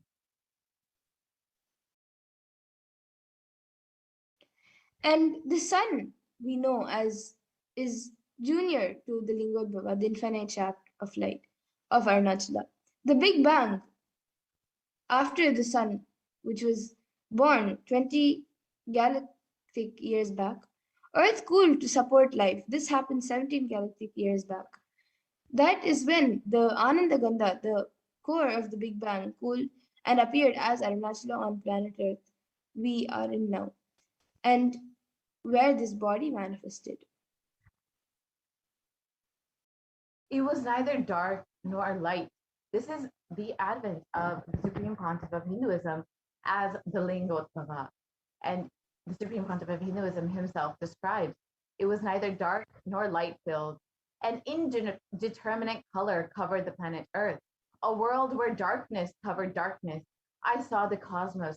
Suddenly, a bright light appeared from a region which I now see as the southern India. At that time, I did not know where it was. Borders are what we draw. Where is their border in the cosmos? I entered into the light in the form of a brilliant meteor. The very next sight that I perceived with my inner eye was Arunachala, and I knew that I had assumed the body once more. I had entered the womb of my mother. The reflection on planet Earth happened. It was a conscious birth.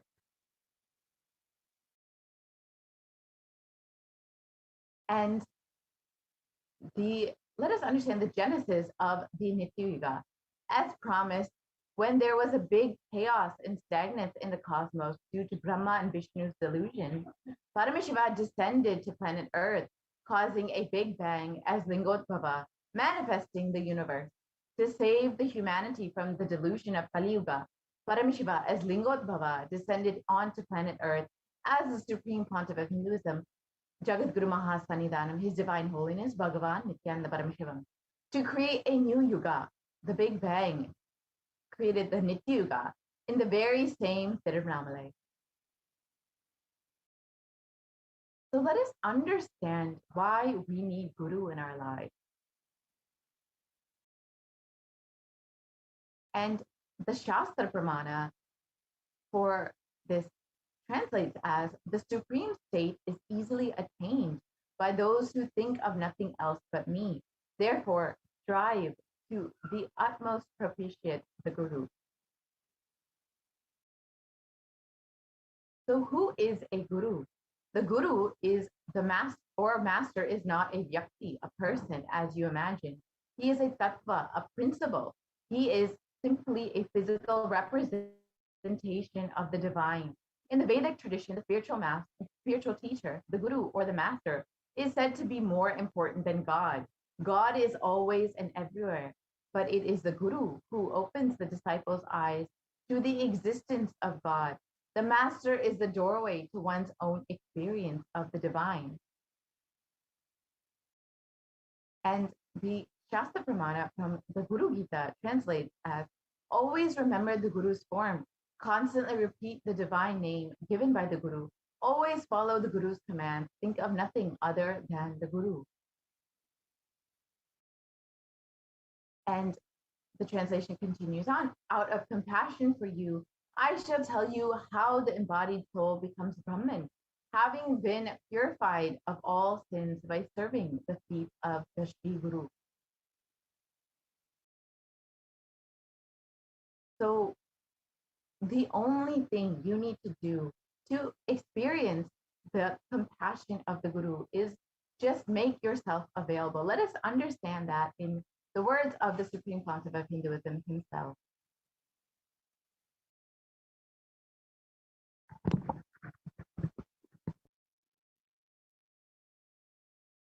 I am sitting with each one of you personally, individually, and making myself available.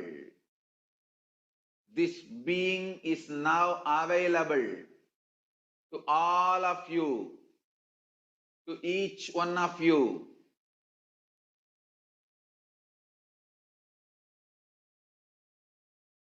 I am making myself available to each one of you.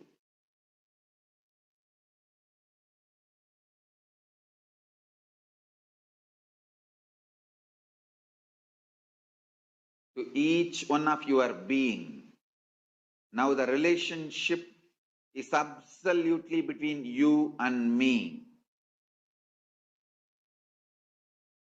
It is absolutely you and me. Allow me to fill you. Allow my being inside you.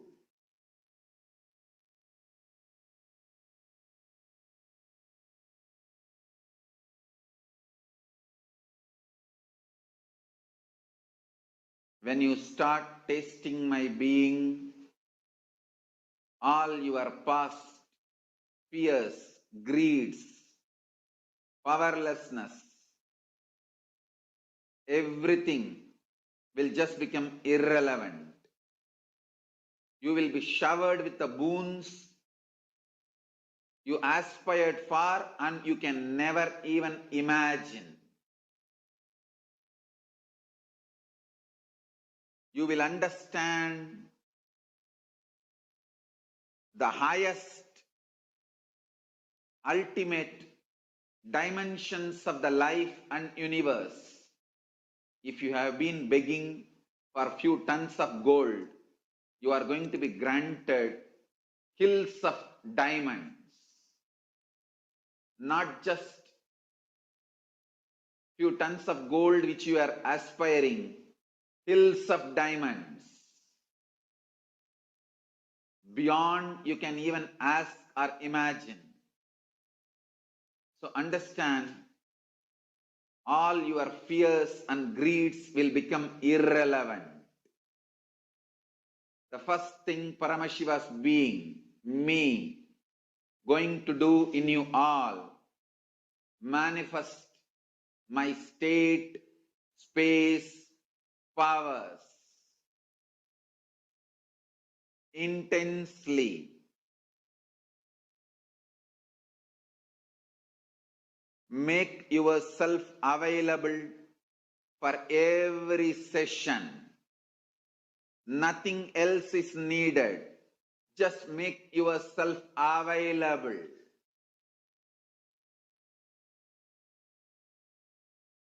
Anyone makes yourself available, I'll make myself available to you.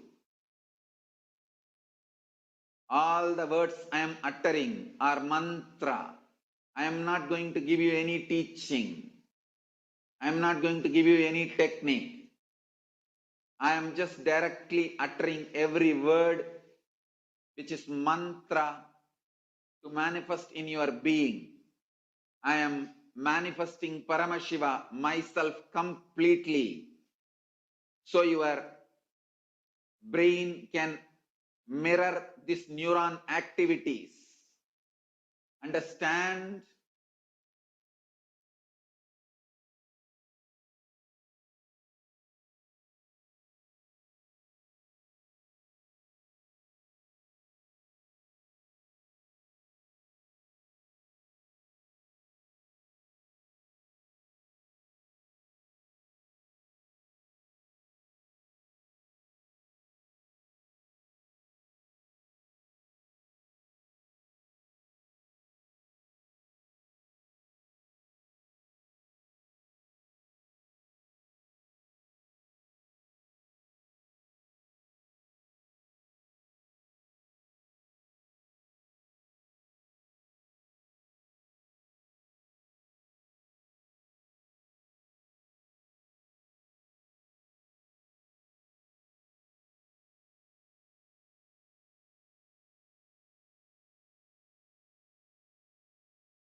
Nityanandam.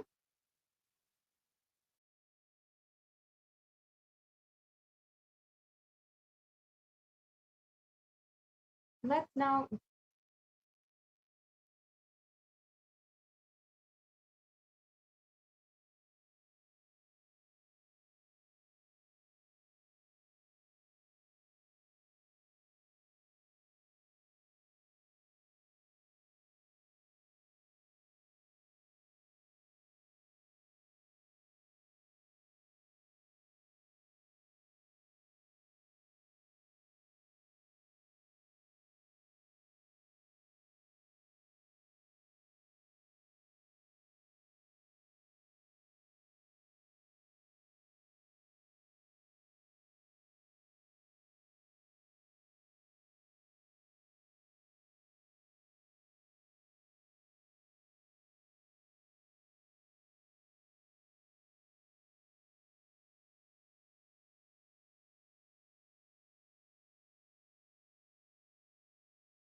Nityanandam. Let us now enter into the next segment of today's program. How to manifest Lingodbhava, the supreme light shaft of Paramashiva instantly in your life.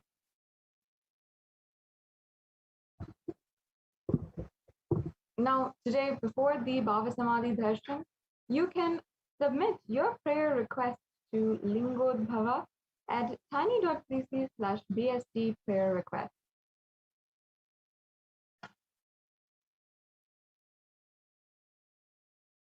Now, before we enter into the various different ornaments and offerings that you can make to Bhagavan Paramashiva, these are some of the food offerings that you can also make. One or more of these Naivedyams mentioned below should be offered as Naivedyams to Mahakala Bhairava. And you can see the black gram uradal vada, the black sesame seed or laddu, and the sugar sweet or the dry fruit. So each and every one of these can be offered for the as an offering to Bhagavan Lingodbhava.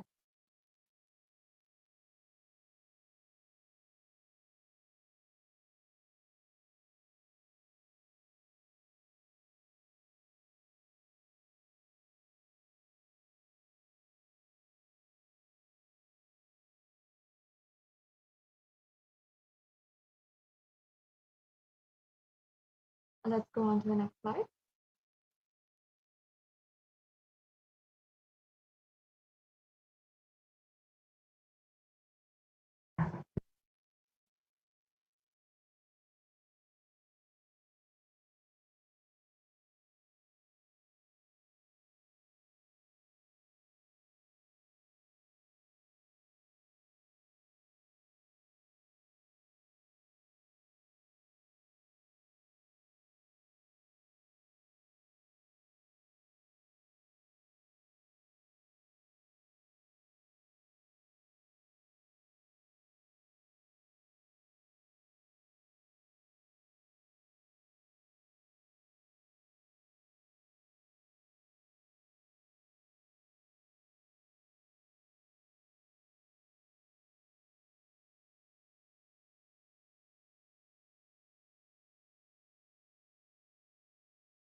What I mean by the word e-Kailasa, listen intensely.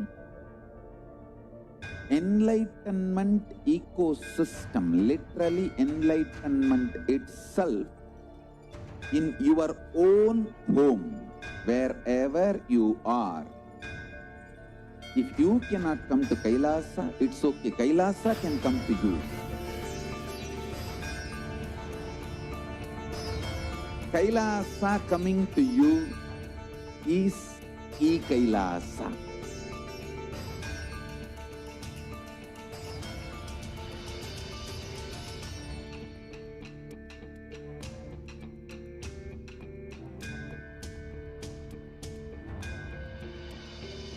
I will revive Hinduism.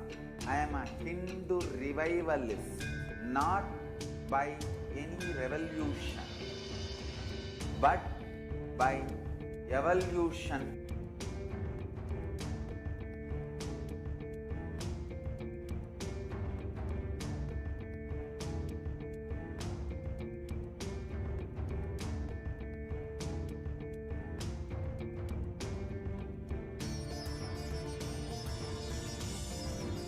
And setting model communities.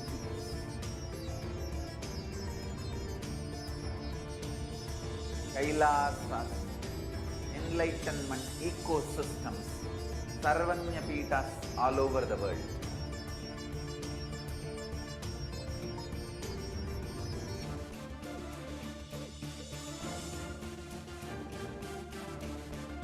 All-powerful cognition, knowledge, only when you live power manifestation and possibilities manifestation happens. This is a fundamental truth.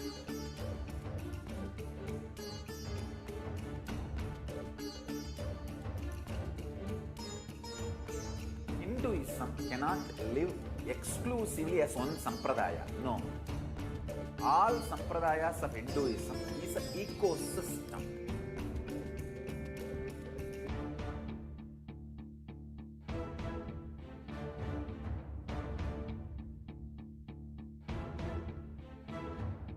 So don't keep quiet thinking that if one sampradaya is attacked, only that sampradaya is going to be affected.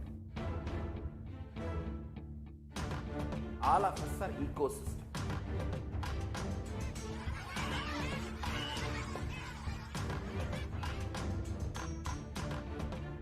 I invite all of you to get involved and enjoy Hinduism by the principle of Dharmo Rakshati Rakshitaha. When you protect Dharma, Dharma protects you. We will make the whole planet Earth flourish spiritually. The spiritual prosperity will happen to the whole planet Earth. We all have to coexist together.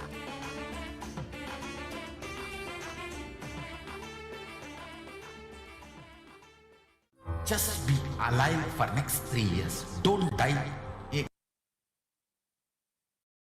Yes, let's now enter into this segment on the various different offerings that you can make during this Lingodbhava Bhava Samadhi Darshan. Now, as many of you know, during this Pradosham time, we are celebrating the Bhagwan Lingodbhava, and you can make offerings to Bhagwan Lingodbhava, to Bhagwan Paramashiva himself, who is manifesting today as Bhagwan Lingodbhava.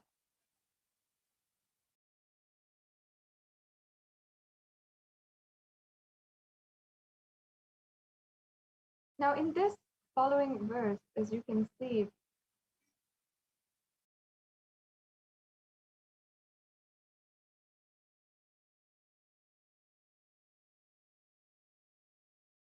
sorry, there seems to be a technical glitch. If I can ask the NTV operator, the volunteer, to reshare the slide, stop and reshare the slide.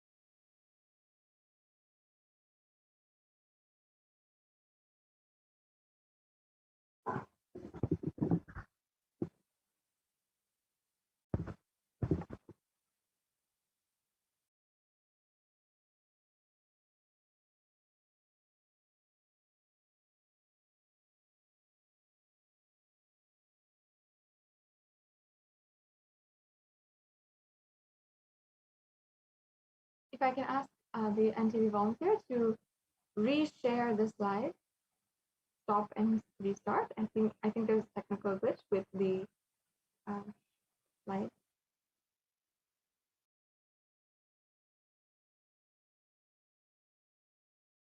Yes, sorry about that technical glitch. We'll be right back with you and continuing this segment in today's Bhava Samadhi Darshan preparation. And in just a few minutes, also just sometime, we'll be starting the preparation for the Bhava Samadhi Darshan, and you will be able to experience literally oneness with Bhagwan Lingodbhava. Yes, we can start the slides again.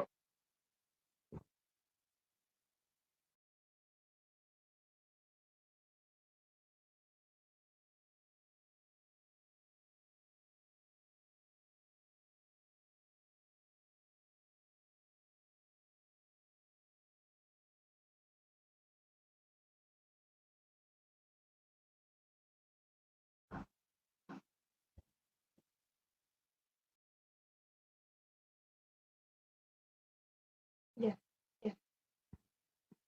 Yes, let's now.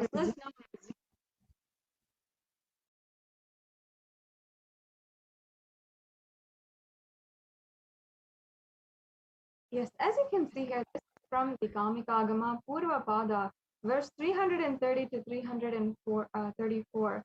And this is literally the visual representation of Paramashiva. And the first lines describe the 5 faces of Paramashiva and how he is literally so beautiful. And I'll just be reading out this English translation, which, as you can see, is very elaborate. In the Kamikagama Purvapada, it literally says 5 faces, 10 shoulders, effulgence of crystal, 3 eyes, tranquil composure, crest adorned with a crescent moon, locks of matted hair bound with a serpent, mounted on the lion throne constitutive of mantras, seated on the white lotus, designed on the throne, and adorned with the various ornaments such as the earrings, the karnika, the hara, the kati sutra, the bandhana, the keyura, the katika, the chaivarya, the channavira, and others. The eternal age of 16 years, supremely beautiful and auspiciously charming, face beautified with gentle smile, holding the trident, Parasu, Khadga, Vajra, and fire in his right hands, and holding the Abhaya Mudra, the Pasha, the Ghanta, Naga, and Ankusha in his left hands. Or the weapons held in the hands are told in a different way. Varada Mudra, Abhaya Mudra, told in a different way. And Kadbhanga, Shakti, and Shula are in the right hands. And Damaru, Sarpa, Akshamala, and Indavaram flower in the left hands. Lord Sadashiva should be meditated as associated with these linemen. And now let us just begin by understanding the significance of offering. In Hindu tradition, as many of you know, and we all practice, in every different occasion, we often invite the gods and goddesses to literally make their presence in our lives. We offer our gratitude for their guidance, having brought us thus far, and we request them to come and guide us further in our lives. Now, offering anything to the lotus feet of Paramashiva is giving of a divine gift of pure love, devotion, oneness, and it consists of giving and accepting. Only when the divine accepts what one offers, the offering becomes complete. An offering is not made out of fear or out of greed. It is simply pure love and gratitude. And when an avatar lands, the offerings are purely a part of the grand Leela played out for the only purpose of enlightenment.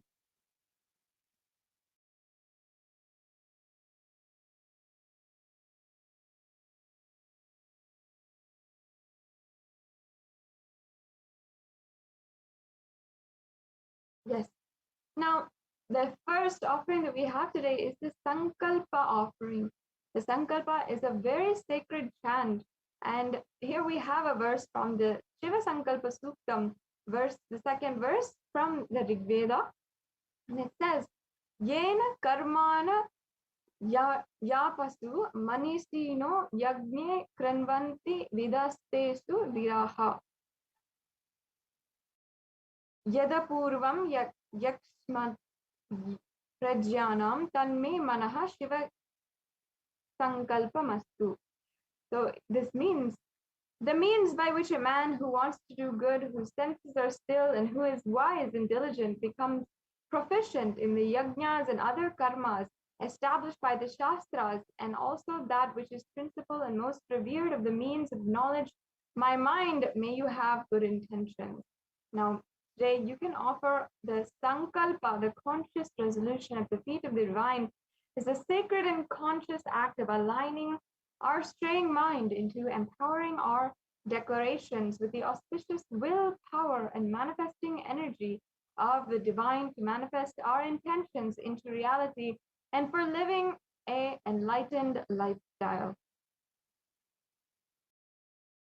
Yes, and the next offering is the Rudrakshamala.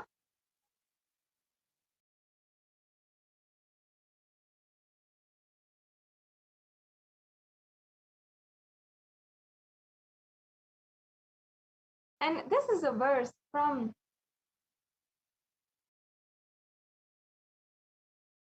the Lingashtakam, and it literally means salutations to the eternal lingam, which is worshipped by the gods and the best of sages, which burns off the desires and which is compassionate and which is destroyed by the pride of the demon Ravana, and which is destroyed the pride of the demon Ravana, and salutations to that eternal lingam.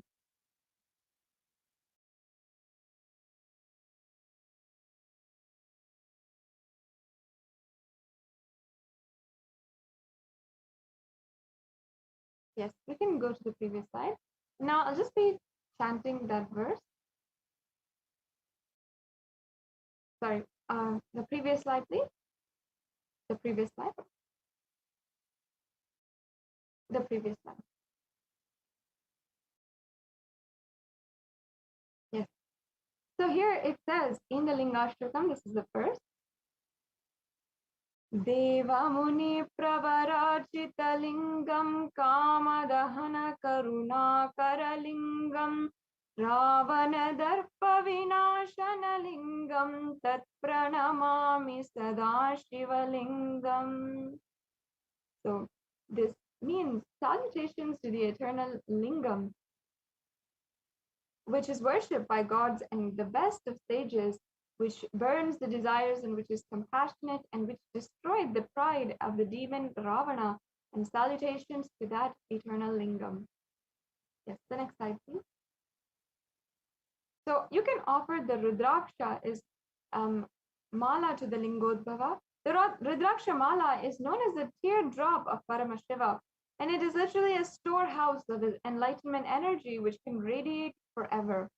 You can offer this Rudraksha mala to the Lingodbhava and be blessed to have the eternal guidance to remove delusion and travel on the path of auspicious life forever.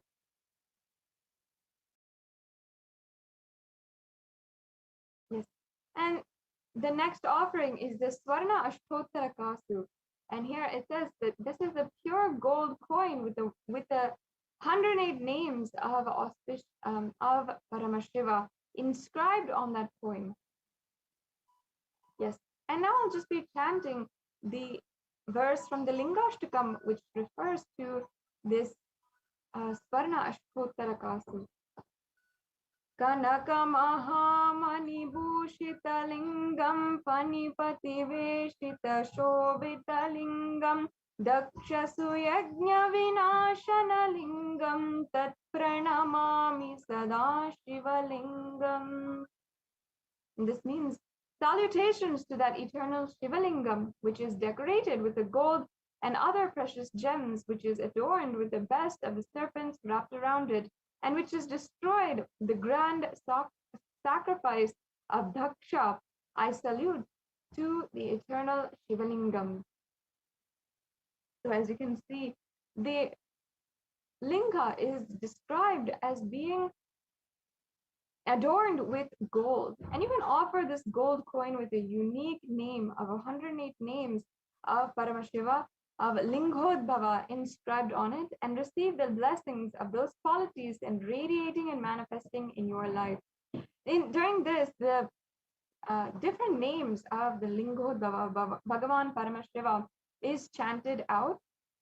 And there's 108 different names which is chanted, and each of these is a description of Bhagavan Lingodbhava.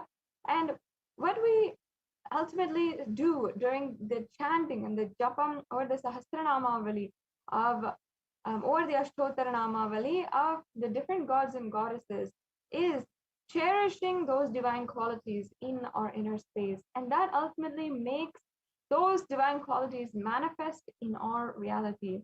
So you can offer one or any number of coins in various sizes, which each one of the names inscribed with the auspicious name of Paramashiva Lingodbhava.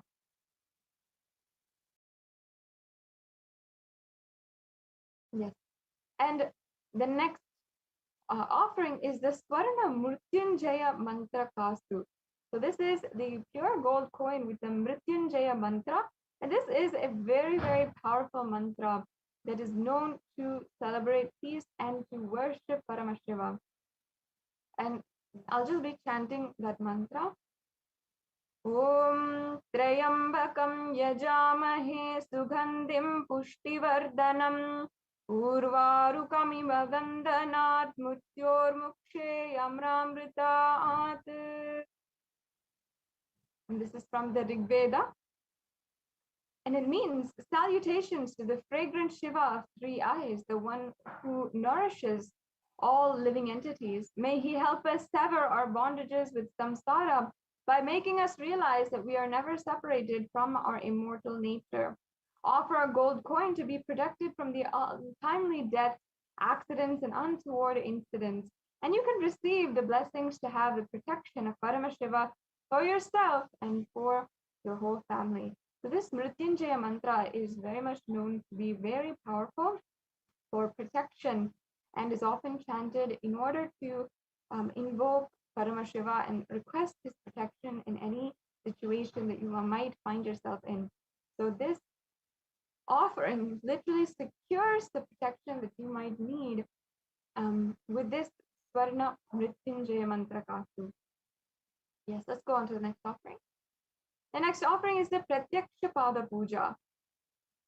And this is another verse which is a song composed by Adi Shankaracharya, ultimately meaning wife, wealth, sons, grandsons, and all such, home and kindred, all these things may be there, yet if one mind be not centered upon the lotus feet of the Guru, what then? What then? What then? So it really beautifully explains to us that we might have all of the luxuries in the world, everything that we have ever dreamed of having, and everything that society places in a high pedestal. But if we are not centered upon the Guru, and we do not have a Guru in our lives to guide us, then all of these things become useless. And no matter how much we have and possess, or we think we possess, we will not be liberated when the time comes, and still we'll still be in this endless cycle of birth and death. It is only the feet of the Guru which is capable of giving us the grace of simply removing and liberating us from the Bhavaroga, the disease of being continuously bound to this cycle of birth and death. And that is exactly what it says in the Guru Gita. And beautifully, Paramashiva describes that he literally manifests as Guru in order to liberate us all from this eternal and seemingly endless cycle of karma. So today, you can offer this Pratyaksha Pada Puja and receive the auspicious blessings for a strong and intense Guru-disciple relationship.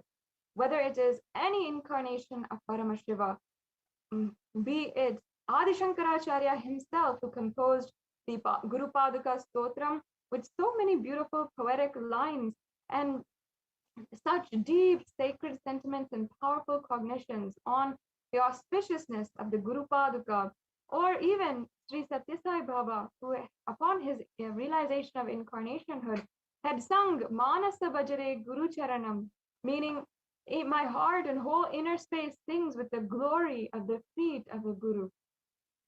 And or even the Supreme Pontiff of Hinduism, who has time and time again over the last 27 years of his public mission been speaking about and initiating millions of people across the world to experience the very Guru-disciple relationship which the Supreme Pontiff of Hinduism himself had with the incarnation of Paramashiva himself, Arunagiri Yogeshwara. And this Guru-disciple relationship manifested ultimately the oneness experience with Paramashiva, and that realization of incarnationhood at the mere age of 10 years old for the Supreme Pontiff of Hinduism. And this Guru-disciple relationship is never to be taken for granted, and especially during this Chaturmasya, this is a time that we can offer these various offerings for the Guru and be liberated ultimately from all the karmas and baggage. Yes, and the next slide we have is the offering for the Jata Alankara Seva. Now, Jata Alankara is the decoration of the Jatas, and it's an offering of pure love and devotion to the Guru, who manifests to protect and guide the disciples on the journey and path to enlightenment.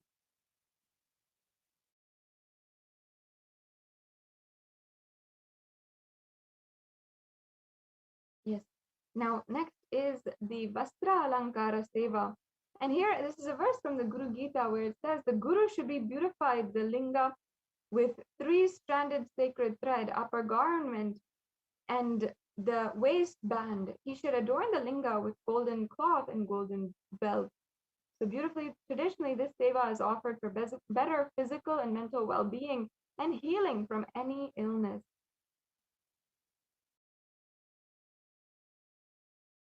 Yes. Now we're going to enter into the various offerings of gold that you can make today.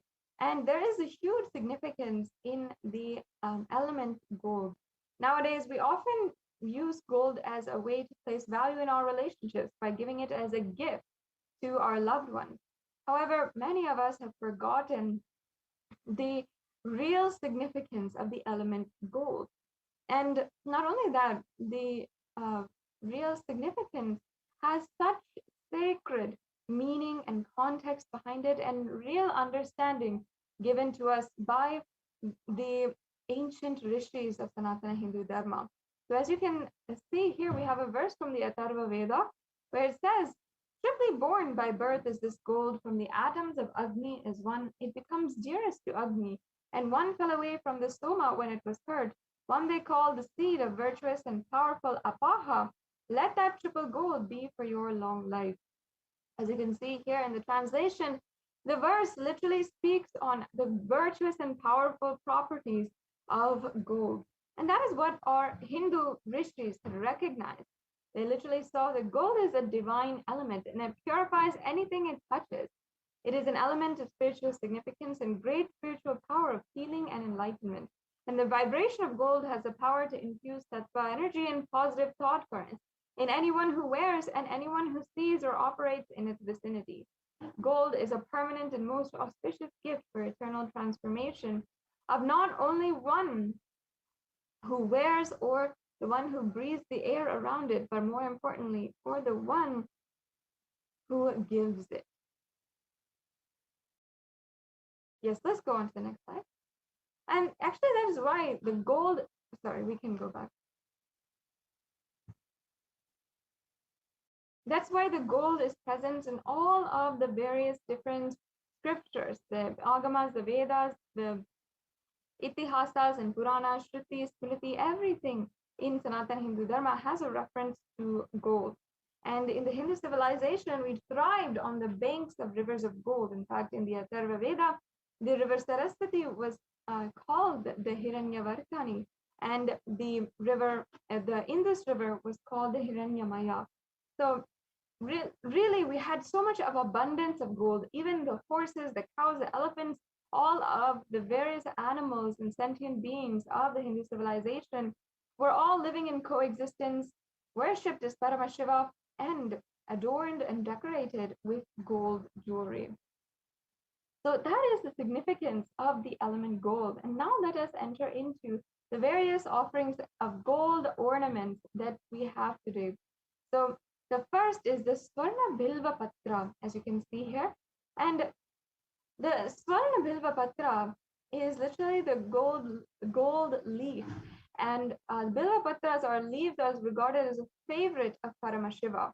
And in the Shiva Purana, it is saying that it is said that the offering of one Bilva leaf to Bhagavan Paramashiva is equivalent to donating thousands of elephants, horses, or even the most auspicious Kanyadhan.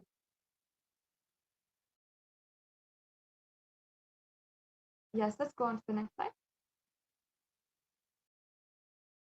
And the Bilva tree is the most sacred to Bhagavan Paramashiva. The Bilva leaf or the Patra, as it is known, represents the Trinetra, or the three eyes of Bhagavan Paramashiva. And the Girija lives on the root of the tree, Maheshwari on its shoulders, Dakshayani on its branches, Parvati among its leaves, Katyayani in its fruit, Gauri in its flowers, while in the thorns, the numerous Shaktis find a home. And this is a very beautiful significance of the Bilva tree.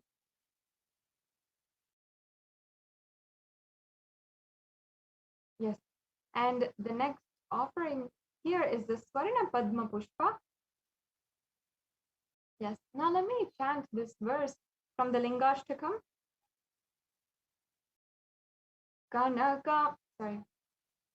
Kumkuma Chandana Lepita Lingam Pankajahara Shusobita Lingam Sanchita Papa Vinashana Lingam Tat Pranamami Sada Shiva Lingam.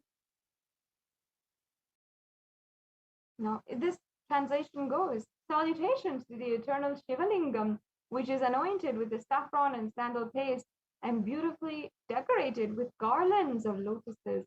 That which destroys the accumulated sins of several lives, I salute that eternal Shiva Lingam. And there are hundreds of references for using the lotus in the worship of Paramashiva. And almost everything that involves the consecration of Paramashiva Linga or the worship of Paramashiva or meditating on Paramashiva involves the lotus, including even some of the mudras and the asanas used during the worship of Paramashiva. It involves the lotus flower, the lotus leaf, the lotus pericarp, and the lotus petals. The lotus is a divine flower, and the Shakti of Paramashiva is also called as lotus, and base of Paramashiva Linga is also the lotus, and the disciple of Paramashiva is also considered as the lotus which is about to bloom. So today, you can offer this golden lotus in any size you wish to be blessed to have the state, space, powers, and being of Lingodbhava in your inner space amidst any and every adverse situation in life. The next offering we have here is the Tulabharam, and the Atharva Veda Parishishta describes the Tula Purusha, the ceremonial offering of the Tulabharam of Hiranyagarbha, the gold vessels, an offering of 1,000 cows as one of the Mahadana, the supreme offerings. The 41 Matsya Purana also states that the Tula Purusha ceremonial offering of Tulabharam as the Mahadana, the most supreme offering. In the Hinduism, the traditional way of offering is known as the Tulabharam, the sacred act of offering an item in equivalent weight of the deity or guru. Offerings can be various flowers, the bilva, tulasi, dates, bananas, books, silver, and finally even gold. Giving for the sake of giving to open us up to receive Paramashiva. Hindu giving is about offering with gratitude to the highest that we have to receive the blessings, the best possible, Paramashiva himself. So the Tulabharam is the highest offering as per the Hindu scriptures. The highest offering is also of the Tulabharam in gold, and gold has the ability to hold and radiate energy, and offering it with the right context brings about the highest completion and peace and joy in your life. Offering silver also purifies the being and blesses one with the completion, with the wealth and health and blissful enlightened lifestyle. So you can offering gold blesses one with extreme wealth, health, and enlightenment, and an eternal place in Paramashiva Loka and Kailasa for millions of years. So you can also will be offering the Tulabharam for every various different occasion, as well as the Vijayadashmi and Jayanti as well.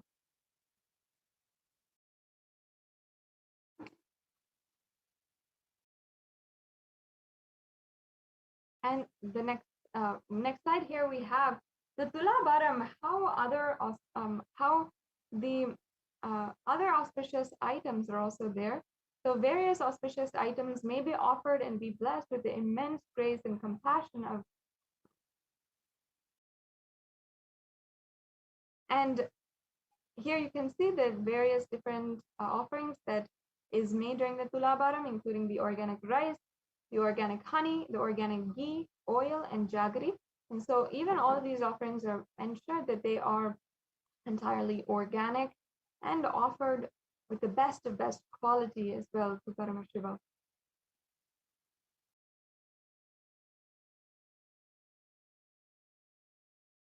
Yes. And the next offering we have is the Swarna Spatika Mala. And this is a very beautiful offering as well. And here we have the same verse that we started this segment off of with the Paramashiva Dhyana Shloka.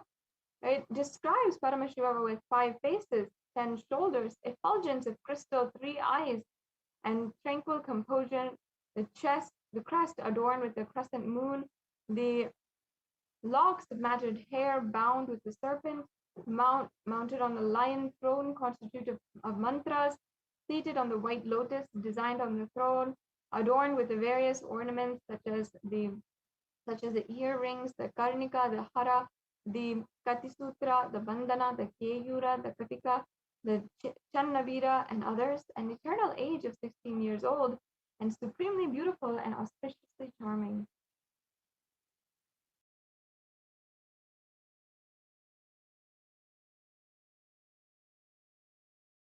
Yes, we can go on to the next slide. Yes, another very beautiful offering here is the Swarna Ganga. And here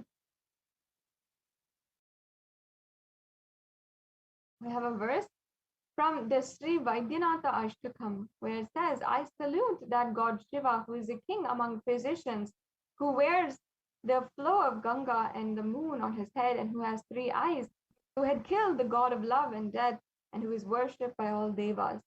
So offering this Swarna Ganga to the Vaidish, to Bhagavan Paramashiva, to Lingodbhava bestows blessings to wash away janmas of impurities and karmas to experience health and wellness in your life.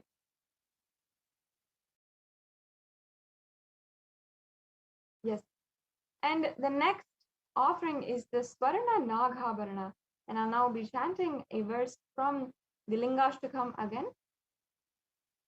Kanaka Mahamani Bhushita Lingam Panipati Veshita Shobhita Lingam Daksha Suyajna Vinashana Lingam Tat Pranamami Sada Shiva Lingam.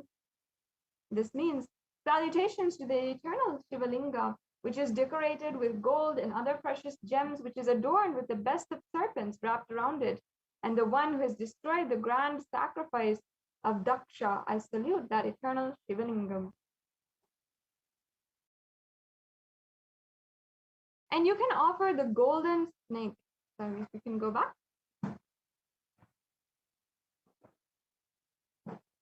This golden snake to adorn Bhagavan Paramashiva and be blessed with the awakened Kundalini Shakti for best health and clarity, for making the right decisions regarding health, wealth, and relationships.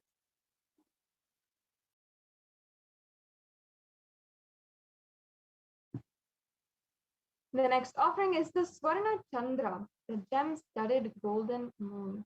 And here it says that in the Sri Vaidyanatha Ashtakam, once again, it says, I salute Bhagavan Paramashiva, who is the king among physicians, who wears the flow of Ganga and moon on his head, and who has the three eyes, who had killed the god of love and death, and who is worshipped by all devas.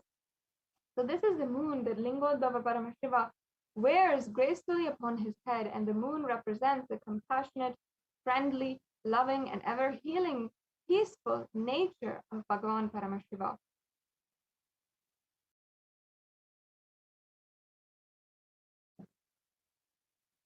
Yes, and once again, this is the offering of the Swarna Haram, the garland of gold. Very auspicious offering here. And again, this offering is referenced from the Lingashtakam verse, which I'll now be chanting once again. Kanaka Mahamani Bhushita Lingam Panipati Veshita Shobita Lingam Daksha Suyajna Vinashana Lingam Tat Pranamami Sada Shiva Lingam. And the translation says, I bow down before that lingam, which is eternally Shiva, which is ornamented by gold and great jewels, which shines with a snake being with it, and which is destroyed the yajna of Daksha. And this means the offering of the garland malas of gold to adorn Shiva Linga and be blessed for eternal wealth and auspiciousness and a life of enlightenment in the space of Paramashiva Loka. So this is the offering of the Swarna Haram, which you can make. And for any of these offerings, if you'd like to proceed with the offerings right away, and any of these offerings have piqued your interest, you don't want to wait, then you can go to tiny.cc/bsd-lingodbhava.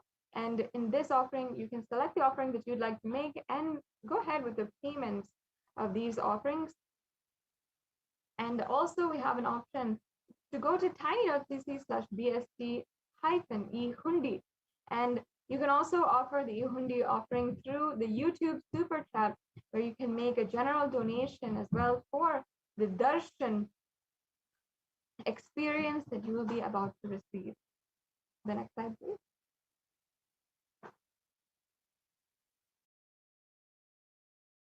Yes, and the next offering is the Swarna Kiritam, the golden crown. This is another very valuable offering that you can make to Bhagavan Lingodhava. And it says here that in the Kamikagama Purvapada, verse 429 to verse 430, it says the linga should be adorned with 3 striped sheet made of gold, gold crown, and durva grass made of gold, and a number of flowers made of gold, such other ornaments. The offering of the Kiritam to Bhagavan Lingodhava to heal all relationships in all dimensions is available to you right now. And as you can see, it has a very ancient significance as well. Yes, let's go on to the next slide. Yes, here we have the Swarna Charana, the gem-studded gold feet, which is also available for you to offer.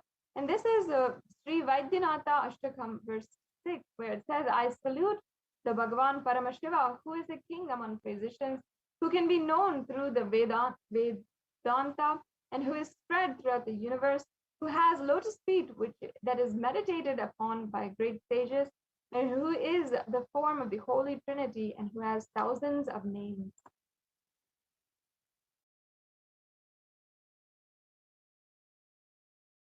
Yes, and the next offering is the Swarna Pinaka Pani. So in the Vaidyanatha Ashtakam, verse number 3, it describes Vaidyanatha as the holder of this bow.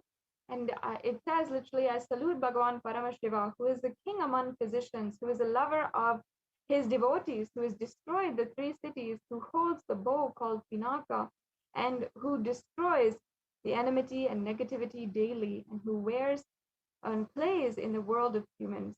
So beautifully it's described here. And you can offer the Swarna Pinaka, the golden bow, which blesses one to directly resolve any kind of enmity, litigation, and to remove the negative influences in your life. Once again, if you'd like to proceed with any of these payments, you'd like to go ahead and make an offering or make a general donation, you can go to the links which are provided right now and projected right now. And if you'd like also, you can make a donation through the YouTube Super Chat. I recommend all of the viewers to join in today as a member of the YouTube channel, and you can then get access to more than 20,000 hours of the discourses and various different dikshas of the Supreme Pontiff of Hinduism on Kailasa's SPH Nityananda YouTube channel, and you can be able to make a general donation and participate in the live chat during any live event. Yes, next slide, please.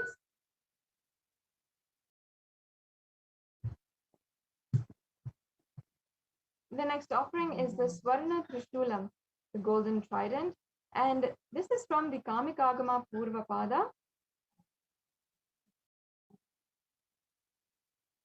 Yes, so the trident denotes his three qualities, the Sattva, Rajas, and Tamas, functioning in the pure realm of Parashut denotes his nature of eternal existence. Khadga represents his invincible prowess. So you can offer the Trishula, which is a symbol of getting you rid of all of the impossibilities, and it could even be disease-causing blockages. And through the Trishul, he removes all the impossibilities and creates all new possibilities to rejuvenate the best health.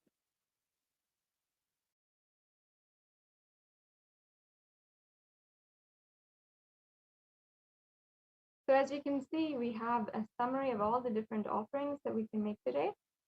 There's the E-Hundi offering, the Sankalpa offering, the Rudraksha Mala, the Swarna Ashtottara Kasu, the Swarna Mrityunjaya Mandra Kasu, the Swarna Bilva, the Swarna Padma Pushpa, Pratyakshapada Puja, the Alankara Seva, the Vastra Alankara. The next slide, please.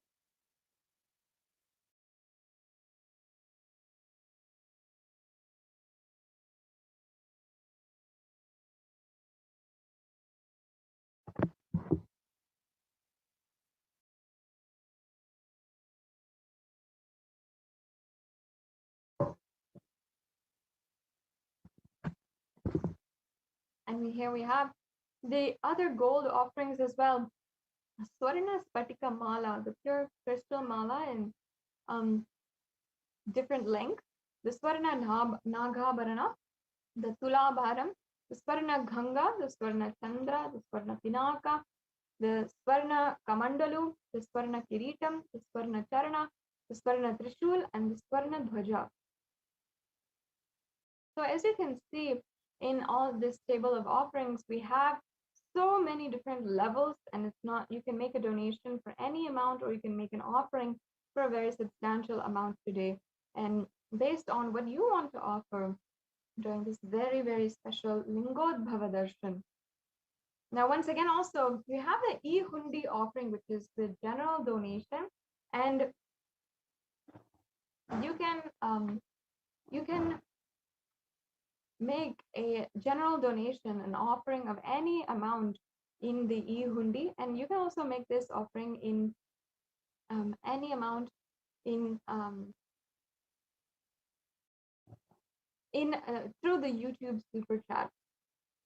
Yeah, if you can go on to the next slide. Yes, so this brings us to a conclusion of this segment in today's program.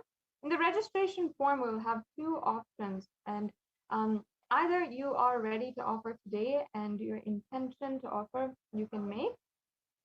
So you can fill out the registration form for this program and make your intention to make an offering. So that is, if you are interested in making an offering, if you need help in manifesting, or if you need more details, you can go to tiny.cc/bhavasamadhi. And if you're ready to make an online payment today, then you can go to tiny.cc/bst lingodbhava, or if you want to make an E-Hundi donation, then you can go to tiny.cc/bst-E-Hundi. And after the payment is done, make sure that you are submitting the details for the puja, all the names that you want to be chanted, your name and your family members' names, in the Sankalpa 2021 form. So that is the tiny.cc/sankalpa